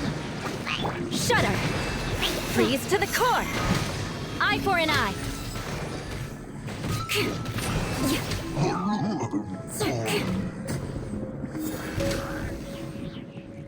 Oh, hello. Crush.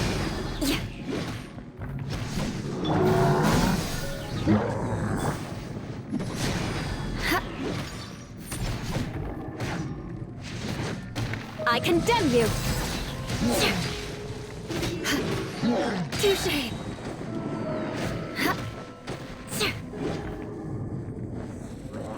Shudder.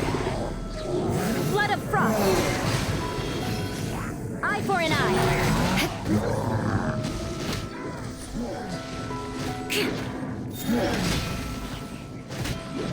Here come the fireworks! The fuse is lit! Gonna pepper in a little.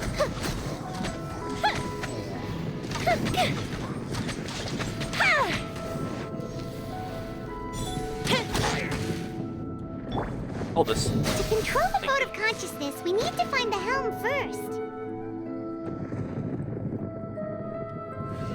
There's no way I'm gonna stop playing this and just pick it up. This is gonna be impossible to do.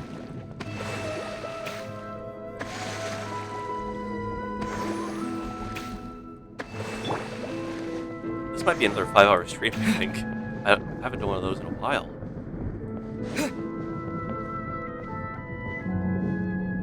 Can I climb this? No, I cannot.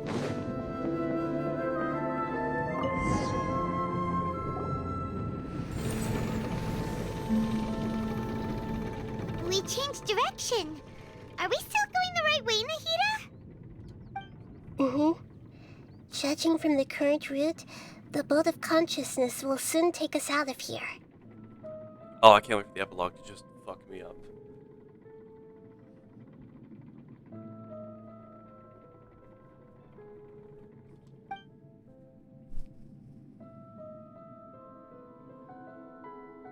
This looks so crazy.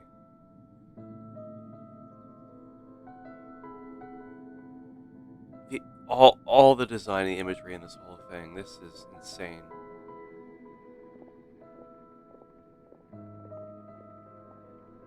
We'll be arriving at our destination soon. How are you feeling? Are your minds still intact? Some strange thoughts came from time to time. Huh? But everything's been completely normal for Paimon. Paimon, I envy you. Hopefully there won't be any more interruptions. This time, we should be able to meet Greater Lord Rukkhadevata. Are you saying you've never met Greater Lord Rukkhadevata before? No, it seems that my birth and her death took place at the same time. Otherwise, I think she would have given me a little more guidance, and I could have done a better job. Hey, you've done a great job, Nahida. Let's get out of this creepy place and go meet her.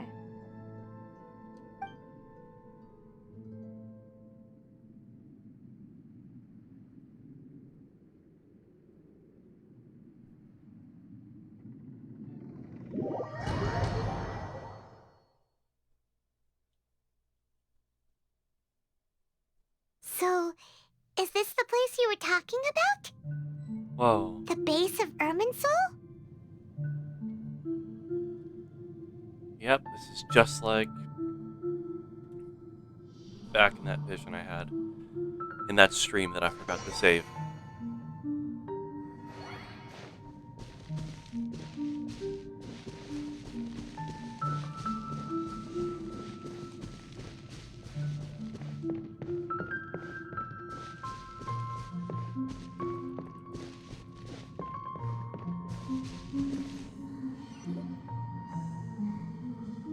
Well, this is the place. It's the same place for my memories. We're here to find Greater Lord Rukkhadevata, right? Yeah. But the one standing over there is... Is that me? She looks exactly like me. Are you Greater Lord Rukkhadevata? Yes, that's me. Are you surprised by my appearance? I cannot believe my eyes. Irminsul and the surrounding lands have been reproduced here as they were years ago. But this is just a realm of consciousness. We are manifestations of the same nature. Hence why we would appear exactly the same. We're of the same nature. Why? Because you are me, and I am you. You are me in the new samsara. The new samsara? As Greater Lord Rukkhadevata, I'm the avatar of Irminsul. And you are the purest branch snapped from Irminsul. Imagine it this way. Even if a tree dies, its branches will eventually take root and grow, continuing the tree's life in another form. I see. I'm merely the remaining consciousness of Greater Lord Rukkhadevata. The real me has presumably died a long time ago.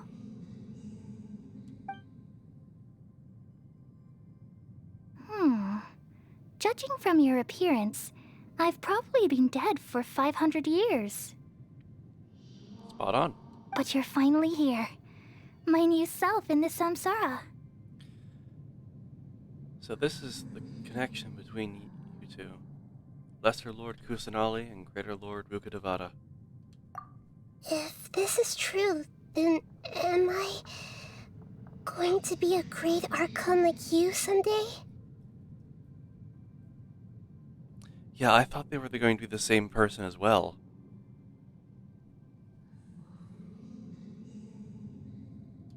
Though we share the same nature, our fates are bound to be different. All things have their own fate. When a branch grows into a mature tree, it won't be the same as the original tree.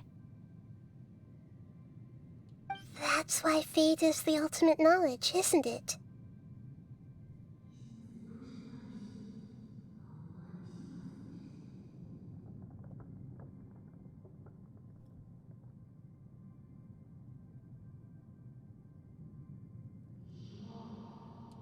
That's a great insight. Yes, very good.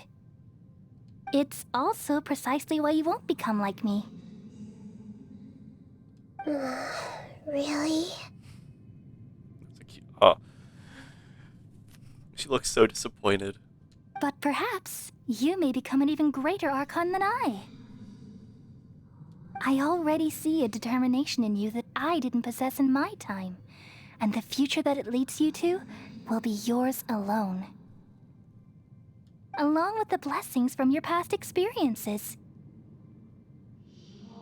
Don't worry. The growth of wisdom is like that of a plant. You only need to wait quietly for the flower to bloom. She will definitely become a great Archon. Come to think of it, the sages never had the faintest inkling of the meaning of wisdom. Thank you. Nothing makes me happier than discovering that the Archon I always admired was in fact myself in another fate. It's so nice to speak with you, Greater Lord Rukkhadevata. I've always wanted to meet you. The feeling is mutual. From the moment I snapped the branch off Irminsul and created you, I've also looked forward to talking with you. Could you tell me why you wanted to create me? And what exactly happened when you died? Ah, I see. You're here seeking answers, right? Everything that day, even the sky itself, changed into a color like this. I knew it. The Conria Cataclysm. At that time, the seven were all summoned to the nation of Conria. Okay, I thought it was gonna be another cutscene. Except for me. I had a more important task to attend to. I had to protect Irminsul. The disaster occurred together with the pollution of forbidden knowledge.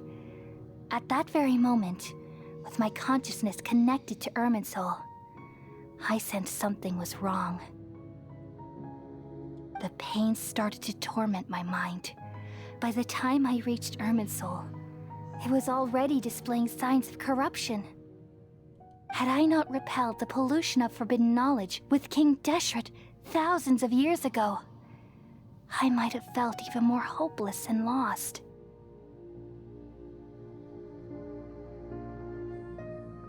So what exactly is forbidden knowledge? It's a kind of knowledge that doesn't belong to this world, and a form of truth that can't be understood. That's the best way to put it.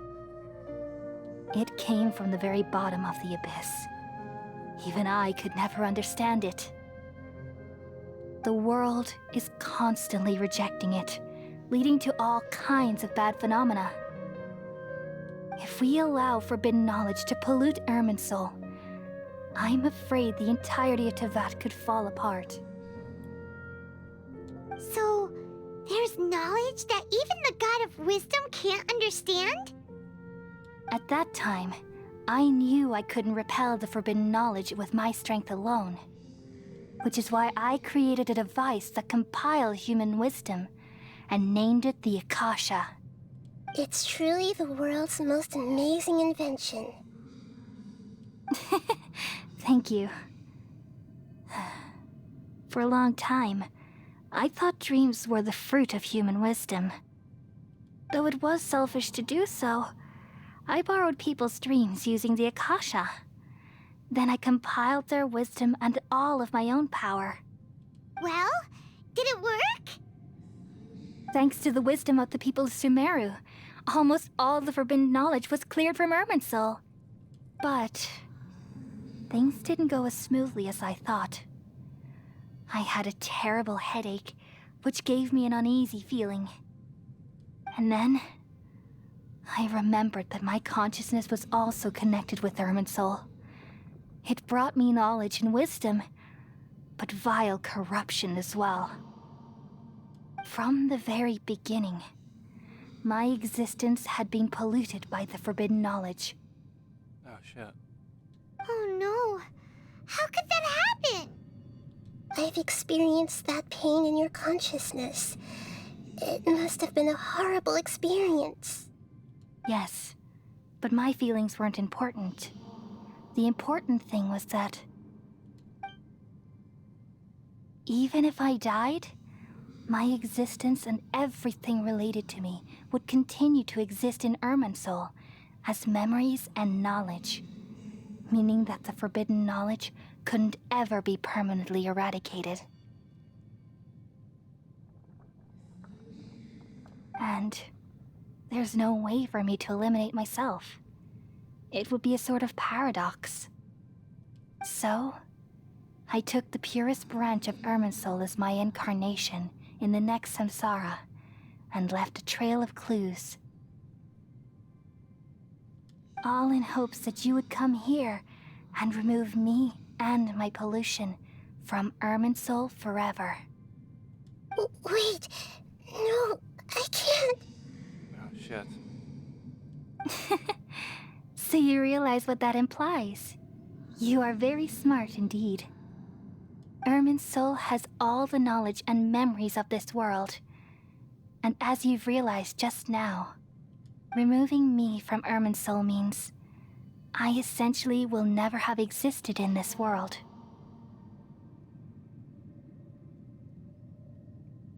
Oh, fuck.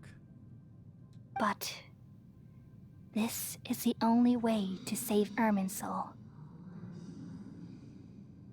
People love you so much, and they've missed you so much over the past 500 years. I am exactly the same. So how can we just forget you like this? Is there really no other way? There must be something else I can do. You're the god of wisdom, Booer. You should know that there is no other way. But this is so cruel. I don't want to forget you. No need to feel so sad, Booer. As someone who delights in wisdom, you should feel joy at finally finding the answer. These are the words in their entirety. The answer you've been seeking all along. Let the world completely forget me. That's not what I thought the message would be. I thought it would be, don't let the world forget me.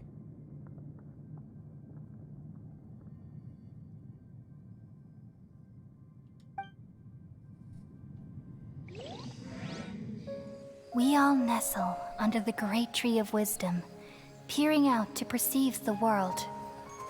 From the earth and from the rain, we perceive its wonders, until we become a white bird to perch atop a branch, and finally snap off the most important leaf.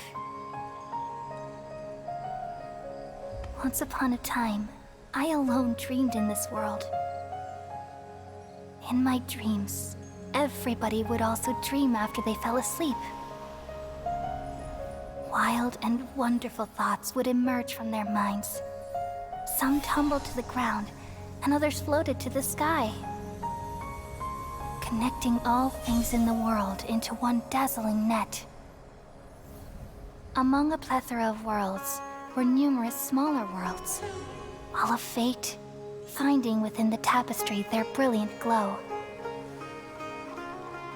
I gradually understood that these indescribable and constantly changing things are the most profound things in the world. Only they can completely repel the madness. Only dreams can awaken consciousness from the deepest darkness.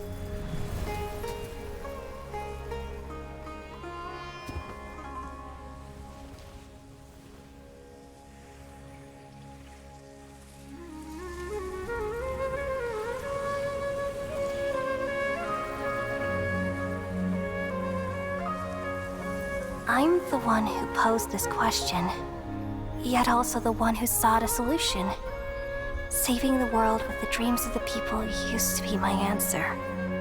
And now, you've also found your own answer, and I shall return all the dreams to the people.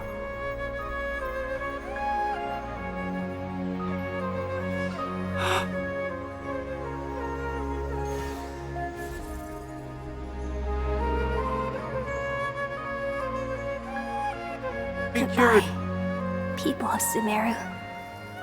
May you be blessed tonight with the sweetest of dreams.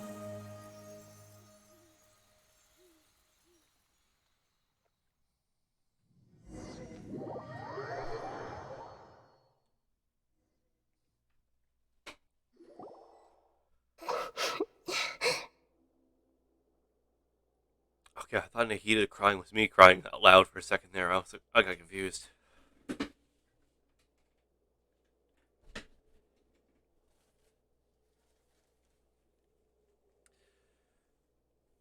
Yeah, just hang on a second.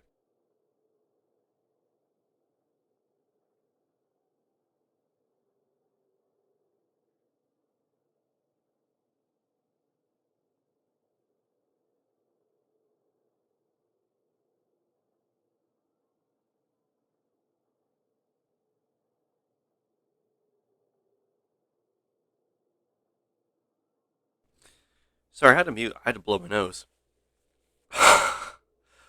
Oh my god. Oh, that was. Oh.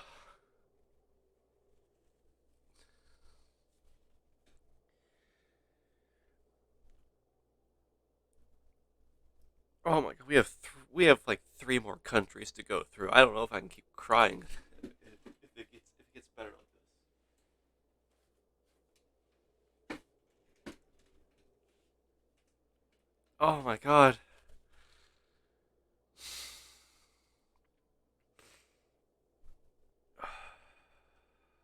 Are you alright? I'm alright. I'm just a little confused. What are you confused about? We've just saved the world, right? Yeah. So why am I crying? Don't tell me. I don't know where this feeling inside of me is coming from. But I feel very sad. Do you still remember what just happened now? Just now, we used the power of two gnosis to successfully connect with the Ermin soul consciousness from 500 years ago. Then, we removed the remaining pollution from Merman soul. I managed to remember because I'm not of this world. Yeah, what's wrong? Weren't you there just now? Paimon doesn't remember either. Everyone's really forgotten Greater Lord Rukadevada. Should I tell the truth? What? Why do I feel super sleepy?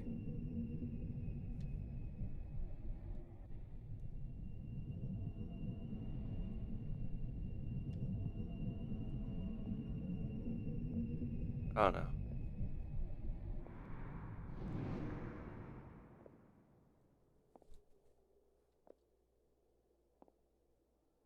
Huh? That sound. Traveler! Paimon! I've been waiting here far too long. But finally I have the chance to be alone with you. All the precious time I wasted has finally paid off. Son of a bitch. The doctor! What have you done? Just a type of sound wave that can quickly put defenseless people into a dream.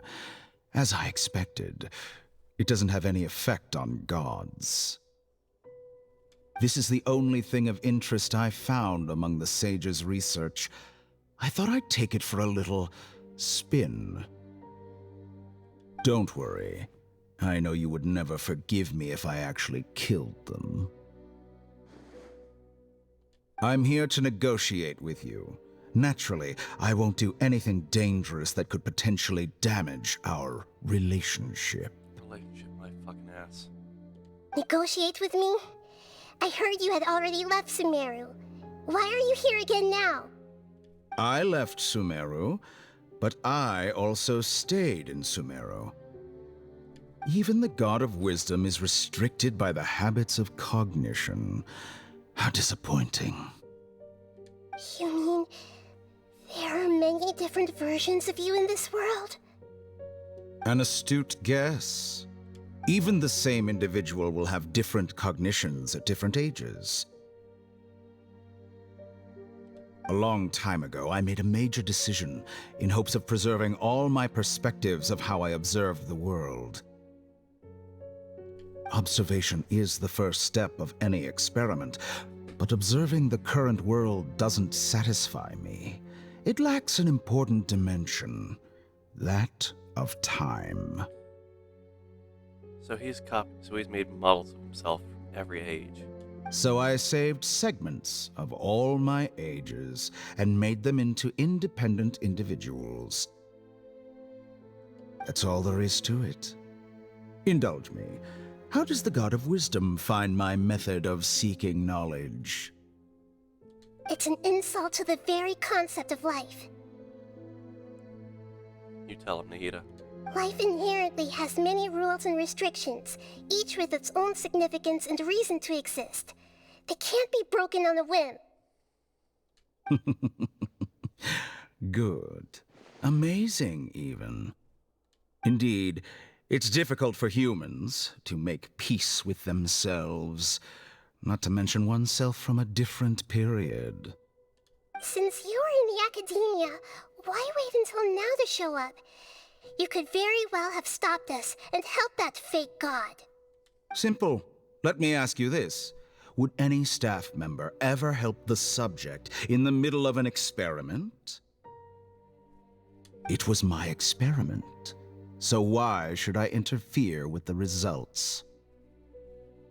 The academia saw the plan to create a god as their ultimate goal, yet you only saw it as an ordinary experiment. You really are crazy. If the experiment succeeded, you would have had a new god on your hands. How would you have faced your own god then? Would you still take the same stance? Would you still hold the same view of yourself? I'm first and foremost a scholar. These results should be left to the judgment of the hypothetical me confronted with that outcome. But you're right. And that's exactly why I'm disappointed with the conclusion of this experiment. As an individual, you don't have any sense of belonging. You seem to have even fewer convictions than a typical scholar. Oh no, I certainly have my own convictions. They just don't fit your standards, that's all. All right, that's enough conversation for today. The experiment is over, and it's time to tidy up the equipment and reclaim any useful materials. For example, the Gnosis. Lesser Lord Kusanali, you're an intelligent Archon. I'm sure you understand the disparity in our combat abilities at this time. Besides, you have no way to use that Electro-Gnosis in battle. Didn't you say you were here to negotiate with me? Somehow, it's starting to seem like you intend to take it by force now. I'm merely stating a fact. After all, I'm also a scholar. Naturally, I hope to show proper respect and dignity to the God of Wisdom. Your hypocrisy is built on absolute confidence.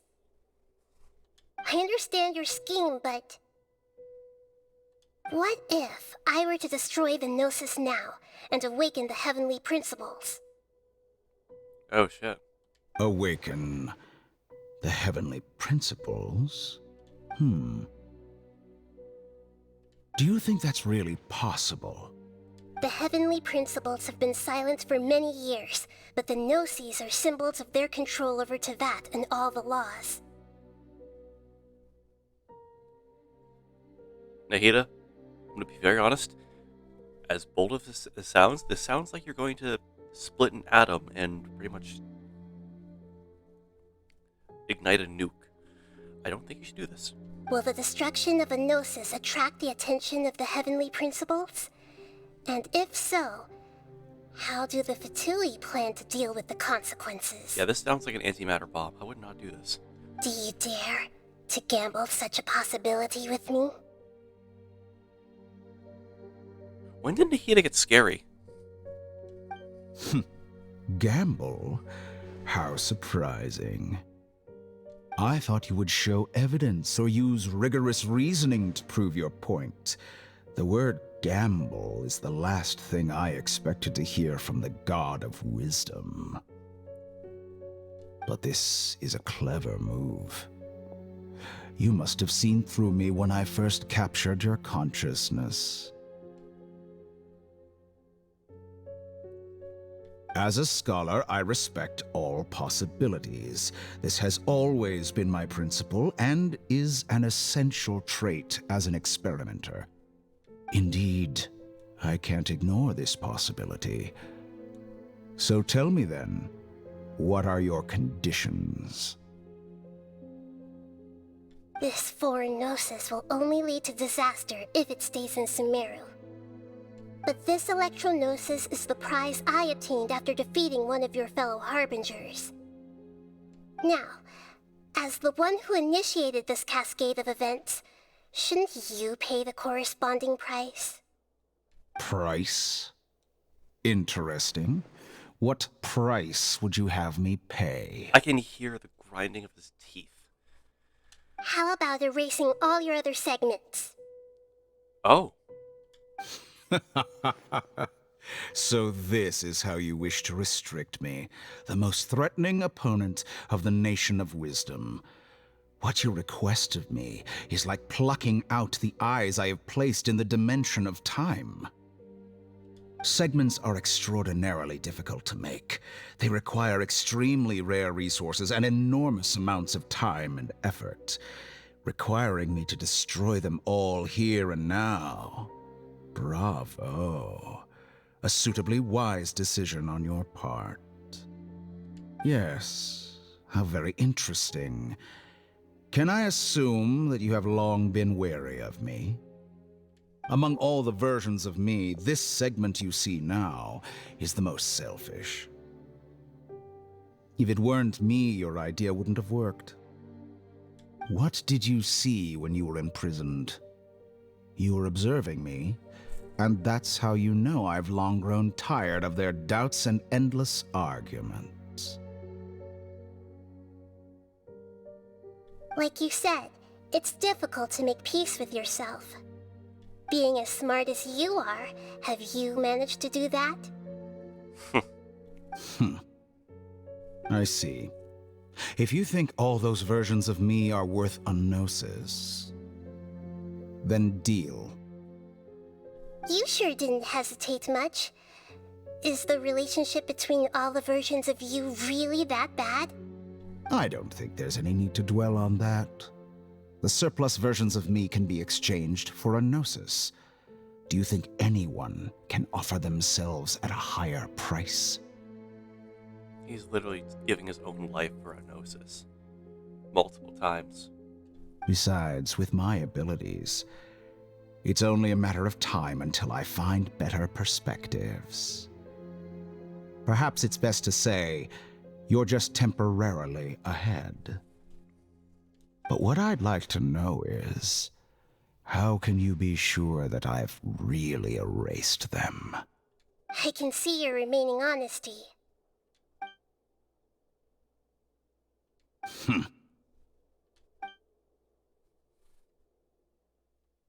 What a ridiculous decision! You can't be serious! How could I have been so short-sighted? You think this is the end? I'll have my revenge! You'll make this moment count. You will regret this! Well, have you confirmed that it's complete? All of his mentality has self-destruct buttons? Here, take it. The future of Sumeru City will be in my hands alone.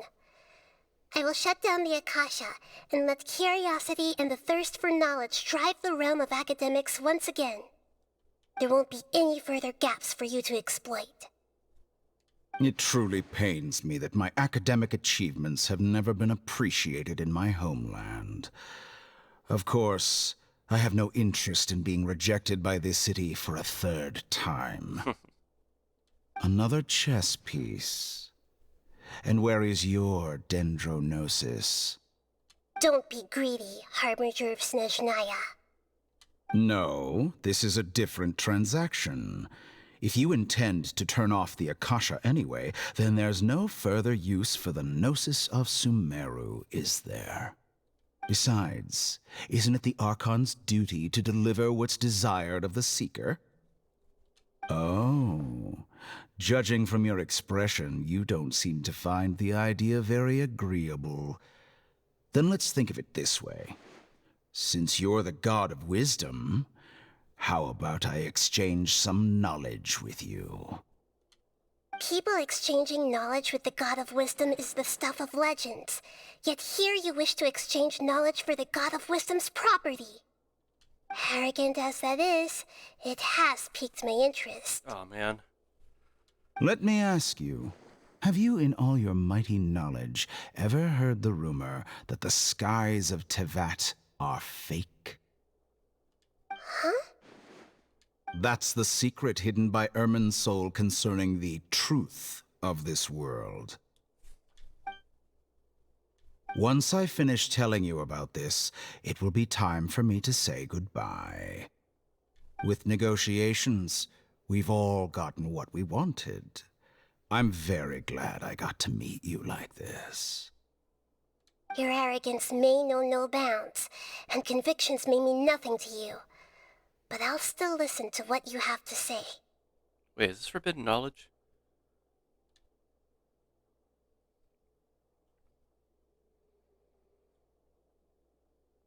Secrets and dark truths flow into the mind of the wise, and everything falls silent. Several days later.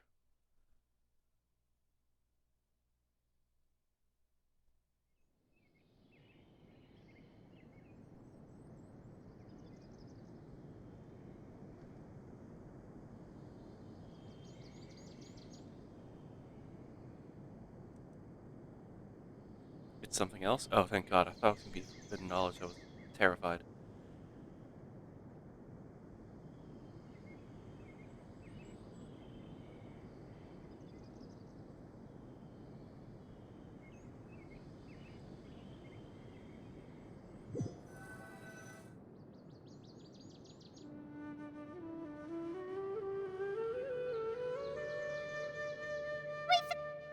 Together! Okay. Wake him up. Hmm. Are you awake? Kali says it's time for breakfast. Come on, get up! Good morning, Paimon. Good morning! How are you feeling today? Pretty good? Good to hear. It looks like we've recovered pretty well. Not even Tainari could stop us from going out now, right? Yeah, that's right. That day we lost consciousness in battle. Woke up, we found ourselves in Ganharaville, and Tainari and Kali were looking after us. Heard that it was Sino who brought us here. Tainari complained that Sino was always sending people to him. He's taking great care of us. After completely exhausting ourselves, we had a good rest here. After a few days, we finally recovered enough to be able to go back out. Wait, is this what it's like to explain everything that happened? For people? Is this what Paimon does all the time? Huh. Interesting. From what Tainari and Kali have said, the Akasha has been turned off completely and the people of Sumeru will no longer rely on it. Such a big change will certainly affect people's lives. That'll definitely be a good thing. Come on, Traveler, let's go!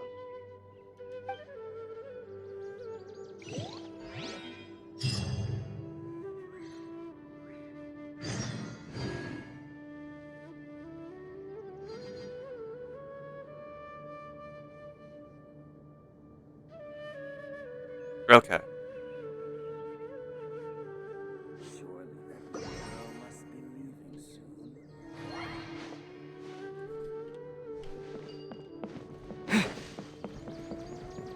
Kali!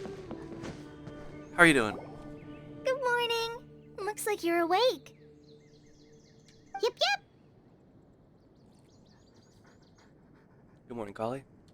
I prepared some breakfast today. Please have a taste. I hope you like it. It's nice to have you here so we can eat something yummy. Oh man, that looks delicious. Well, now that I've recovered from Alizar, I'm feeling better than ever. I can even prepare 4 or 5 meals a day now. That's wonderful. And Paimon bets they're all delicious. You enjoy a yummy breakfast with Kali. Oh, by the way, Someone brought a letter for you after you went to sleep last night. Oh, someone hasn't read it already? Nope. Paimon wanted to read the letter with you after you woke up, so Paimon didn't open it. All right, let's read it now. Oh, it's from Nilu. Nilu. Ahem. We're going to hold a feast at the Grand Bazaar and celebrate Cyano's reinstatement as the General Mahamatra. As heroes of Sumeru, please be sure to attend. I'll wait for you. The date of the banquet is written on the back. It's in 2 days. Oh, nice. Oh, I've also heard that you've become heroes here as well. That's amazing. We're just doing our part. Sometimes I'm really envious of strong and confident people like you. You are amazing too, though, Cullen. Oh, you're embarrassing me. Anyway, let's go to the Grand Bazaar to have a look. Oh, before you leave, be sure to inform Master Tainari. We will.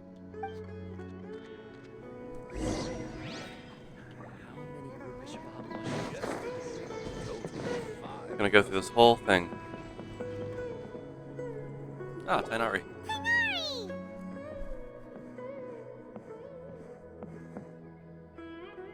Yeah, I'm happy Collie's cured now as well.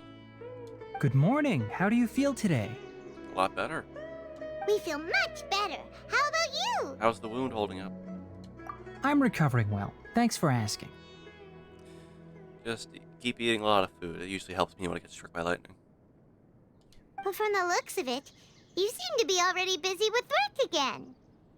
It's fine. I'm not that busy, really. The Elazar patients have recovered, as well as Hypatia.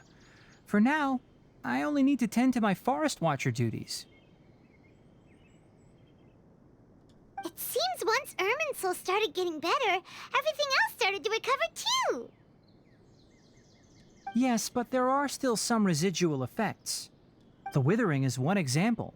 Though it won't spread anymore, the existing zones won't just disappear. We forest rangers will still need to do the work. Ah, I gotta clear those out. I'll get on it. I appreciate that's a lot to ask. By the way, we have some good news. Cyno got his position back. This news is hardly new. He had already mentioned it to me before. Ah. Huh? You mean he was already here? Why didn't he come to say hi to us? He visited once, but he was afraid of disturbing you while you were resting. He just asked me a few questions and left. Then you probably already know all about the celebration feast. Celebration feast? No, I haven't heard anything about that. Huh? But didn't Nilu say in her letter that they would celebrate Cyno? He didn't tell you? Perhaps, or alternatively, he doesn't know about it either. Ah, surprise party. Come to think of it, Cyno doesn't seem like the type who'd enjoy a celebration feast. I guess Nilu's only planning on telling him once festivities are underway.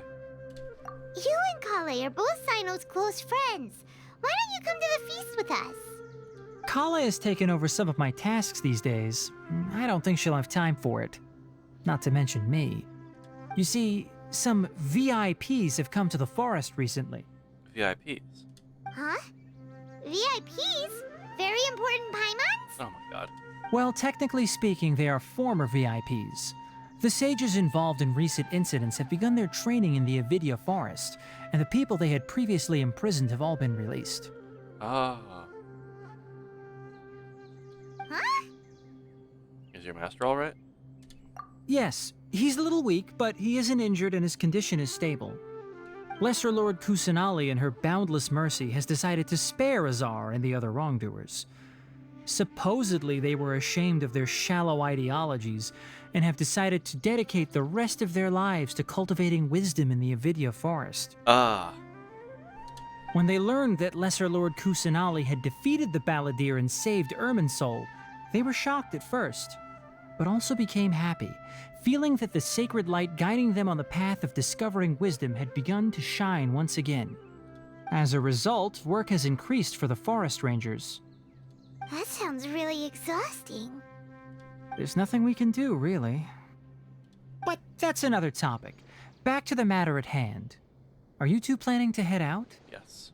Ah, right! We're here to request permission to head out. Would that be okay? You've recovered well. You may go, but be careful. I will. Yay! Will do! Now to toast to victory.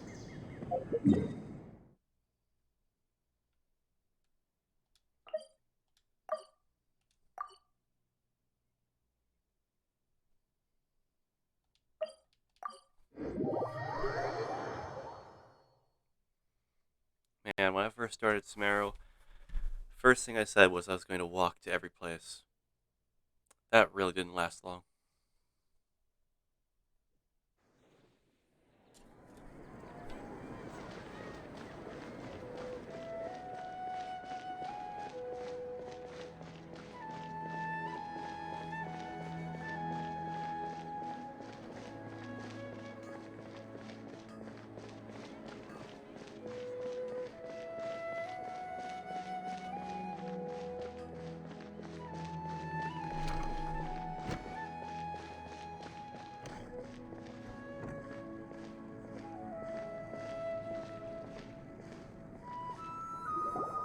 Well, there won't be any problems if the feast starts at that time.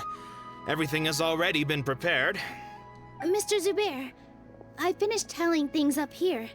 Well, except for the guests. Is a simple reply really that much to ask of our guests? It's affecting our arrangements. Oh, it'll be fine. Besides, it never hurts to get things ready in advance. I was thinking the same thing. The feast will be held sooner or later, right? Hey, Nilu! Hello. Traveler, Paimon! We got your letters, so here we are! You're the best. The other guests haven't even replied yet. Huh? Are we the only ones that have arrived? Yeah. I had someone deliver letters to all of our guests. But maybe everyone is still busy with other things. Look, I get it. Sumeru is in an extremely important period of transition right now, but even if your friends are important figures, they shouldn't just ignore your request like this. Nilu is Sumeru's #1 celebrity, after all. Of course, you're right. You have no idea how happy I am to talk to people with good taste. If you consider enjoying Nilu's dances having good taste, then almost everybody has good taste. Because Paimon thinks everybody will love her performance. That's right. We all think she's amazing too. Nilu is an absolute favorite among those of us who frequent the Grand Bazaar. For Outlanders, you have a great eye. Master Zubair, let's have a vote for the most outstanding audience members next time. I think these two may win. Nonsense. It is not for us to determine the value of an audience. But indeed, we could try giving gifts to people with particularly good taste. I heard there's a device in Fontaine called a camera that can record people's appearances as pictures. Such pictures would make superb gifts. Ooh, good idea. I wonder where we can find one. There indeed. I don't want you giving pictures of me to everyone. I'm satisfied just being able to perform here. There's always a lot going on at the Grand Bazaar. Yeah, and that's why I love it here. Traveler and Paimon, could you help confirm if the letters were actually delivered? Okay. If for some reason they didn't receive the letters, then please tell everyone that there will be a feast here. Okay, we'll go around and check. Yeah, we can also check out how everything in Sumeru is going now. You know where everybody is? When I wrote the letters, I heard that Dia was in Port Ormos, and Alhaitham was at the Academia. As for Sino, we've only heard that he appears at the Academia from time to time. I'm not too sure about Rahman's whereabouts. My guess is that he's with Dia. As for Dunyarzad, I just hope she's feeling better. I sent her a letter, but I was afraid of disturbing her. If you have time, please ask about her for me. Okay, got it. Let's go, Traveler. Lot to ask. We'll do the easiest one first.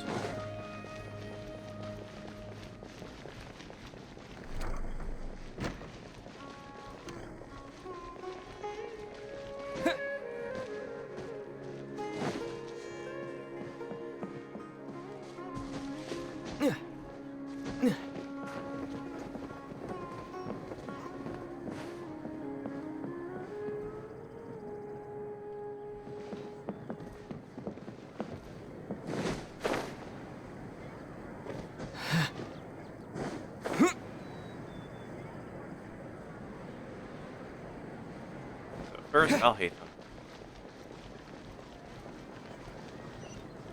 I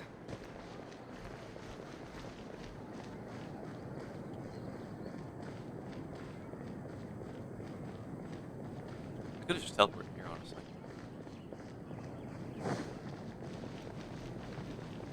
What did I think of the cutscene that Urban Soul? That was a very powerful cutscene, and that really got me. Doors is opened again. We haven't seen Al Hatham anywhere. Let's ask that person over there. Alright.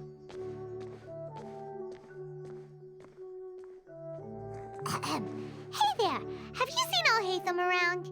Yes, it seems Scribe Al Hatham has gone to the House of Dana. You should be able to find him there. Okay. But you're already the second group of people I've seen looking for him today. He must be quite the busy man. Yeah. Oh? Who else was looking for him? Mr. Cavey was just here asking about him. You wouldn't believe how terrible their relationship is. And now you two are here. Don't tell me everyone's here looking for gossip about the sages. Not at all. No way. We're strictly here on business. Ah, I see. Sorry, I thought maybe everyone's as interested in rumors about the sages as I am.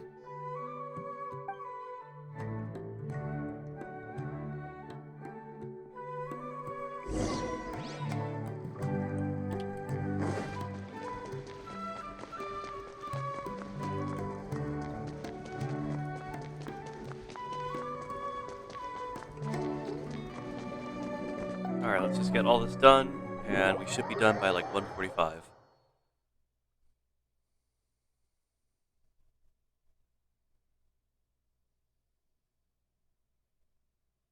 This might turn out to be the longest stream I do. This will be fun to upload onto YouTube.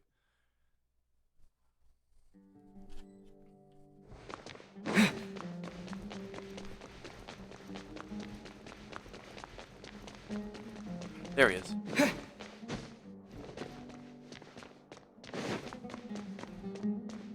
Who is that? Al Hatham should be around here somewhere, right? Well, another person. Oh, he's over there! But it looks like he might not have time for us. He's already talking with someone else. Just put down that worthless book and tell me what happened in the academia. This is not just some worthless book. Do you have any idea how difficult it is to find a physical book like this in Sumeru? It doesn't matter. It's probably just another thing that you used your authority to get your hands on anyway. Just put it aside. Listen, I came back today only to hear that the sages have disappeared. Oh? You sound surprised. I thought you would already know the inside story. Would I be here asking you if I knew? You're the scribe, not me. So just tell me what you know already. Well, I almost became a sage. Huh? Oh, don't sound too surprised now. You're the renowned Kaveh, light of the Ksharawar. Besides, as a master builder and craftsman, chances are you'll be appointed as a sage too. Why do I feel like you don't really mean it? Kaveh. The way he's dressed and the color of his eyes, all I can hear is in my head is that he's a vampire. Huh. What makes you say that? Why would you question my heartfelt sincerity? Maybe it's because you've never said anything good about me before. Yeah, he's definitely handsome, yeah. Yeah, well, I share a similar sentiment, and anyone who knows you as well as I do would surely do the same. Ugh, you... Maybe we should come back later. See? This is why I hate discussing anything with you. Your ridiculous and arrogant attitude always gets in the way. It seems that you really can't stand my personality. Ha! What was your first clue? Well, then you might as well move out of my house. Oh, they're roommates. Are you threatening me? Stooping to a new low, I see. Ugh, and don't change the subject. You, a sage? What a joke. The academia might as well just close tomorrow. Are they having a fight? Hey, let's just see how this plays out. We're in no rush anyway. Forget what's going on with the academia. Haven't you been busy with your construction project? Tell me, when are you going to build yourself a mansion? Don't get me started. I get angry just thinking about it. So, what great building did our master architect work on this time? Like I need to tell you. Keep your nose out of my business. No, I think we deserve to know. Where were you when Sumeru needed you most? I was in the desert for a large project, but considering Haravatat's utter ignorance of architectural and aesthetic matters, you probably wouldn't understand. Which is truly unfortunate.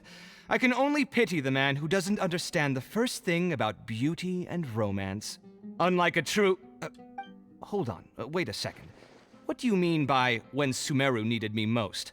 Well, while you were out fiddling around in the desert, many people came together to save Sumeru from a crisis. Ha! And you think I'd believe that? Look, all you really need to know is that Azar and all his accomplices have all been overthrown. After this cutscene, walk through the doors, then walk back to see another interaction between these two. Oh, okay. Huh? What nonsense are you talking about? It's no skin off my nose if you don't believe me. It's not like my Darshan was the one trying to apply for funding from the Grand Sage. Yours, though, on the other hand... You know what? I'll ask around. I'm sure someone knows what's going on here. You're dead if I find out you're lying to me.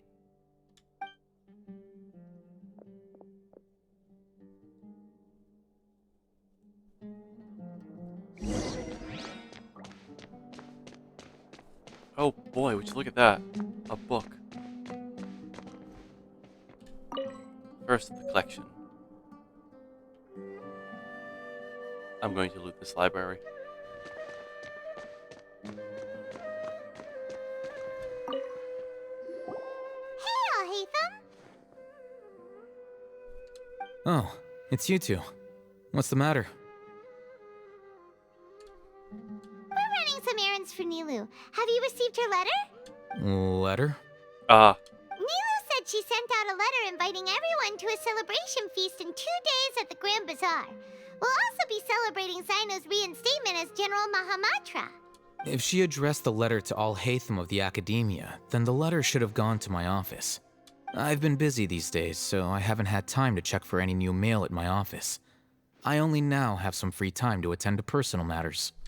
Have you always been so busy with your work? Of course not.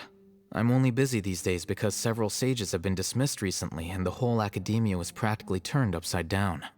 Fair. Kainari told us they all went to train in the Avidia Forest. Apparently they will spend the rest of their lives there. That is already the best possible ending for the likes of them. 4 of the 6 great sages were possessed by their desire for power and attempted to create a new god. In order to pull it off, they even imprisoned the other 2 rational sages. To imagine such things could take place in the Academia. I don't know where to begin. 6 great sages. Sounds pretty powerful. Yeah, you're right. Huh. Feels kind of strange to hear them called that after all this time. But then again, the 6 great schools sounded pretty impressive too. Sure did, yeah. Yes, at least that's how they're supposed to sound. It's said that when the Academia was first founded, the Dendro Archon herself established the 6 great schools, each representing one of the 6 different types of wisdom. Numerous Darshans have sprung up and faded. Only the 6 Darshans attaching themselves to the 6 great schools have stood the test of time and obtained permanent seats in the Academia. Now, the 6 Darshans are nearly synonymous with the 6 great schools, and the leaders selected for the schools are the 6 great sages. That sounds fair.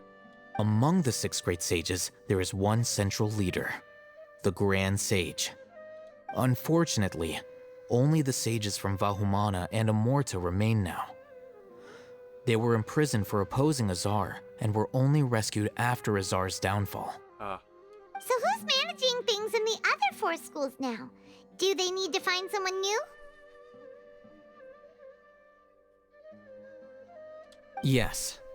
Normally, new sages are selected based on a strict set of criteria. Oh, didn't you just say something about becoming a sage? If they pick you, then we'd have a huge connection in Sumeru. Paimon has a point. Yes, about that. You didn't let me finish my sentence. The person in charge of personnel affairs nominated me to be the Grand Sage in place of Azar and help Lesser Lord Kusanali manage the academia. But I refused. Huh? But why? Ugh, can't you be a little more ambitious?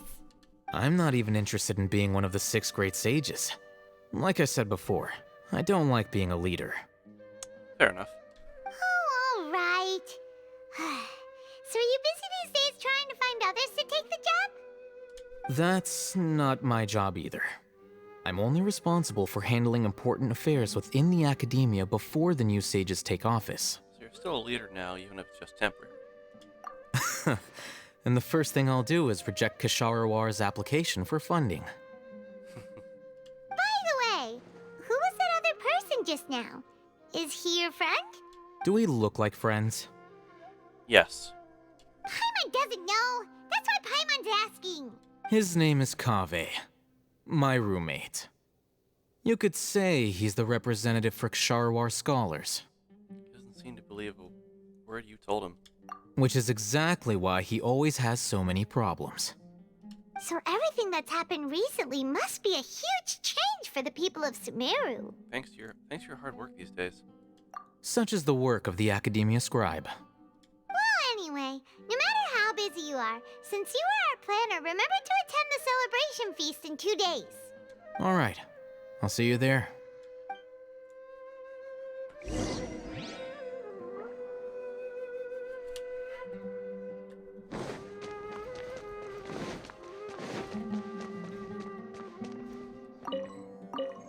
Books are mine. All mine.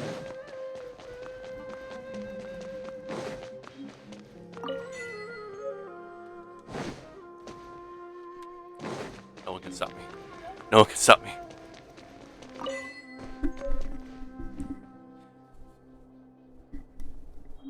I will obtain all the knowledge.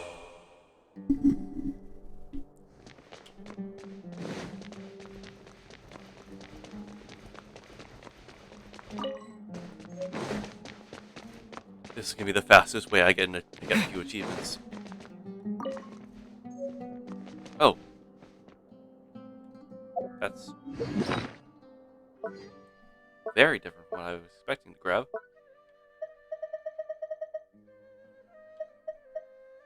Oh, that looks interesting. Where was this thing I just grabbed?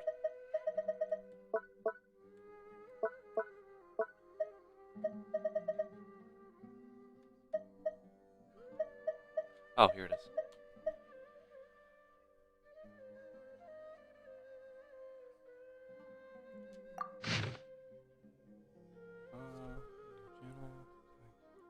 I'll read this another time.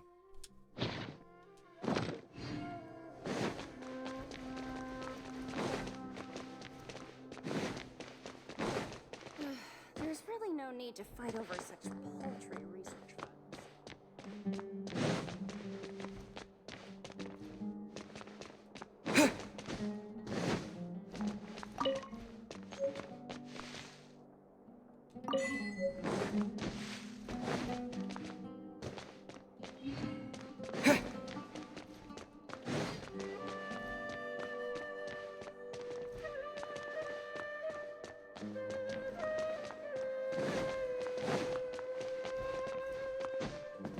Oh, I've gone in a loop.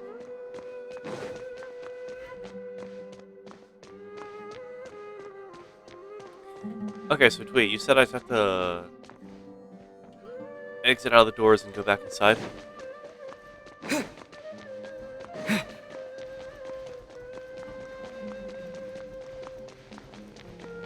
Okay. Please show me your credentials before borrowing books. I will not show you any of my credentials. All your books belong to me now. Katayun.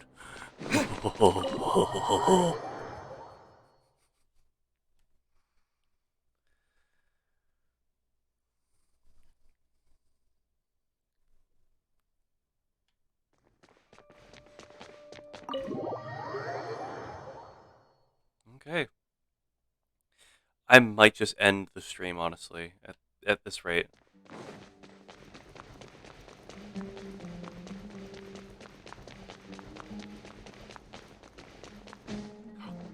Is this another book? Don't mind if I do, it's a quest item.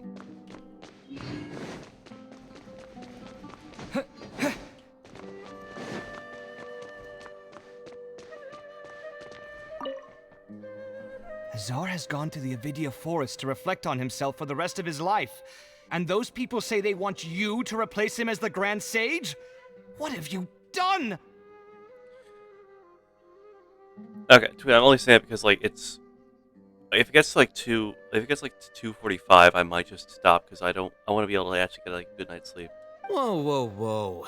Azar's downfall is of his own making. What does it have to do with me?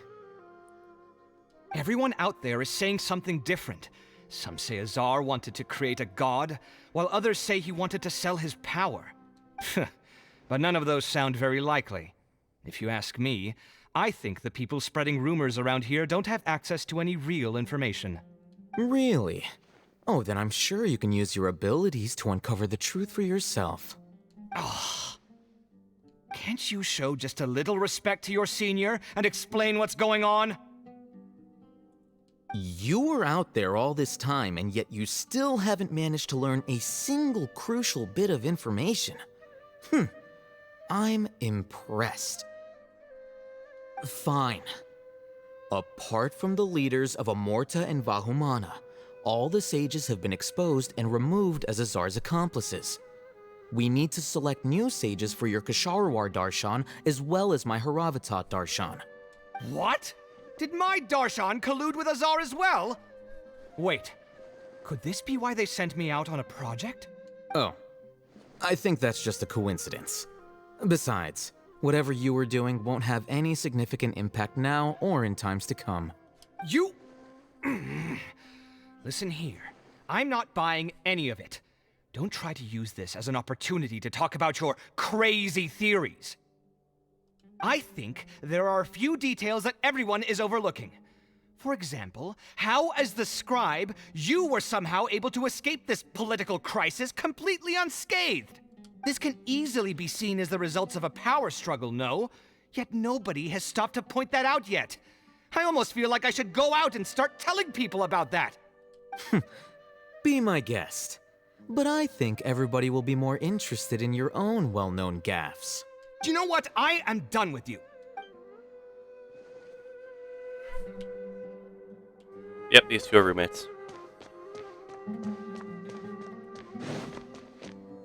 I'll come back here for more books later.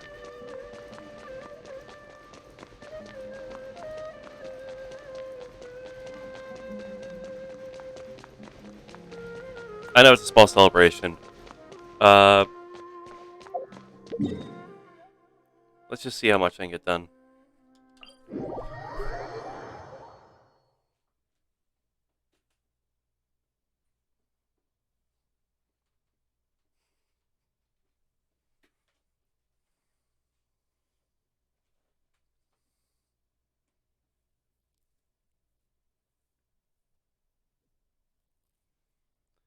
Dia and then Sino. Okay.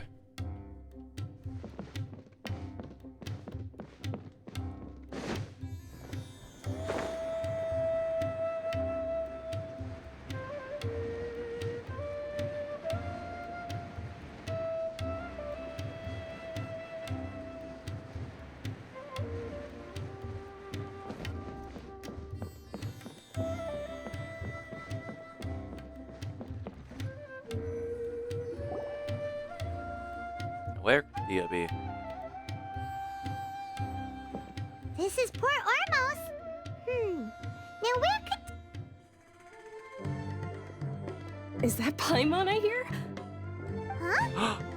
Oh, it's been a while. How are you doing? Dunyarzad. Dunyarzad! It's been so long since we've seen you! Dunyarzad, it's so nice to see you. How are you doing?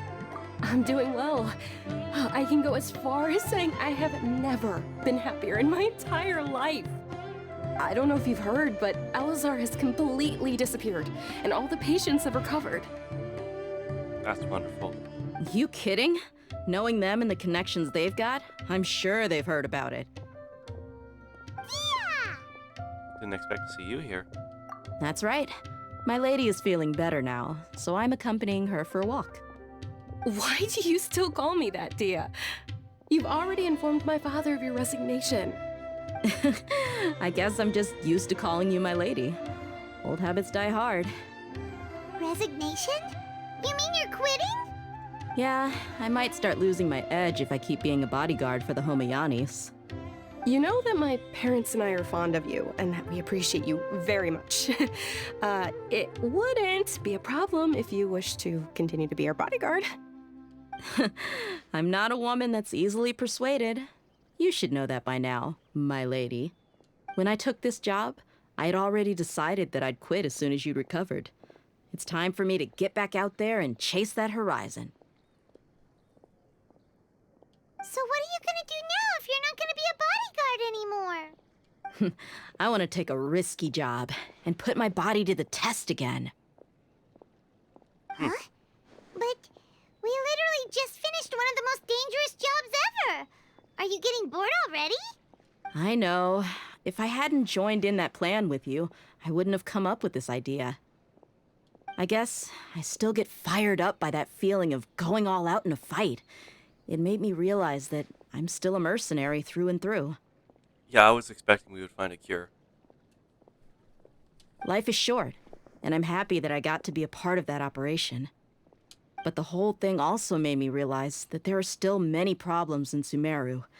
And as a desert dweller, I'm still not completely ready to settle down on this side of the wall.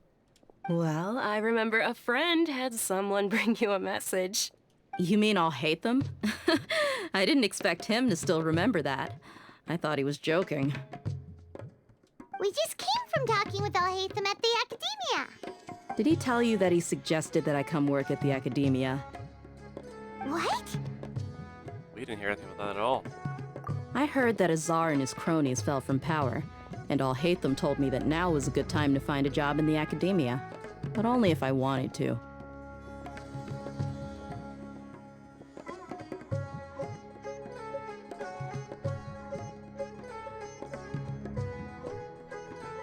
Whoa. Paimon can't see you being anything other than a mercenary. Me neither. But I think Dia would look great dressed up as a scholar. That'd be funny to see. Ugh, forget about it. I wouldn't last 10 seconds in there. Alhaitham probably just liked the way I worked and knew I'm good in a fight. So he suggested I find some work in the Academia. But you know, if you take him up on the offer, Sino might actually agree and let you become a Matra. Because you're super amazing. The Matra have all the talent they need as long as they have Sino. I prefer to be free to live however I choose. In fact, I chose this job from the very start because I knew it'd be right up my alley. Even if being a mercenary means facing all kinds of danger. A lion has to return to the wild sooner or later. If anything, being your bodyguard has been unfamiliar territory for me. I don't want to see you go, but I'll respect your decision. I'm glad to hear you say that. Come on, no need for the sad face. It's not like we'll never meet again. I guess being free is just part of how Dia operates. Once the whole Dendro Archon thing is settled, everything in Sumeru will take a turn for the better. That makes me happy too. But a peaceful society will probably mean less demand for mercenaries like me. Before long, we'll be a dying breed. So I'd better get to work while I still can. Well, that's true. Huh? But wait a second. You make it sound like you're leaving now. Well, no, not yet at least. I promised my lady I'd stick around until next week. So, have you been in Port Ormos this entire time? We were wondering if you had received a letter from Nilu.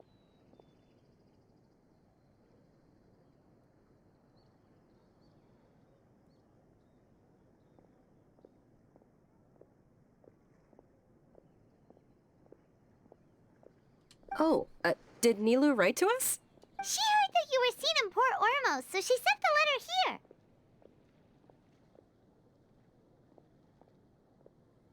Huh. It was probably sent to the inn that we're staying at. My lady has been very energetic lately and keeps taking me on hikes, staying out even into the night. By the time we get back, the receptionist is usually off napping on the job. Right, and we tend to leave quite early in the morning, so the old man on duty is also usually dozing off. So what it really sounds like is that the person on duty is always asleep. I bet the letter's at the reception desk. I'll go check later. No wonder there wasn't a reply. You never received the letter. Good thing Nilu asked us to come and check on that. Sorry to make you two come all the way out here. Oh, that's okay. It must be something important for Nilu to specifically write to us like that. Yes, she said they were preparing a victory feast in the Grand Bazaar, and will also be celebrating Sino's reinstatement as General Mahamatra. She was hoping you could come. Great! I'll be sure to attend. Count me in too. But is there some sort of dress code or anything for the feast? Can I just show up looking like this? Since it's being organized by Nilu, I don't think she'll be too picky about that. If anything, I think she wants to see us as our most natural selves. All right, then this is how I'll show up. The feast will be held in 2 days, so don't forget. Sure. Thank you so much for letting us know. We'll see you there.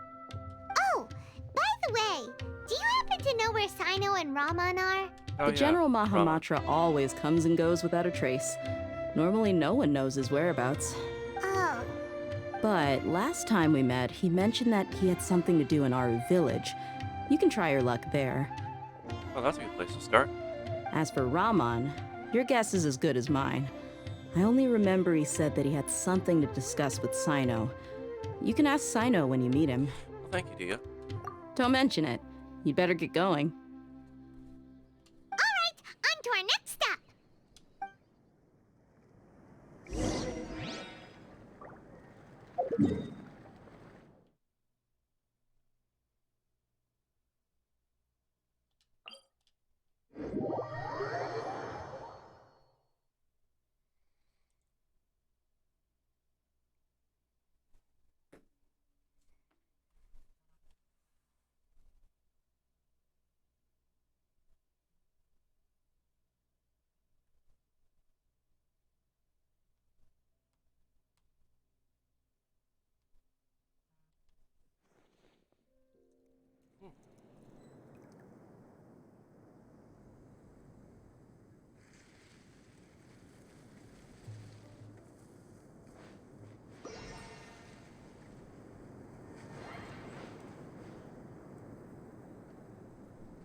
Oh, sorry, I was gonna play my phone. I'm so glad Grandpa's okay. Hey! You know me?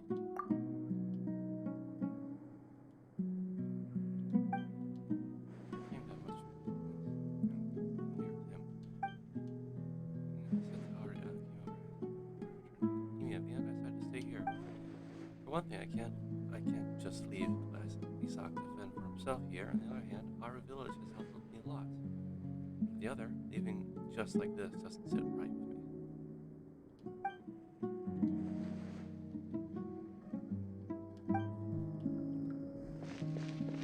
It's great to see that he's okay.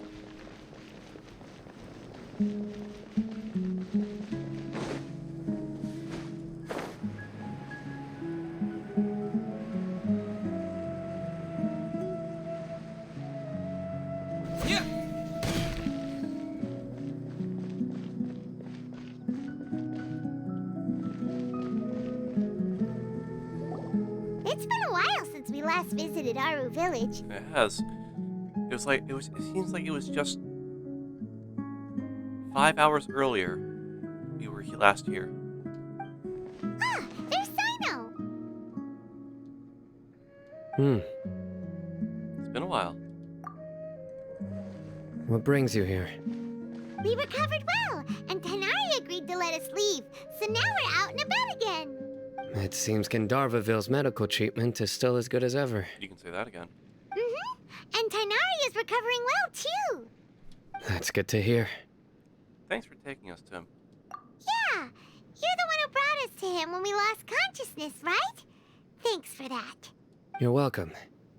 Tainari has excellent medical skills, and Kale is quite attentive. It was the best place for you. But why are you just standing here like a dead tree? I'm meeting some people. Oh, you mean Candace? I've already talked with Candace and the village chief. They're still at the usual place. You can go there if you'd like to see them. I might. But you know one of the people I'm meeting as well.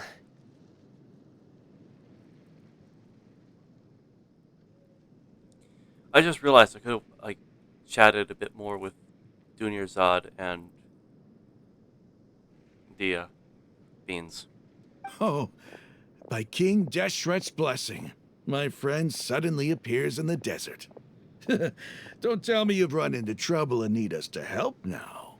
Roman! And... huh? Sataria? Oh, you know me? Yeah. Oh, well, you're pretty famous in the academia. Don't worry, these are our friends. No need to be so guarded. I see. Oh man, last time I saw her, I was harassing her. How have you been lately? I'm doing well. Many good things have happened recently. Same here. Really, I feel that my whole life has started to shine after suddenly finding a new direction. Oh, tell us everything. Yeah, you go ahead. Alright, well, I suppose I should start by saying I've decided to leave the academia. What? You're not gonna be a scholar anymore? It's not that I've given up on being a scholar. Instead, you could say I've found a new identity. I will no longer pursue research like a typical scholar, but I have not completely given up on my relationship to knowledge either. I can see what you're saying now. What do you mean? I plan to leave the academia and return to teach here in the desert. Wow, so you want to become a teacher? Sataria will return to support education here and teach people from the desert. She can't teach everyone on her own, but there are many of us Eremites all over Sumeru. She came to discuss a collaboration with me and hoped that I could bring her ideas to the Eremites. Yes, it's my hope that the Eremites can help me select a group of smart people with the best aptitude for teaching. I'll teach them, and after they've finished learning from me, they can go educate more people. Sounds smart. That is the true meaning of education and the spreading of knowledge. The people of King Deshret suffer from sandstorms, exile, and ignorance. Miss Sataria is more than welcome to come teach here. Her arrival is like a star shining in the desert night. The stars have always guided caravans, thieves, soldiers, and travelers who get lost in the night. They lead those in the dark out of trouble and back to safety. Oh, please. Where's all of this coming from? I'm starting to feel a little embarrassed. You deserve these compliments. Mercenaries are accustomed to danger and don't fear death, which is why we recognize extraordinary actions that common people would easily overlook. Sataria's idea will bring much good to many people. I've been very quiet. I'm just listening to all this right now. At first, I feared it was destined to fail. Everyone knows that the academia doesn't allow scholars to teach in the desert without permission. As you know, all knowledge is under their surveillance and control, and very few desert dwellers are as lucky as me. But what I heard at that time has been haunting my heart, as if there were lightning bolts constantly bombarding my soul. Sataria, you tread a treacherous path, and the longer you ignore it, the tighter the academia's grasp on you will become. Sataria, why haven't you gone home? Never forget that the desert that belongs to you lies elsewhere. Miss. These words sparked something in me, and I knew that I had to bring something back to my people after going home. I gathered up the courage to approach the Grand Sage, only to find that he was no longer at the academia. Lord Sino told me that Azar didn't belong there anymore. Azar has received much-needed punishment. Though, if you ask me, it may have been too light. You probably have already heard. Yeah, we've heard. Lord Sino helped me obtain permission to leave the academia for the desert, and accompanied me here to discuss collaboration with members of the Eremites. My plan was able to go smoothly thanks to him and Rahman. You're all doing so much for the desert. Aside from that, I also have some other business to discuss with Sino. Lesser Lord Kusanali has allocated many resources to support and develop the desert. I've done some business for her, and part of it required the assistance of the Eremites. I applied for a few batches of educational materials from the academia, and sent them to several groups in the desert, as instructed by Lesser Lord Kusanali. I believe the people will make good use of them. That's exactly what the people here need. Physical books and other related items. If it weren't for Sino and Lesser Lord Kusanali, I'm afraid we'd never be able to get our hands on them. Apart from this, the academia is also recruiting scholars that are willing to teach in the desert. I'll let you and Satarian know as soon as I have any more news. We must be persistent about this, and maintain these resources to ensure long-term effectiveness. This is the first time in hundreds of years we've had a glimmer of hope. I think this may be the turning point for the desert. That's good to hear. Remember these words. Here lies our faithful priest, Kasala. His wisdom is a miracle among the people, deserving of high praise and admiration. I hope people with wisdom like that priest will rise again among the desert dwellers. Then we'll once again see the wisdom and glory that once shook the world. Enough about us. Are you here to discuss some business too? No, not at all. We're actually here on behalf of Nilu. Nilu wanted to write to everyone, but she wasn't sure where the letters should be sent, so she asked us to come find everyone personally. A celebration feast will be held in 2 days at the Grand Bazaar. She hopes that all of you will be able to attend. At the feast, we'll also be celebrating Sino's reinstatement as General Mahamatra. Although, judging from your appearance, it seems you've already been reinstated. Paimon thought you would only start working for the Academia after the feast. Celebration? Feast? Oh, so you really didn't know. It's the first I've heard of it. Tighnari was right. He really didn't know. This feast is for you, Sino. Sounds to me like you'll have to be there. It's rare to see that kind of expression from Lord Sino. You must not like feasts very much. No, not really. But I'll go. You two are invited as well. Well, I still have a lot to handle here. Besides, I need to look after Miss Sataria in the desert, so I'll have to pass. I'm afraid I won't be able to join you. Although, if you'd be so kind, please give a message to Miss Nilu for me. The message is, I'm sorry for how I treated you before, but now I understand the beauty of your dance. It's like a light shining in the sky. You and the art you symbolize are not only beautiful, but also lively and powerful, so much so that it was prohibited. Please keep dancing, and someday, I'll be able to appreciate your art in person. Okay, we've got all that down. We'll be sure to give the message to Nilu. Our job here is complete as well. Oh, Sino, remember, party's in 2 days. Make sure you're there.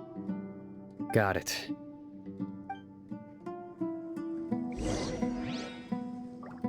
Alright, let's head back to the feast area and then time warp it.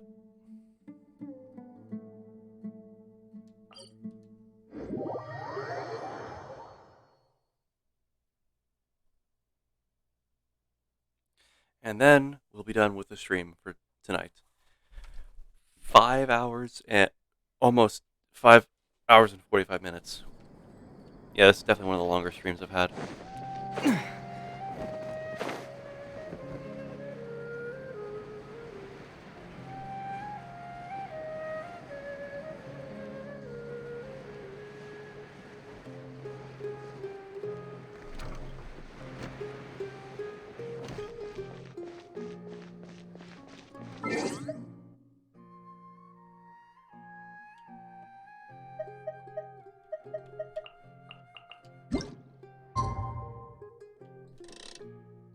Well, let's wait 2 days. Oh, it's already... They're already there.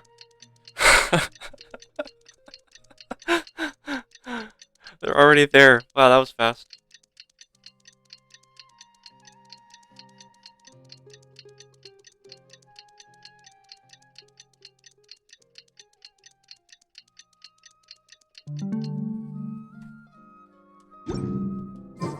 Today's the big day!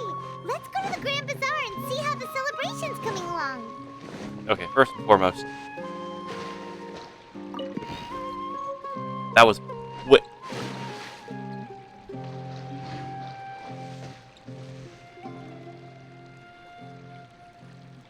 That was the riddle. I have accidentally found the riddle again. How do I keep doing this? Why, how? Nilu. Everybody's already here! Looks like we're the last ones to arrive.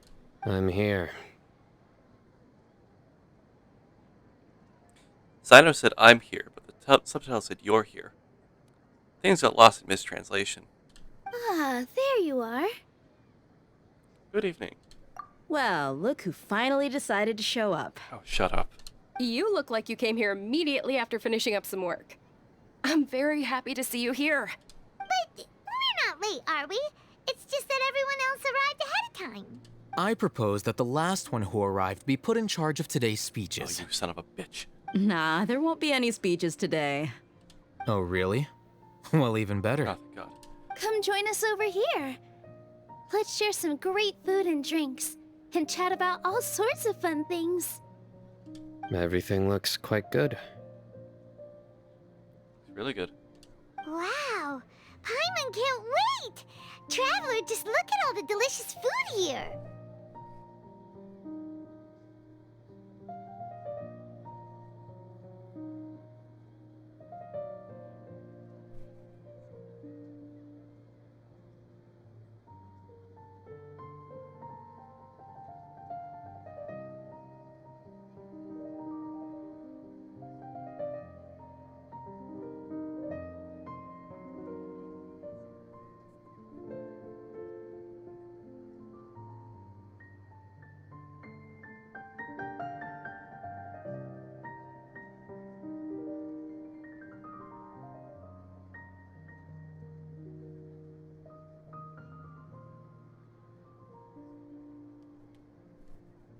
Sorry, that was responding to a text.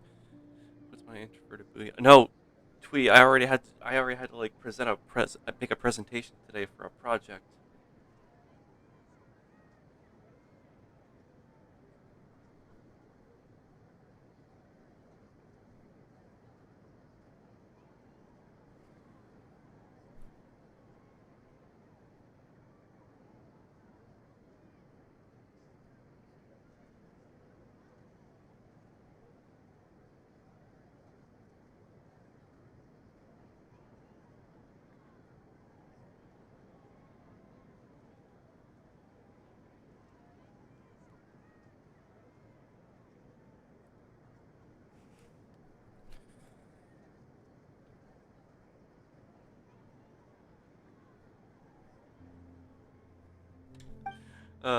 Feast celebration of the General Mahamatra and the Grand Bazaar goes as planned. Drinks are flowing, food is delicious, and the venue is beautifully arranged. Everyone eats and drinks before enjoying the performance prepared by Nilu and everyone in the Grand Bazaar. Time passes gradually, and the wonderful atmosphere and the beautiful evening. Whoa! It's so delicious! Oh, this grilled meat tastes amazing! The food was specially prepared for you by everyone in the Grand Bazaar. And we have gifts that were sent by the residents of Sumeru City when they heard we were holding a feast. That's lovely. Everyone that came said that you saved Sumeru and wanted me to thank you all on their behalf. Ah, feels kinda nice to be seen as a hero. I could get used to this. Being a bodyguard is also a hero's job. You've always been amazing, Dia. My lady sure has a way with words. Thanks. I'm glad to hear it. And I'm happy to meet everyone that participated in the great plan. Don't mention it. Come to think of it, we've really done something impressive together. It's unbelievable. It really is. We owe it to our abilities. And luck. Really? Why do I remember everybody thinking that luck was against us and feeling like we hardly had a chance of succeeding? That's how I remember it too. It's luck that brought us together, and it was luck that let us form a team. Then, it took even more luck for us to formulate a plan and implement it successfully. Moreover, judging from the results, everything worked out well. Yeah, everyone gave it their all when it mattered most. It was almost like a performance. We took the stage and put on our best show. Jeez. Alhaven took the lucky feat. Everyone played their part, and thanks to everyone's efforts, the performance was a great success. So, would you say we're good actors too? That's one more talent under your belt, Paimon. It's such a blessing that Lesser Lord Kusanali was able to return to power at the Academia. Yes, even after being abandoned and neglected so many times, she's finally returned. Wait, returned to the Academia? Abandoned and neglected? Uh-huh. Lesser Lord Kusanali once used all her power in a great disaster, which resulted in her losing all her wisdom and memories of the past. The Academia basically abandoned her because of it. This should be something everybody should remember. Huh? You look surprised. I didn't say anything wrong, did I? No, you didn't. No, everything you said is correct. That's good. Something wrong? It's nothing, Sino. Yeah, what's with that face? You knew all of this already. Don't mind me, my mind was elsewhere. Even if those two giants of the Academia are here, I still have to say it. Those sages really have some nerve. 500 years ago, Lesser Lord Kusanali used all her power for the people of Sumeru, and what did they do in return? It seems after everyone forgot about Greater Lord Rukkhadevata, their understanding of Sumeru's history also changed. Everyone believes that Lesser Lord Kusanali has been Sumeru's Archon all along. Maybe I'm the only one in all of Teyvat who remembers that Greater Lord Rukkhadevata ever existed. As a witness of all that happened, I shall respect her choice and keep the secret for her. If you bite the hand that feeds you, don't act surprised when it turns into a knuckle sandwich, right, Sino? Perhaps I shouldn't say this, but their treatment of Lesser Lord Kusanali calls for a more severe punishment. I agree. You could simply tell Lesser Lord Kusanali that you wish to have Azar and his accomplices severely punished. I respect our deity's decision, and won't interfere in any way. While we're on this topic, why didn't you accept the Academia's invitation to become the Grand Sage? Are you trying to say that I'm fit to be a sage? Not at all. But every person handling the selection process has said that you are the most suitable candidate to lead the Academia right now. Why? Because he dethroned Azar from power? Could you try to put it another way? This is a good thing, yet you're making it sound like I overthrew Azar for my own personal gain. But seriously though, I always wondered if you had some personal motives behind it. I did have my own motive, but it had nothing to do with being a sage. If the rules of our nation were suddenly cast by the wayside, then it wouldn't be long until chaos ensued. I had no intention of letting their dreams disrupt my life. By that, you mean your life working as the Academia's scribe. Precisely. Wait, is that all? Really? So, that's the only reason why you joined us and came up with all those plans? You wanted to keep scribing? It's reason enough. You've certainly got quite the personality. You flatter me. All right then. How about you? You've already resumed work as the General Mahamatra, right? That's right. Will you be happy with that life? It's not about being happy. There are merely a lot of things that I must do. Even so, keep your spirits up and try to be happy, okay? And try to smile more every day, just like I'm doing now. Thank you. I'll keep that in mind. I can't tell if he's smiling or not.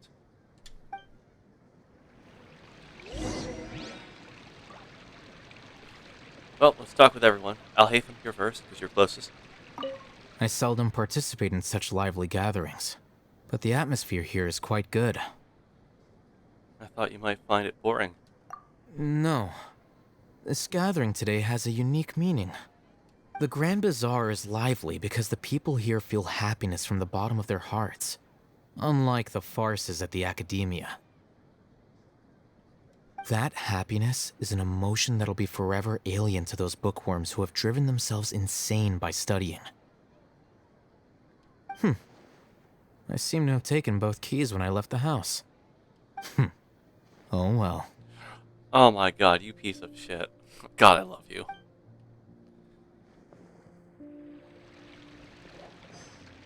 Well, Nilu?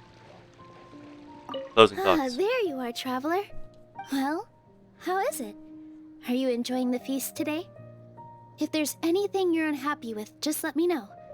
I'll be sure to take note of it. That's great. Thanks for inviting me. That's good. It's the first time I've ever invited so many exceptional people to one place. I was a little nervous myself. You see, every guest here is quite extraordinary. It's unbelievable that we've got everyone together here. Almost like a fairy tale. Make sure you live it up tonight. I'll be happy as long as you're enjoying yourselves.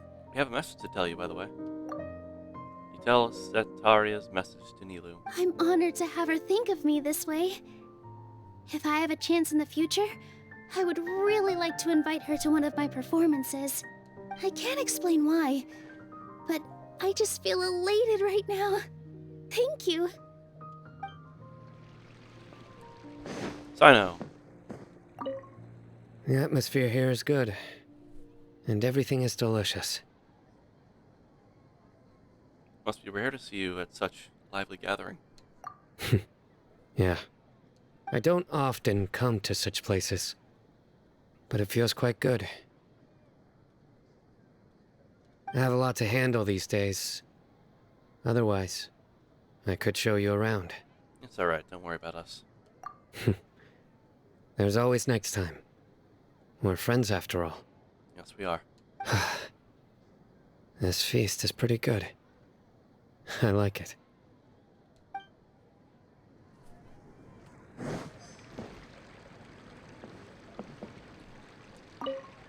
My lady, the grilled meat over there is delicious. Have you tried it? Yes, I also tried some fruit just now. Oh, they're very sweet. What an amazing place to relax. No wonder everybody likes to rest at the Grand Bazaar. You said it. Oh, look who else is here. Hello. Oh, I'm so happy Nilu invited everybody. Oh, now I have the chance to meet all the heroes. It's my pleasure. I'm glad we could come. Hey, less of that polite chit-chat and more eating and drinking. The feast is about having fun, not stuffy formalities.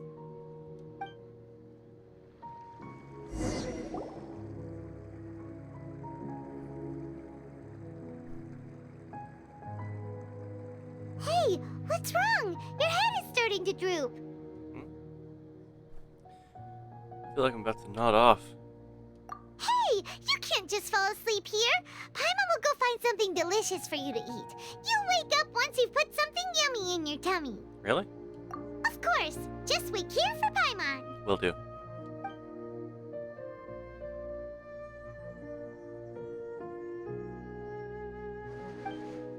Is it because I didn't sleep well last night that I feel sleepy all of a sudden? Or is it because I'm too full? Huh. It seems like someone is there.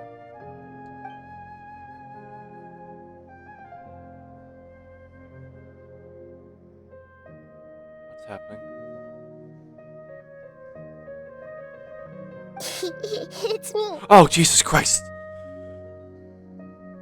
You scared the shit out of me.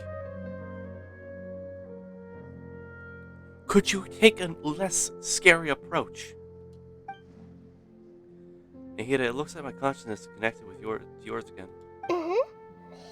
You may blame me for being a bit too self-indulgent. I was thinking about talking with you, and the next thing I knew, I had made a connection with you. Well, good job. The connection between us is amazing. It's like flora and the fence it grows upon. Am I the floor or the fence? Is there anything you need from me? I heard there's an amazing celebration feast today at the Grand Bazaar. I wanted to have a look for myself, so I snuck in.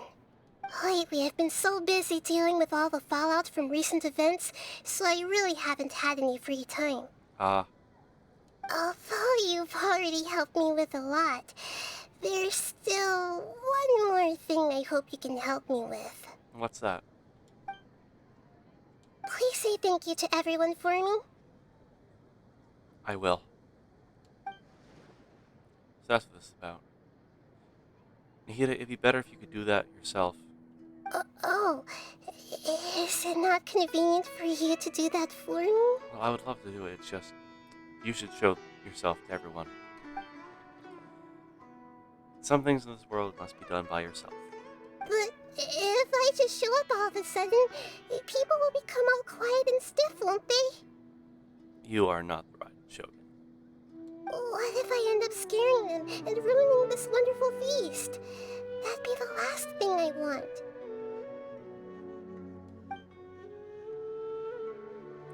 It'll be fine. Just don't worry too much. Let me think about it. Okay. Have you made up your mind? Yes, I have.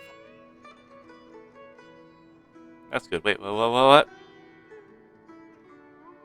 You said I should go thank everyone as myself, right?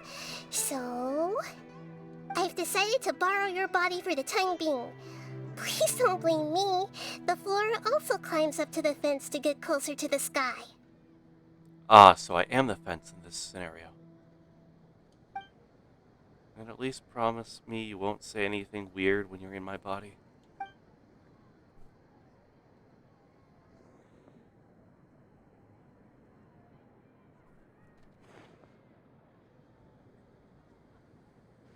Everyone! Are you awake now? Paimon was just about to bring you the food. It's me. Huh? That voice. Nahida? Hold up. What's going on? I didn't expect to have a conversation with the consciousness of Lesser Lord Kusanali in the Grand Bazaar. Interesting. Is this also a part of the feast? No, of course not. Are you Lesser Lord Kusanali? Hello, Nilu. You know who I am? Yes, I already know every one of you. Nilu, Alhaitham, Sino, Dia, Paimon, and Dunyarzad. Lesser Lord Kusanali? I took the liberty of occupying the traveler's body so that I could thank all of you in person. Thank you so much for rescuing me, even if that meant placing your own safety in peril and taking the risk of becoming enemies with the Academia, the sages, the doctor, the balladeer, and even the entirety of Sumeru. Without you, without any of you, I would have been in a much more difficult situation. Wait, what happened to the balladeer's body? Did we take care of that? We kind of just let him fall to the ground.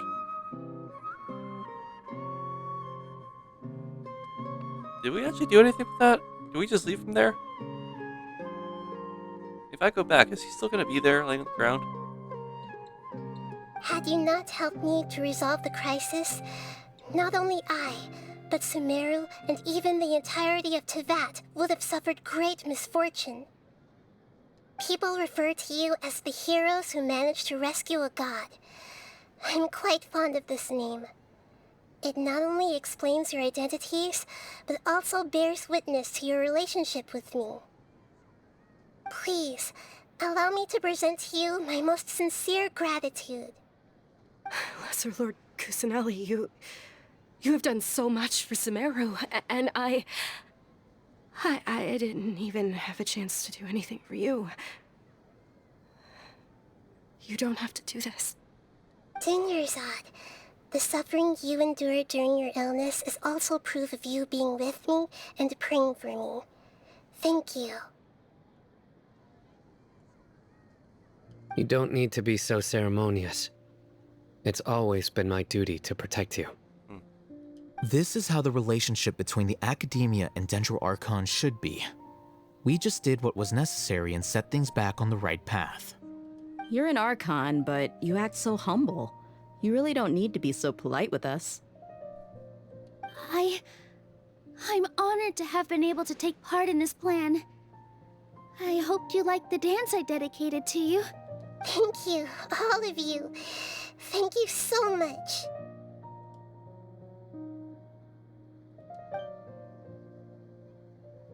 See?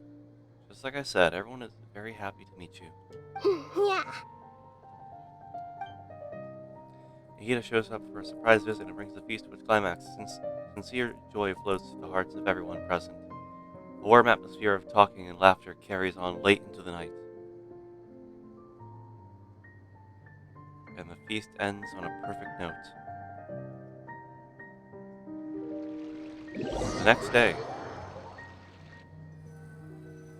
I have to one last talk with Nahida. Okay. Ah, yes. Are you awake? Did you rest well? I think I slept alright. After Nahida left, you ate a lot of food. You've become a glutton. Still nothing compared to Paimon.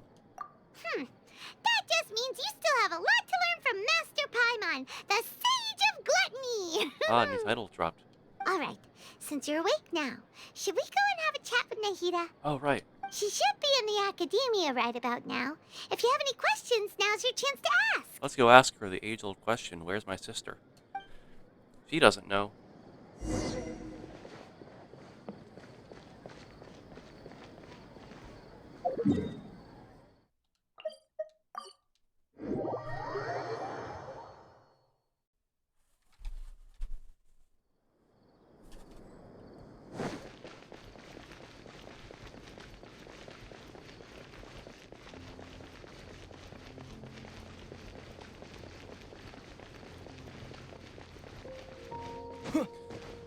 I still love all the other Archons, but I feel like Nahida is quickly becoming my favorite. I can see why. She's definitely like, she's just very innocent, like, not, like, innocent and just very pure. And also she's had plenty of badass moments. Ah. Good to see this place has been repurposed for better uses. Nahida! Hello, Traveler and Paimon. What a fantastic night. I'm still immersed in all the happiness and joy, like a candle floating on water. She's also been through so much, and she made it out on top. She definitely did. So are we, and that's why we're here to talk with you. Is there anything you want to know? So about the Akasha. After recent events, the Akasha can no longer function as it used to. Okay. I've given it some thought, and have decided to shut it down permanently. But this is definitely not a bad thing. Even from the beginning, I've been planning to shut it down. Fair enough. The Akasha's centralized administration of knowledge has always restrained people's curiosity and curtailed the number of paths available to them. I don't think this is good for Sumeru. Although people may initially feel a little uncomfortable with the loss of the Akasha, they will soon understand that this life is more suitable for them.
And as for the future of Sumeru, I'm preparing to regain control of the academia. That's good. The former sages have received their punishment, but the new sages have yet to be selected. I will oversee the process personally. I hope that the new 6 great sages will be more focused on academics. Sumeru needs such leaders more than ever. The other big issue is the people of King Deshret. All the residents of the desert, in fact. They have been mistreated for far too long. I've already taken some measures to address this. It will take some time to rebuild everything, but no matter if it's culture, friendship, or trust, we will rebuild it. So, about what happened after I fell asleep that day. You mean, what happened after the doctor put you to sleep? Did he take the Gnosis? Not exactly. The top-ranked Fatui Harbingers, up to number 3, possess power comparable to that of gods. Shit. I was no match for him in that kind of situation. However, in spite of the bad situation, I still managed to make a fair deal with the doctor. Okay, you say that, and already I've had to deal with 2 other divine beings saying they made deals. One was a very stupid and shitty deal, the other one was one for my life. I'm sure you remember the entity that changed your fate, the Heavenly Principles. I think. In fact, the Heavenly Principles has been quiet since the Conria disaster 500 years ago. I used this point as leverage against the doctor. I told him that the Heavenly Principles may be awakened if I destroy the Gnosis. Although it's just a bluff, he still fell for it. Well, shit. I assumed that the Heavenly Principles wouldn't just stand by and let such extensive damage to its laws take place. And as for what I exchanged for the Gnosis, the exchange served as both punishment for the doctor, as well as a boon of new knowledge that I couldn't refuse as the God of Wisdom. Well, I'm all for the punishment. So about the Balladeer, I kind of realized this last night when we were talking. He's still in a coma. Oh. I've hidden him like how one would hide a feather. In a pillow. He's in a pillow right now. Hidden away where no one can find him. So where's this giant pillow? Wait, did you hide him in a Dakimura?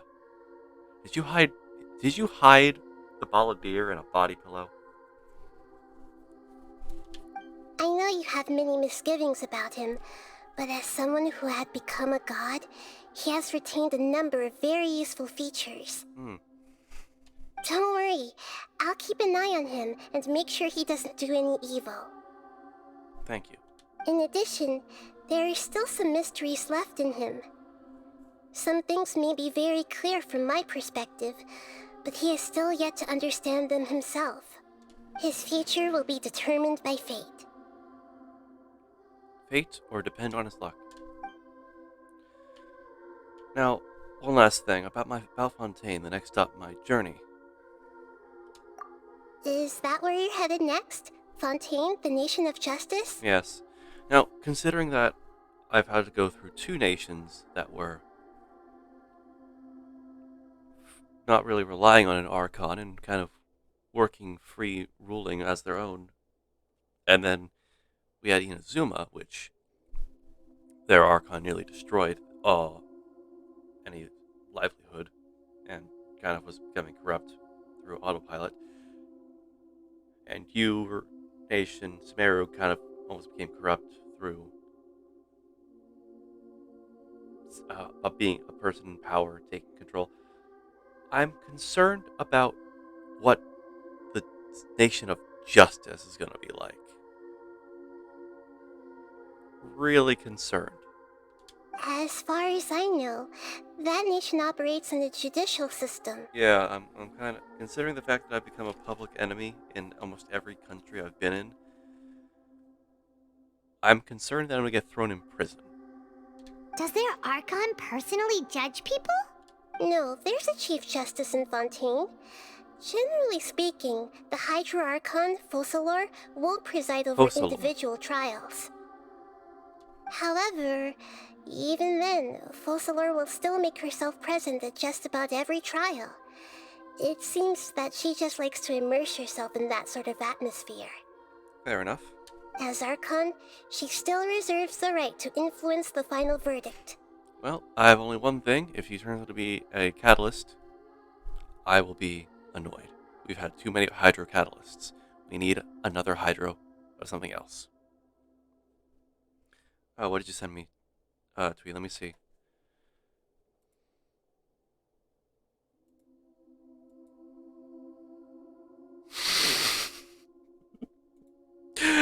Okay, that's way too fucking... That's perfect. Tweet, that's perfect. Anyway, let's just say she's got, a very unique personality. Oh, good. I hope she doesn't arrest me as soon as I get there. Well, that's about it. I got nothing else to say. Are you sure? Isn't there something else you haven't asked about yet? Huh? You mean... about your sister. Oh, you probably read my mind, yes. While you were resting at Gandharvaville, I took some time to perform an Irminsul search for information on your sister. We both came from beyond the Sea of Stars. Yeah! Isn't Irminsul a repository for all the information and memories of Teyvat? So there shouldn't be anything on him or his sister. This is true in your case. Irminsul indeed does not have any information on you. However, there must be something different about your sister. Because, as it turns out, the world has recorded information on her after all.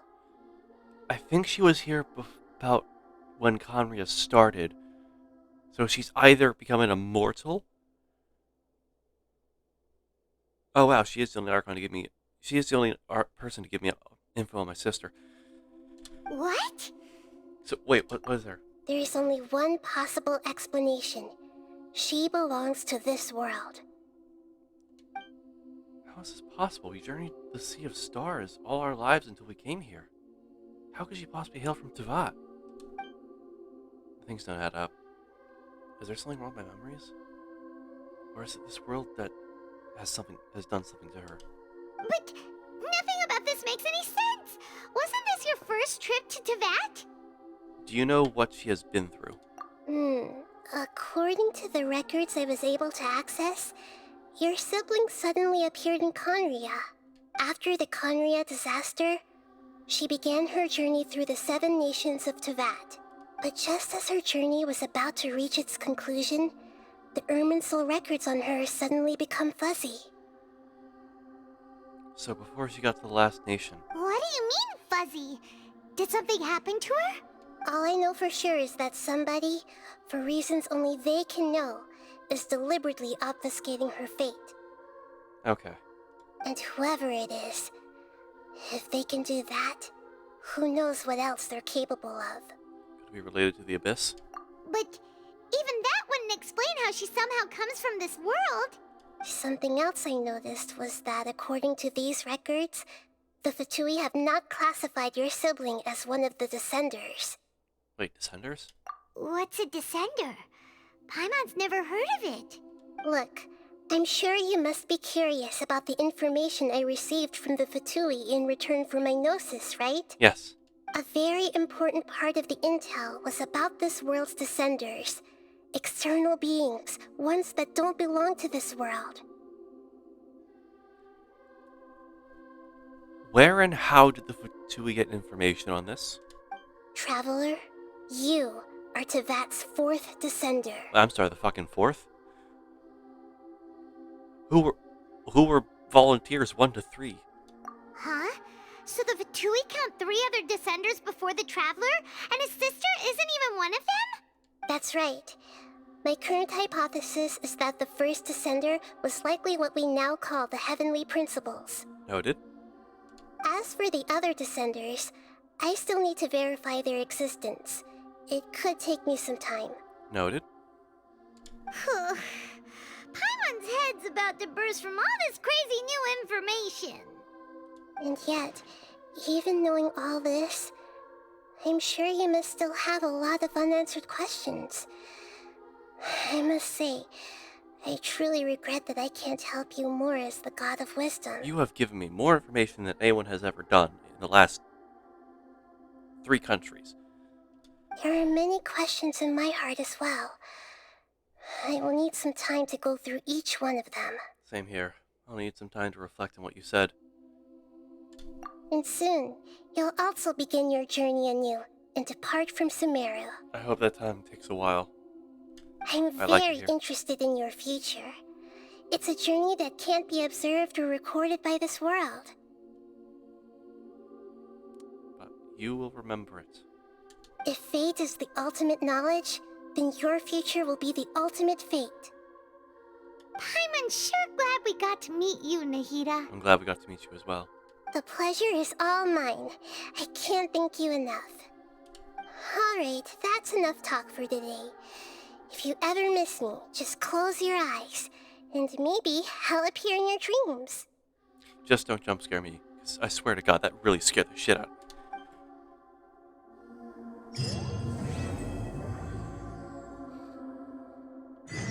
Things in Sumeru have settled down now. Paimon bets people will be coming up with new and interesting ideas at this time.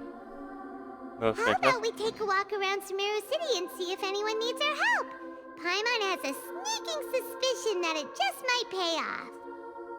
I don't know what Paimon's talking about, but thank you all so much for watching. We're gonna end the stream here, and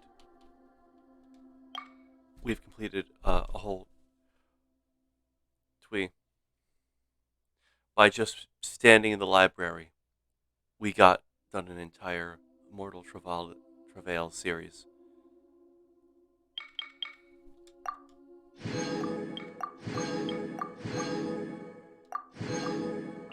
That is incredible. I'm sorry, sir, but you're ineligible. It all comes tumbling down. That is, I think, my favorite achievement title now. What I think of Archon's Quest, I think this was one of the most busiest Archon quests ever. This was definitely insane. They pulled out a lot of stops just to get this all going. I cannot believe this, honestly, how amazing it's been.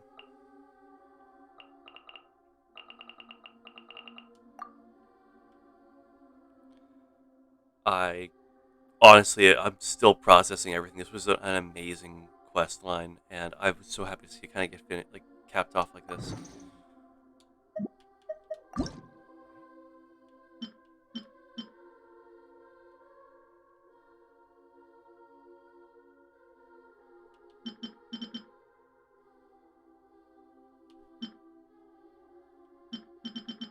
I kind of like this one, honestly. Anyways, would you say the story has improved? The story has definitely improved. Like, props to Hoyoverse's writers. Props to them all. They have done an amazing job with everything. They have been not skimping on any story. They have been doing their best with all the characters. Every interaction ever has been really fun. And I am 100% satisfied with how well all this has gone. So, with all that being said, we are going to cap off the stream here tonight.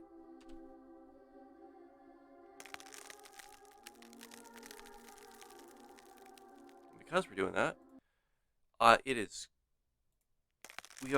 we have reached 6 hours in a stream. This is crazy. We are going to find someone to raid for tonight, so please just give me a second. If you want to follow me and check out other stuff I've done, I have a TikTok where I post some of my clips from Twitch, and I'm still going through a lot of old ones in the backlog I have. I also have my YouTube where I upload my VODs every so often. And probably tomorrow I will upload the last Thursday's VOD of Nilu's story. Currently, I uploaded Sino story, so you can check both those out today and tomorrow. This will probably get uploaded by Monday, if not Tuesday, depending.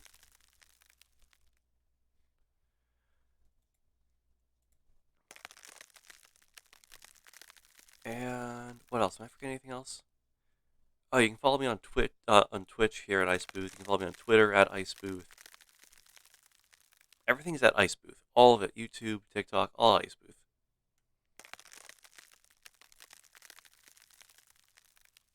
Now, with that being said,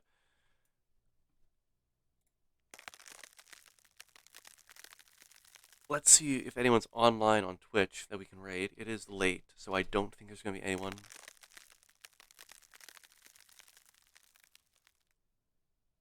Oh my god, Zito's online. We could probably raid Zito.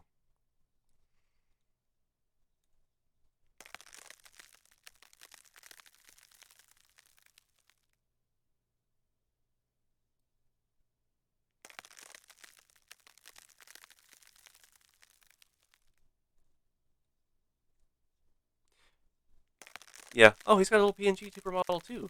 I forgot he has that now.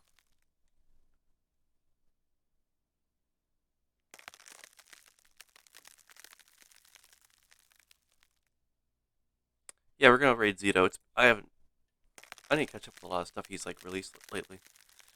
/ raid Zito. Alright, go say hi to Zito. He's playing Lootmancer right now. Looks like some type of indie game. Looks really cool.